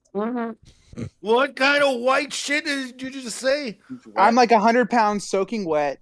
He walks up to me and makes like a prayer hand, like he puts his hands together like he's saying a prayer. Oh. And okay. puts it down by his stomach and then pointing outward with his middle finger pointing outward and just pokes my solar plex as hard as he could. Just walked up, poked my solar plex, and I was out for like, I don't know, 10 minutes. He's like, yeah, see, told you I could do it. He's like, you're lucky I only used 50%. And it sounds like a meme. No, I know what you mean. Like my mother's ex-boyfriend's fingers, dude. DBZ shit is that? My mother's ex-boyfriend's had fingers of steel. It felt like if he poked you, like it would fuck you up. It was weird. But because his hands were clasped together fingered by him. In like the prayer form, yeah, right. It was like both his hands went through me and not inside my butthole, like you would think. What? The dude ended up committing suicide like a month later. Good. Just from all the PTSD and shit. He killed himself in 4 seconds. God. I felt so because I mean you could see he would like shake and just stare. It was fucked up, man. That's crazy. I think I said good by accident. I'm sorry. No, it was yeah. Was that an accident? Yeah, I didn't know. I thought it was a bad guy. I don't know why I was thinking he was a bad person. He might have killed innocent children. I don't know. I don't know who he killed out there, but he definitely killed a lot. Yeah, but he had some sick jokes too. He would come back. He'd be like, "What did we do to that little 7-year-old Palestinian girl before we saw her? What the fuck? Nothing less than we did to her parents." Oh my God. What the fuck, dude? Oh man, I couldn't do that. Dude, I think it's gonna happen to us, man. I'm just waiting for it. Jesus. I'm waiting for all the illegal immigrants to come out of the tunnels and the holes underground and just come through our houses and kill us all. That feels like what they're setting up, like 10,000 in every state, and then they'll turn the 911 numbers off and everything. It says in the Bible that Mexicans are going to inherit the earth. Is that what they say? Dude, can they give us tortillas? If they didn't, why was Jesus named Jesus? He was Mexican. That's awesome. Hey, look, it's all fun and games till you find out that the letter J wasn't invented till the 1500s. Then you gotta wonder who everybody was praying to before 16 fucking whatever. You know what I'm saying? Well, that means you were it was another language. You've been a menace alone since the 1500s. That's true. Yeah. Well, just look That's it up very in true. in Latin. It's in Latin, so look it up. What's the name for Joseph in Latin? Or Jesus? Yeshua. Our research team's on it. Yeshua. Yeshua. Did you say Joseph? No, you said Joseph. I meant Jesus, but yeah, Joseph fucking Yusuf. Yeah, we knew what he meant, Gargas. That's why we just answered. We knew what he meant. What the fuck just happened? So, no, Jehovah is a name. Oh, but it's spelled it's pronounced Yehovah. Jehovah. Yeah, that would be God's name, even though neither one of them exists. So yeah, that's just you're stupid.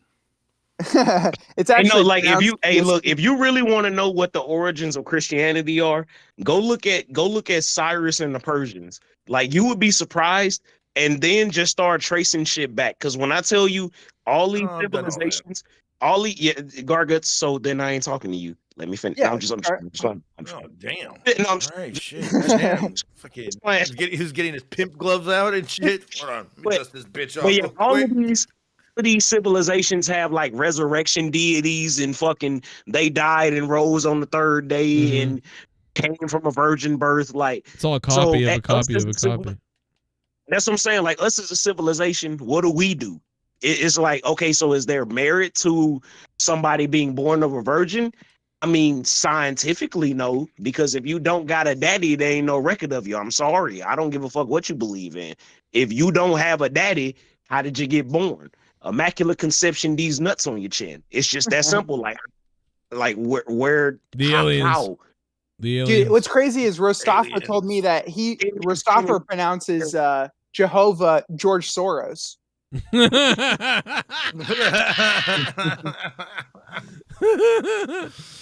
Oh, 500,000 in the bank, baby. 500,000 in the bank. Grab your mother's credit card. Donate $100. Thank you. It's the Joe Cronin. What if Rostafa is like one of the security guards at the like illegal immigrant hotel, just making like $8K a week? Probably. Just like standing in front of a door. I'm finna call Rostafa's Christianity into question. Hey, Rostafa, if you got 500,000 in the bank, God needs 10%. You better start donating $5,000 a week, boy. You better. And by God, he means Jay Menace. Am I right? Woo woo! Jesus gonna get you. There he goes again. I did it again. Sorry, guys. that time it was on purpose. What's going on? That time was on purpose, but it was for the joke. You know, we're having fun out here. Nerdy is like those white girls at the fucking rap concerts. Hey, but we're paying ticket numbers. In word, right? Yeah, of course. Wait, not me. No. There's a white girl at a Tyler the Creator concert. Yeah. Dan Kennedy, does the N-word make you uncomfortable? Apparently, apparently Finn said it earlier today. Phil Sims? My youngest apparently said it earlier today. And I was like, "What the fuck? What are you talking about?" Like, and I listened, and she goes, "He heard it in the song," and I'm like, "Oh my god, dude, you can't say that." Man. Hey, look, it's all fun and games until he coming home for prom and he bring a black girl with him. That would be all right. I wish I could bring home any chick, you know. Dude, I had a black girlfriend. Real then. We'll bring home. I like black girl. I like everybody. So it doesn't matter. No, you like black women. That ain't even what I'm talking about. You bring a black trans woman home, that might be a little weird. Oh, sorry. Go ahead, Joseph. No, I was just gonna say you bring a black, like trans woman home. I might be like, what the fuck? But yeah. Bring one of those Zulu women. What if he does it? What if he does it? He's like, but Dad, I love everybody. You shouldn't judge me. No, what if he's like, but Dad, she's an Olympic swimmer. She's gonna beat all the women's records.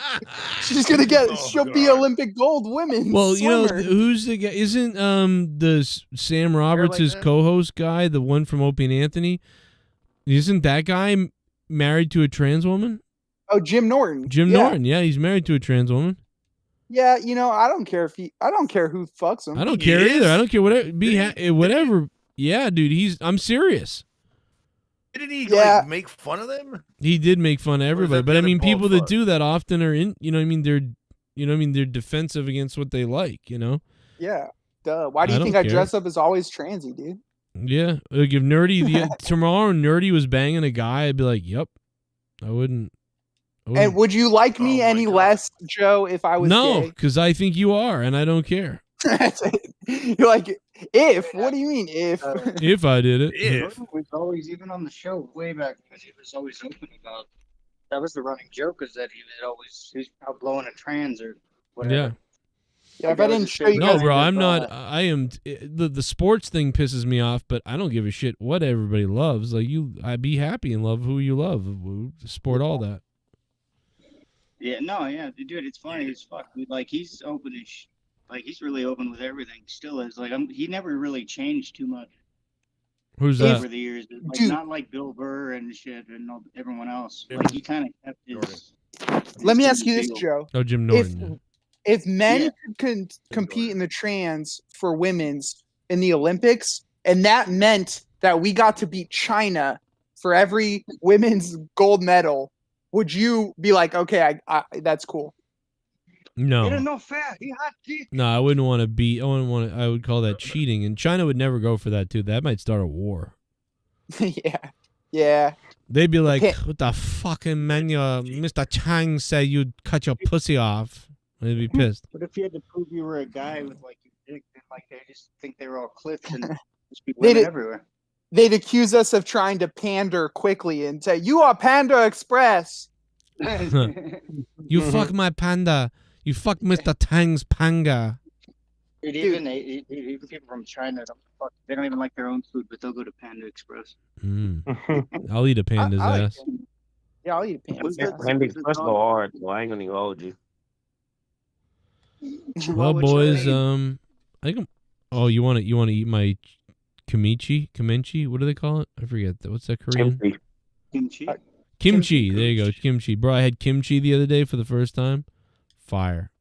What is that? Is it just like cabbage or something? Yeah, dude. It's like seaweed or like no, it's like spinach and very buttered spinach. It's like got rice and then they put like a fucking egg on it. I don't know. It was very good. Wait, hold up. Wait, Joe, can you say that again? This man said very buttered spinach. I don't know, something. It's like buttered spinach or something, dude. It tasted so weird. It was like kimchi, bro. It sounds like pussy or something.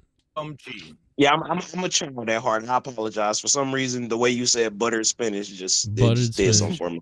That does sound. I like it. That's what fucking Popeye was giving the old bitch. Hey, I'm gonna put it up my own asshole. Dude, hey Joe. Yeah, put it up. Your ass. You got any fun plans for tomorrow? Me? Yeah. Anything crazy going on? Probably gonna laser. I should do a million things, but I'm probably gonna look at the wall tomorrow. Oh yeah. Yeah, probably like I'll hang out in the living room just to be around the kids and stuff, and then I'll stare at the wall and hopelessly. Gonna contemplate suicide a little bit, go eat, then shit, sleep a little I'm bit. not gonna do that, but I'm gonna like, just He doesn't do that until hopelessly. Monday, nerdy. Yeah, I'm just gonna hopelessly stare at the wall. Is what I'm gonna do. Well, in the infamous words of Rick Ross, when I'm alone in my room, sometimes I stare at the wall. Automatic weapons on the floor. Well, who can you call? My down bitch. The one who lived by the code, put this music shit aside and get it in on the road. Like, what the fuck? Wow. Y'all say before you do the gangs, what the fuck ever y'all do? Oh, yeah, no. That is on drive-bys in the hood, dog. What the Right. fuck? It's like I was Jim Cornette and I think of the word. I got Dude, then I gotta gonna call Kimchi and WWE. Kimchi I got- WWE. I got a song. Here. I got a song. It's called "Stabbing Westwards on Tour." So I look up their videos to see live YouTube videos. Are you gonna I got a say song. aren't they going to your place? Are they going near you? No, Damn. they're going to New Jersey actually, so near Luke. But it's a festival, and I'm not doing that. I playing got about a 3 song. hours from me. Hickory Speaking about dickory festivals, dock. dude. Can you believe that Coachella's still going on right now as we speak? California's a dead No doubt, state. just cut off the. Yeah. No, that was last week. Sublime already played with the kid. California is a Yeah, they shithole. played. I don't think that I could be in the same. I don't think I could be in the same state Rastafa's in. It's just too much pompous, arrogant. Dude, asshole. well, you try being in a state next to that shit ass state. They all moved here and ruined my state. Yeah. Yeah, like I promise you, like too. I would rather. I think the weather Oh, you know ruined what? your state. The biggest thing about Stabbing Westward right now is they're celebrating their first album from '94, which is the one where their guitar player left after they wrote the Ungod song, and the guitar player left and then used the exact song for Filter. Hey man, nice shot.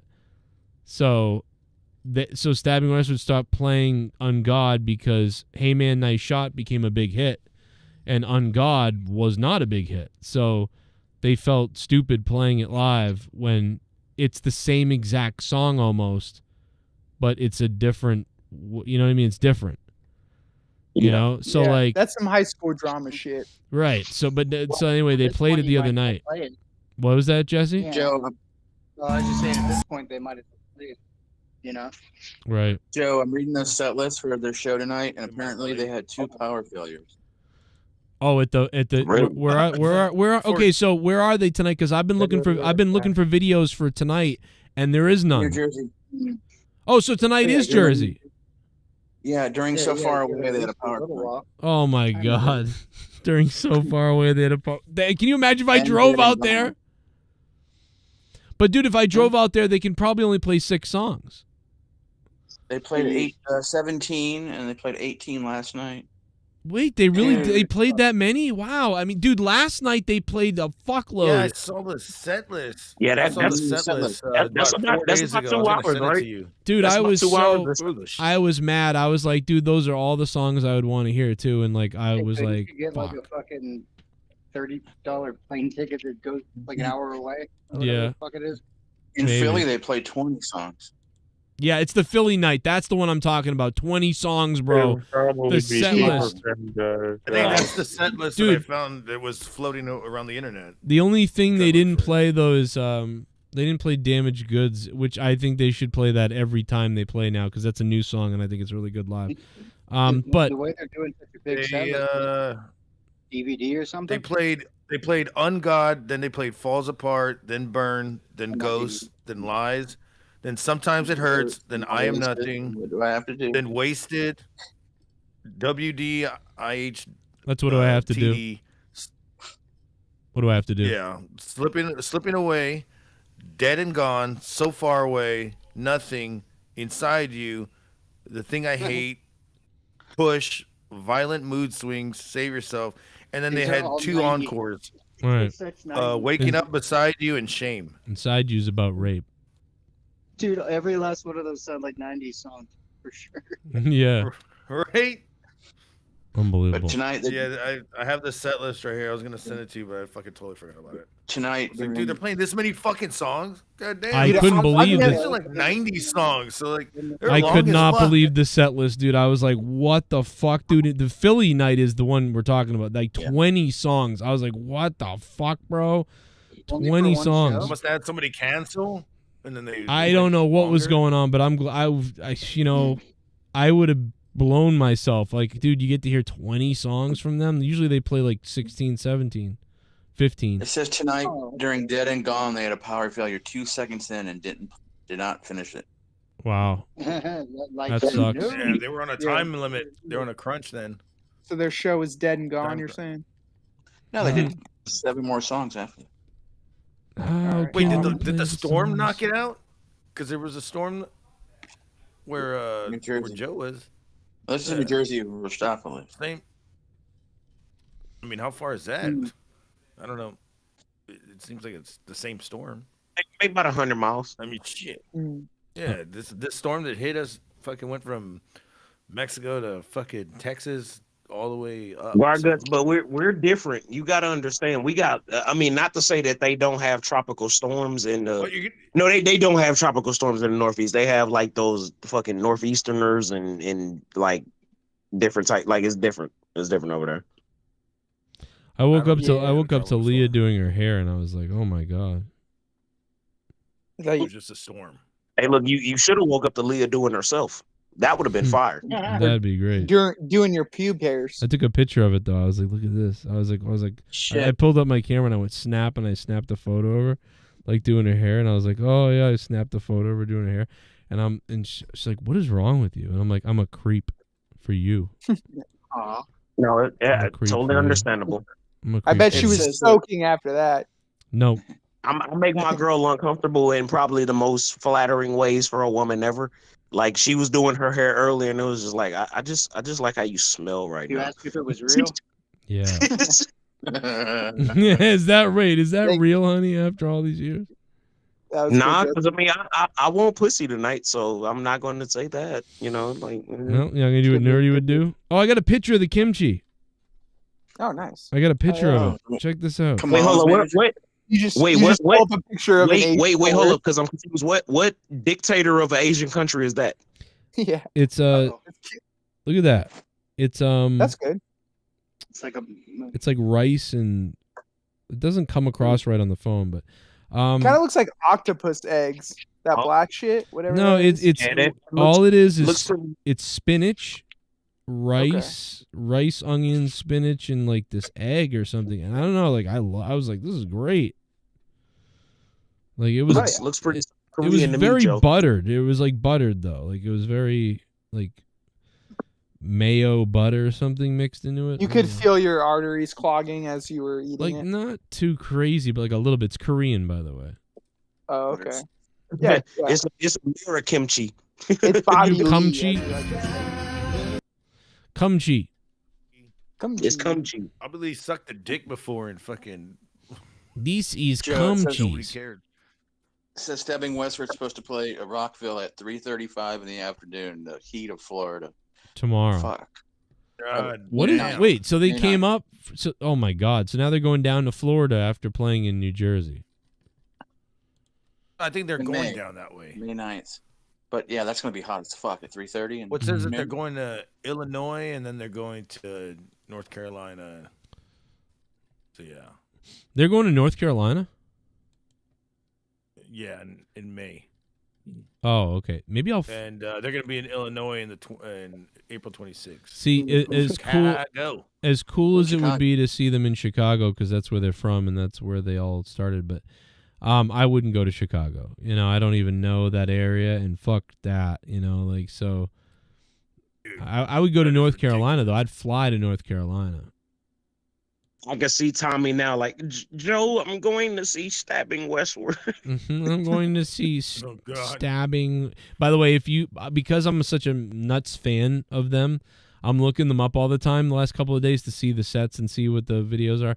And all that comes up is the church attack from Sydney and the stabbings all over the world that are gone. Like that's all. Jesus Like, dude, so Christ. and I only searched for a week. I searched for Stabbing Westward, search time, week. Search for 1 week, Stabbing Westward live, band. I type all that stuff in, and look what comes up. Fucking church stabbing, like stabbing Western church terror. Like, it's like fucking. And I wrote that the other day on Twitter or something. I said, does anybody have video of Stabbing Westward in Philly? Not to be confused with being stabbed in West Philly. Like, something like that. Look, it's just like all the A knife suspect attacks. was apprehended today. He was stabbing his victims in the westward motion. Like that's Yeah, Dude. You could go to Wisconsin and see him. Tommy's gonna do. Joe, I'm gonna go see them because I think you're gonna go there. I think Joe was going to Stab go you there. westward. Then he'll tell them he's the biggest fan. Oh, my The God. fattest fan. Yeah, he would be their fattest fan. I mean, some of the women, I don't know. Man, Some of the women. I ain't gonna lie to y'all, bro. I ain't been the same since OJ died, man. What? Oh, dude. You don't feel Yeah, like you you can brought- get away with anything anymore? Because OJ is a public figure, you can actually use his name to make money. So I think that we should start OJ's OJ. It's just orange juice with OJ's face on it, giving a thumbs up, No. and then the We do- slogan can be If I did it. if I Blood did on it, the juice. or yeah, If I did it, orange juice. Or just I did it. I did it. we squeeze these oranges like we squeeze her neck. Yeah. Oh, my If God. it's All like proceeds go to the Ron Goldman family. And see, here's the thing that we've been struggling with in the black community. Mhm. We don't know which one of OJ's accused crimes is more black.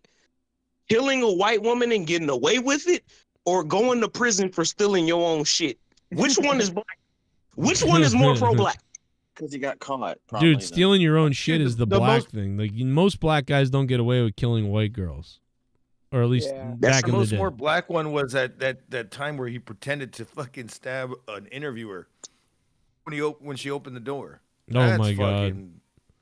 Watch that this, was bitch! hilarious. I'm up in heaven now, Joe. How about that, you crack ass honky? Fuck you, and your dad's not here. He's not here, Joe. That means it's in hell, faggot. Ah. Oh come on, OJ. I think on Instagram where it was like, "Hey yo, R.I.P. OJ." He looking up at all of us right now. I think the best OJ fucking skit was Tim Meadows. Seen as the juice, and he's doing the, he basically spells "I did it" on the football field, saying, "Look, you got to get the passer, the rusher going this way and this way and this way." And he draws out "I did it." Oh my god! You got to see this. It's hilarious. It's just this one of the stupidest jokes that I've seen come out of that fucking white woman dying. Joe, did you see the go ahead. Sorry, man. No, go ahead. Go ahead. Go. I was gonna say, I was asking Joe if he saw the festival that Stabbing Westward's playing in Wisconsin, where they're playing the day after Two Live Crew and Jelly Roll. Wait, when is this from? July. It's in what? Oh, July? the upcoming one. Yeah, in Wisconsin. They haven't played it yet. Yeah, I saw that. Yeah, it's kind of funny. The lineups are nuts. I don't want to go to these outdoor things. Like I would never. Fuck that. And it's just funny that you can see Two Live Crew and then the next day you see them. You want to know what's crazy to me? Like most of these outdoor events, they don't want you to bring anything, which kind of kills it for me wanting to go to an outdoor event. You can't bring a tent. You can't bring chairs. It's like, what, you want me to stand up for 7 hours? Like, I mean, I'm already giving you money. I can't sit down somewhere.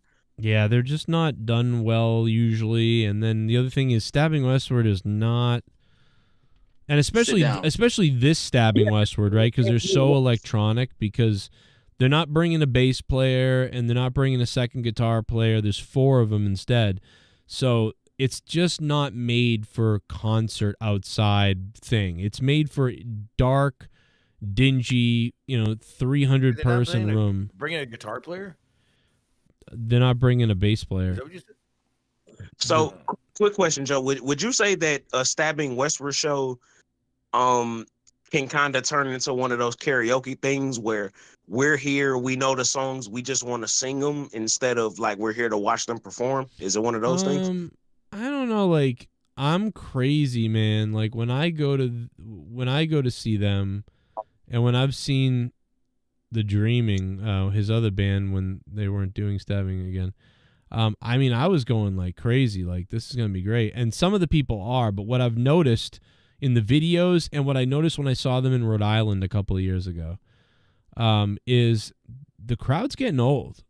Like, the people are like, bro, like, I'm serious. Like, I was probably one of the younger people there, and I was like, wow. There was probably, I would say 50% of the crowd was like 50 years old. So those people were just kind of standing around and like vibing, almost like it looked like 90s people like vibing. And then I would say there was like maybe 20% of the people were like my age. And then I would say there was like another small group of like new people. Like, that was an interesting thing too. Like, seeing like there was these 2 like 19-year-old girls, and they were like, they had flowers to bring to Chris, and like they were so giddy and crazy. And then there was some other younger, like, 21-year-olds and 19-year-old men, like they were and just people that were like, obviously found them recently, and now I can't believe I'm at a show because they broke up and they're back together. So it was stuff like that was cool, but like that was a small portion, but 50-60% of the room was like 50, because I'm almost 40, and you think about it, when they were when their first record came out, I was 10.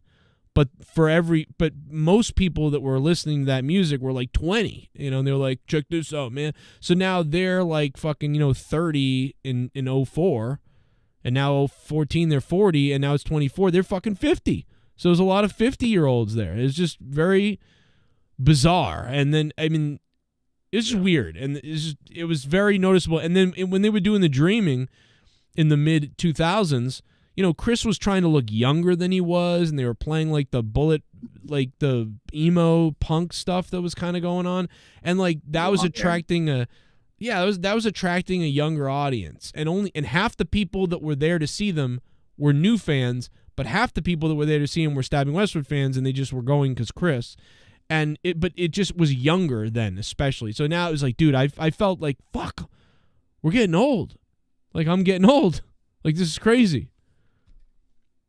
It's so people aren't as crazy at the concert. Back in the day, it's like they were crazier at a Stabbing Westward concert. They're not as crazy. Like people are, I want to go to a crazy concert. There's one coming up that I really want to fucking try to get to. What do you want to go to? What do you want to go to? New England Metal Fest. Oh, okay. Well, New England Metal Hardcore. You can come out here to the Palladium. I got buddies. Yeah, that's where it's gonna be. The Palladium. Yeah. I got buddies that are gonna be playing in it. Finally, and it's crazy. But Worcester. Dude, it's got a. Look at this guy. Look at this fucking guy in the front row. This guy looks like Frankenstein. See? Oh shit. See that guy? That guy's fucking looks like he's 60. He's got a flat head. Yeah, look at him. He's vibing out to Stabbing Westward. He looks like a grandfather. But look at that guy with the scally cap. He's old too. Like dude, he knows the songs too, this guy. Like these guys all but they're old. It's like, bro, what? Industrial rock from the 90s, and now these guys are old? What? They're not. Are these original members? Only 2 original members are Walter and Chris. Walter's on the keyboards here, and that's Chris. That's some new guy that's just playing guitar, filling in right now. And then there's some drummer that's new called Bobby something. He actually brought his electric kit with him this run. But yeah, it's just the 2 original members, really. But yeah. Didn't he used to have that one fucking crazy big ass synthesizer piano, and he'd be like, it had like a tilt on it? You're thinking of Gravity Kills. You're thinking of Gravity Kills. Gravity Kills. That's who. That was cool though. And they played with Gravity. They were cool. Yeah, they played with Gravity Kills a shitload. In fact, Gravity Kills has recently done a reunion tour a couple of times the last couple of years. I'm pretty sure. I was just about to say, I feel like they're having a resurgence for the people that know who they are, because they definitely got some good music. You know what I think with a lot of these bands, the whatever, is that Gravity Kills. Here's a show they played in the 2023 in November. So they just played this in November. So look at this, Garguts. This is exactly what you're talking about. This is Gravity Kills from just this past 4 months ago or something like that. See the keyboard? He still got a big keyboard. Christ. Look at the keyboard. You remember the fact that thing is so heavy and it still doesn't fucking tip over? That's new. I've never seen that though. He had the. Do you remember at the park, the playgrounds with kids, they'd have those spring things where you could spring all over the place? That's what the keyboard did. It would stick into the ground and spring around. The guy from Marilyn Manson stole it. But yeah, this is different. I've never seen that. He's got a that's what the fuck? That looks like the Terminator or something. That's crazy. Looks like a fucking Gundam robot or something. Yeah. I can see that. I remember Gravity Kills. You know how I found Gravity Kills was because they were in a video game on PlayStation, Test Drive Off-Road. And if you put the disc, that was back when the PlayStation discs, you could put them in your CD player and it would play whatever was available in the soundtrack. And it was you can even play the sound effects too. It was just cool, yeah. You were like, what the hell? This plays on my stereo. So I put that in, and it would play the Gravity Kills songs. And then Stabbing Westward was in Duke Nukem. They were in. They were both on the Escape from LA soundtrack. Twisted Metal had a lot of great. Twisted Metal, yeah. That was Twisted Metal 3 especially. I think you could pop those in, and those would play it. It had Rob Zombie and a bunch of other people on it. Holy shit, bro. Yeah, Rob Zombie was in every fucking goddamn video game. I remember he was in that Sled Storm video game too, and I'm like, Jesus Christ. Yeah, see, that's the other thing I loved. Do the bitches and dig through a bitch. That's the other thing I loved about the 90s was all the industrial music that was in the video games. You know, it was all the stuff I liked. It was it's the like industrial age, man.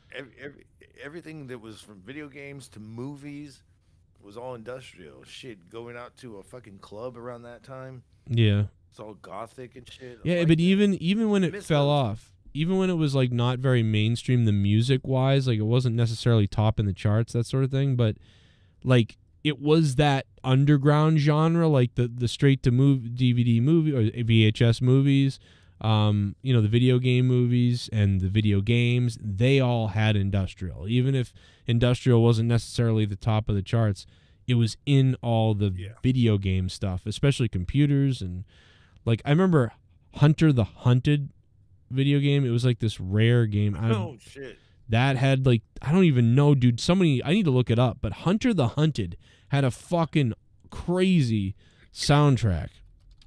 I think Hunter Hunted or Hunter Hunted, something like that. Hunter the Hunted. Let me see if it sounds familiar. See if I can find it. Oh, here it is. I remember Hunter the Reckoning. Is that not it? No, this was just called Hunter Hunted. That's it. Okay. PC? And it was on a PC. Oh yeah, here it is. The intro. I found it. This guy's got the music off, Is but that the intro? no, this was the game. Yeah, this is it. There's no music here though, but I remember music being in the game. It's like like jungle drums or what? Oh no, it was like Or like let me see if I can find the soundtrack. Oh yeah, here's the soundtrack. It's on YouTube. Yeah, do it. By the way, yeah, Sierra Kind of reminds Games. me of Sierra Games. See, I like games like this. That fucking soundtrack. Yeah. I know MDK used to do it a lot. There was Iron Man, Manowar. Yep. Exo Manowar. That was a great game. Oh, there you go. I love those bubbly squelch noises. That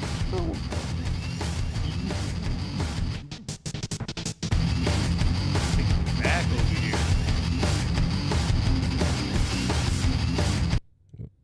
Fucking the Rift.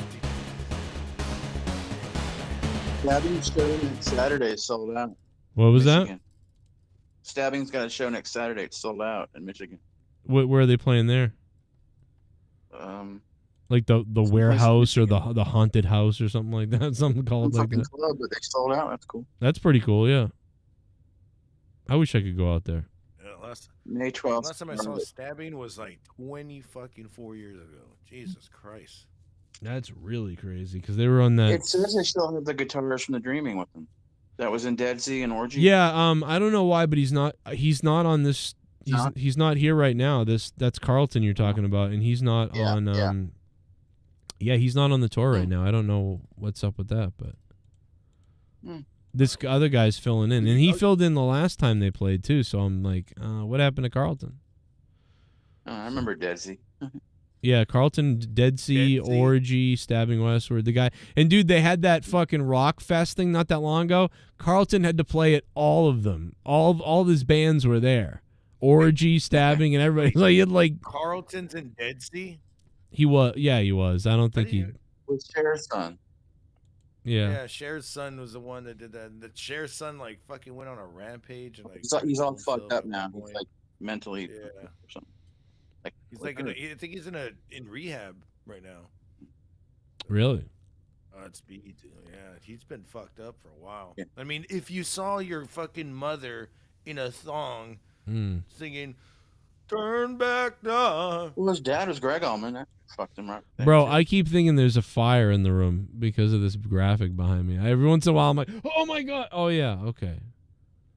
Because the laptop is over here next to the TV, and it's creating a kind of a 3D effect.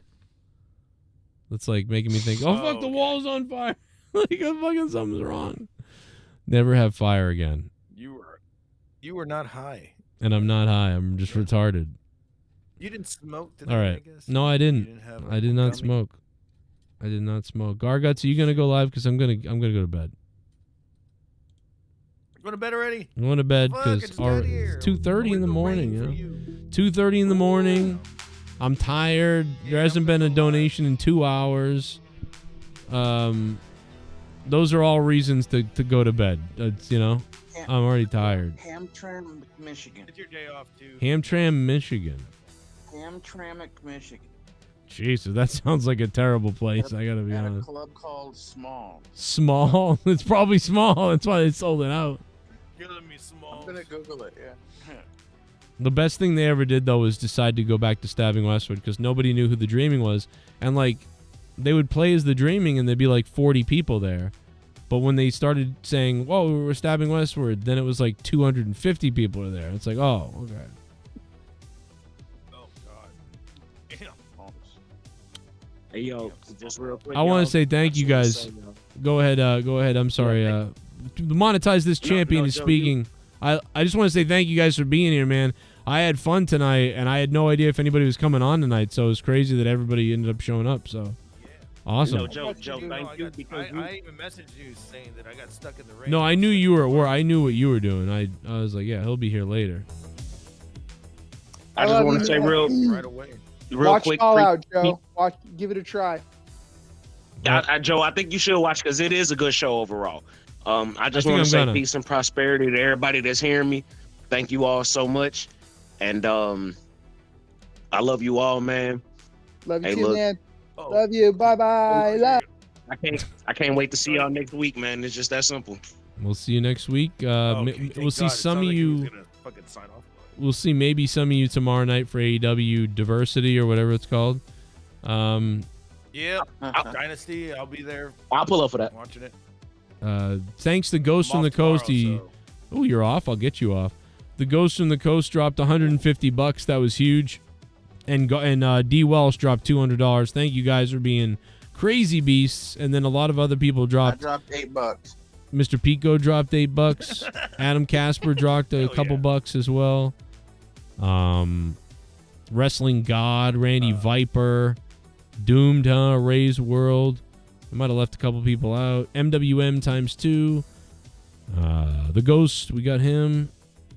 Obviously. Leonard Kitty Kisser. That was weird. And yeah, everybody else, man, thank you for being here. A huge boner might have dropped something. I don't know if I missed it. And people are still on vacation this week. It's a weird week. Thanks for clicking the like button. Garguts is going live over on Garguts Entertainment. If you want to keep your entertainment up, he will entertain you until your pecker grows at Garguts Entertainment. Doing 420 night too. And it's 420. Smalls. So we're gonna be there, and I've been finding old media. And what the fuck? What the fuck? Oh my God! We plan the spot all day. Whoa! What the hell? I want you to jam it in. Out of nowheres! At the end of the night, C-Pain! Holy shit! Wake up! Leah, wake up!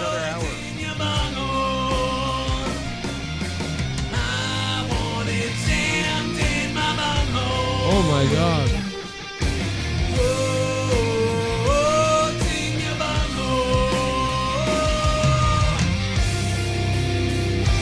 Audio Jungle. Love you, boys. Love ya, boys. Yeah, boys. Yeah, bastard boys. God, like he said yeah in between love and boys. Love ya, boys. Love. Oh my God, Z-Pain with a parting gift, a $100 goodbye donation. Z-Pain, thank you, bro. Holy shit, the show's ending and he sent $100. That's fire, dude. The show Thank should you. go another hour. Then we're going up. No, I'm not gonna do that. Smalls. I'm in gonna start Michigan. drinking. Can you imagine that, Smalls dude? in Michigan has. I'm sorry. Go ahead. Smalls in Michigan. What? Has 300 capacity. Okay, that's pretty good. I mean, And it's been there since 1923. Oh Jesus.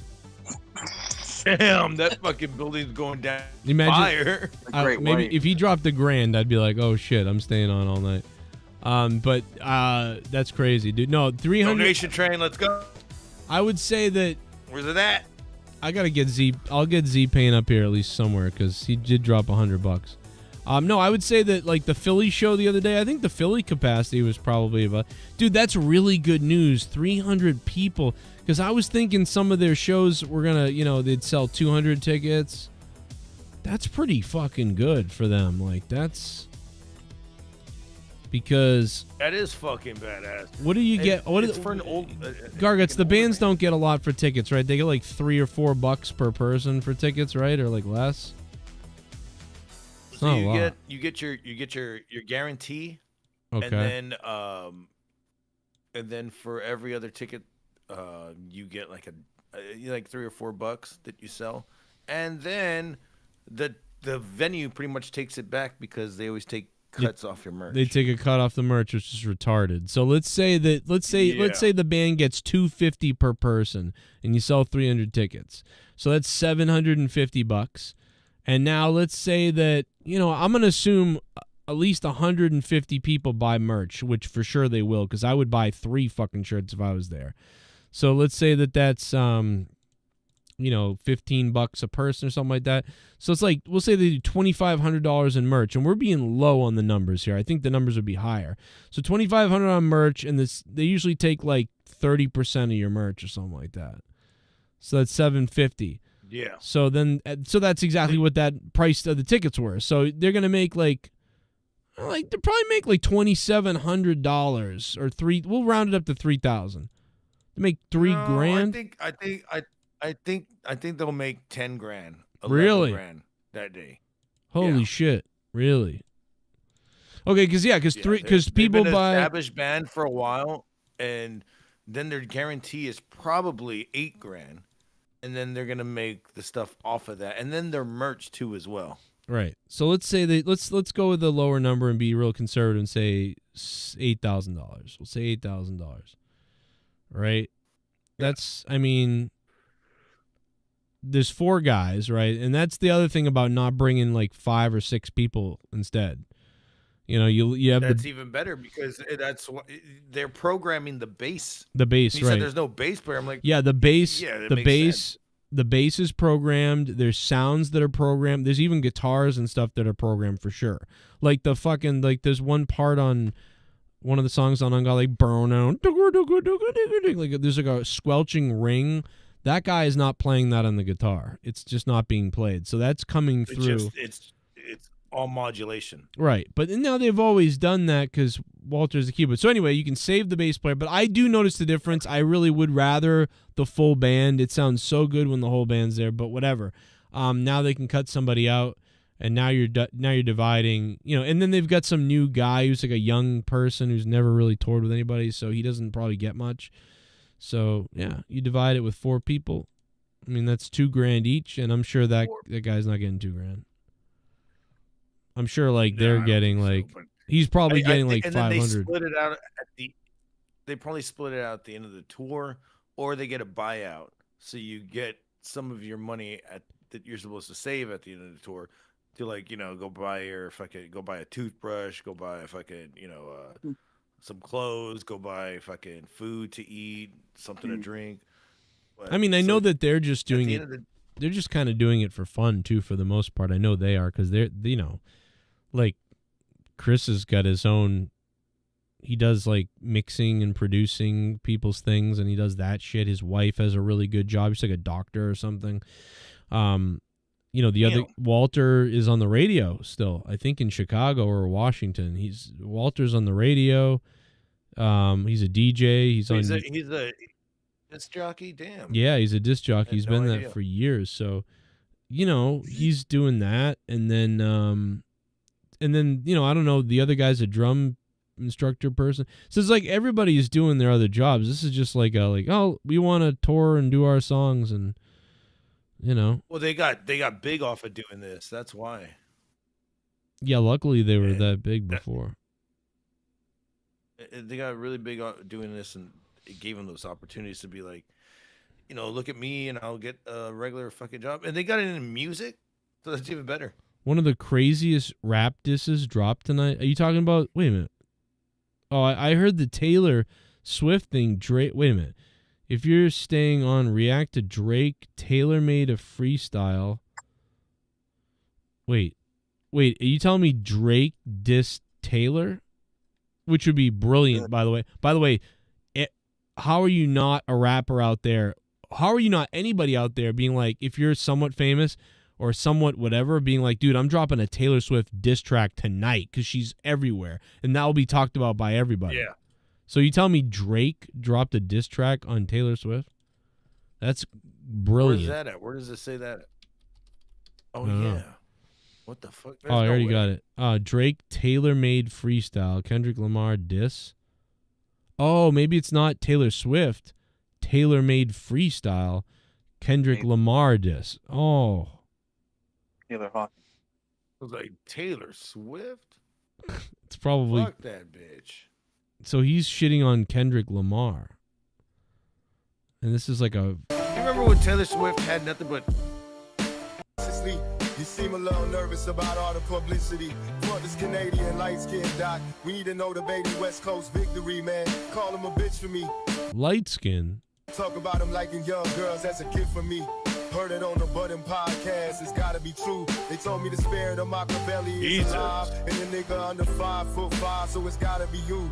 I would beat the whole fucking game. It was me and Snoop Dogg, had my fucking shirt off in the House of Blues. Goddamn AI. This nigga girl, That's what it sounds like. It doesn't even sound like. This sounds like it's AI. Yeah.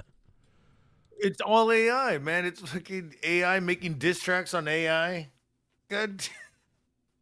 Fucking Wow. give me Tupac a damn voice again. I'm gonna have to go listen to it later and find out what I can play and can't play and figure this out. My daughter woke me up like she ran in here like, oh my God, Taylor Swift's album is out in 5 seconds. I thought something was wrong, dude. I was like, what's wrong? Oh my God, what's wrong? And she's like, Taylor Swift in 5 seconds. And she's got Spotify. I'm like, oh. So Brenna was losing it over Taylor Swift. And then Brenna, after being so excited and staying up listening to this album for like an hour and then passing out because she loves Taylor Swift and whatever, then Taylor Swift dropped like another fucking album at like 2 a.m, but nobody knew about it. And neither did Brenna. So she woke up and I was like, oh. Go look on Spotify. There's another one that dropped. You went to bed. And she was like, what? Yeah, these fucking assholes. These fucking, when Beyonce fucking did the same thing. Dropped the fucking album out of nowhere. Fuck, I don't care what you drop out of nowhere. Just don't fucking, I don't know, do what a U2 did and fucking put it on everybody's fucking iPhone. And they could never delete it. Yeah, that was the worst. But no, I think they learned from there. Well, listen, it was YouTube fucking dropping a fucking random album. Too. Anyways, all right. Well, listen, Z-Pain already live, brother. He's already there. Penis. Oh. Boston first baseman injured, pulled from game concerning rib injury, says Alex Cora. Motherfucker. As long as a Bruin isn't injured, we're good. As long as one of the Bruins ain't hurt. Fucking Toronto and Boston Monday. But yeah. All right, boys. I'll see you over on Gargies. What's a Bruin? Love you Thank you. And shout out to Novanex for the unbelievable thumbnail work and all kinds of other thumbnails I got from him. Wait till you see some of this shit. It's fucking... Watch this. Novanex killing it again. So thank you to him. Where is it? We got Oh My God, Brother. We're going to put these on the t-shirts, by the way. We got Oh My God, Brother. We got the Monetize This champion himself, Jay Menace. And we got Denise the Salad Tosser. Unbelievable. Some of the most beautiful graphics you've ever seen, by the way. Unbelievable. And thank you guys for all the donations, man. If you guys want to support the show further, We're crowdfunded by you. We can only do as good as you guys can bring, which is pretty awesome. When Z Payne drops $100 at the end of the show, Ghost on the Coast dropped $150, and D Welsh with a big $200 bomb. And you guys can support the show on patreon.com/Joe Cronin Show, and you get thousands of bonus podcasts. I mean, there's a podcast with me and my mother, for Christ's sake, on Patreon. $5 a month will get you everything, almost. And, God damn, everything's there, man. But otherwise, paypal.me/Joe Cronin Show. Twitter @MetaWorldOnline. I will see you guys maybe tomorrow night for the AEW Dynasty Diversity, whatever it's called. Potentially. I will catch you later. I look forward to it. Get hard, get wrong, get weird. See you guys tomorrow.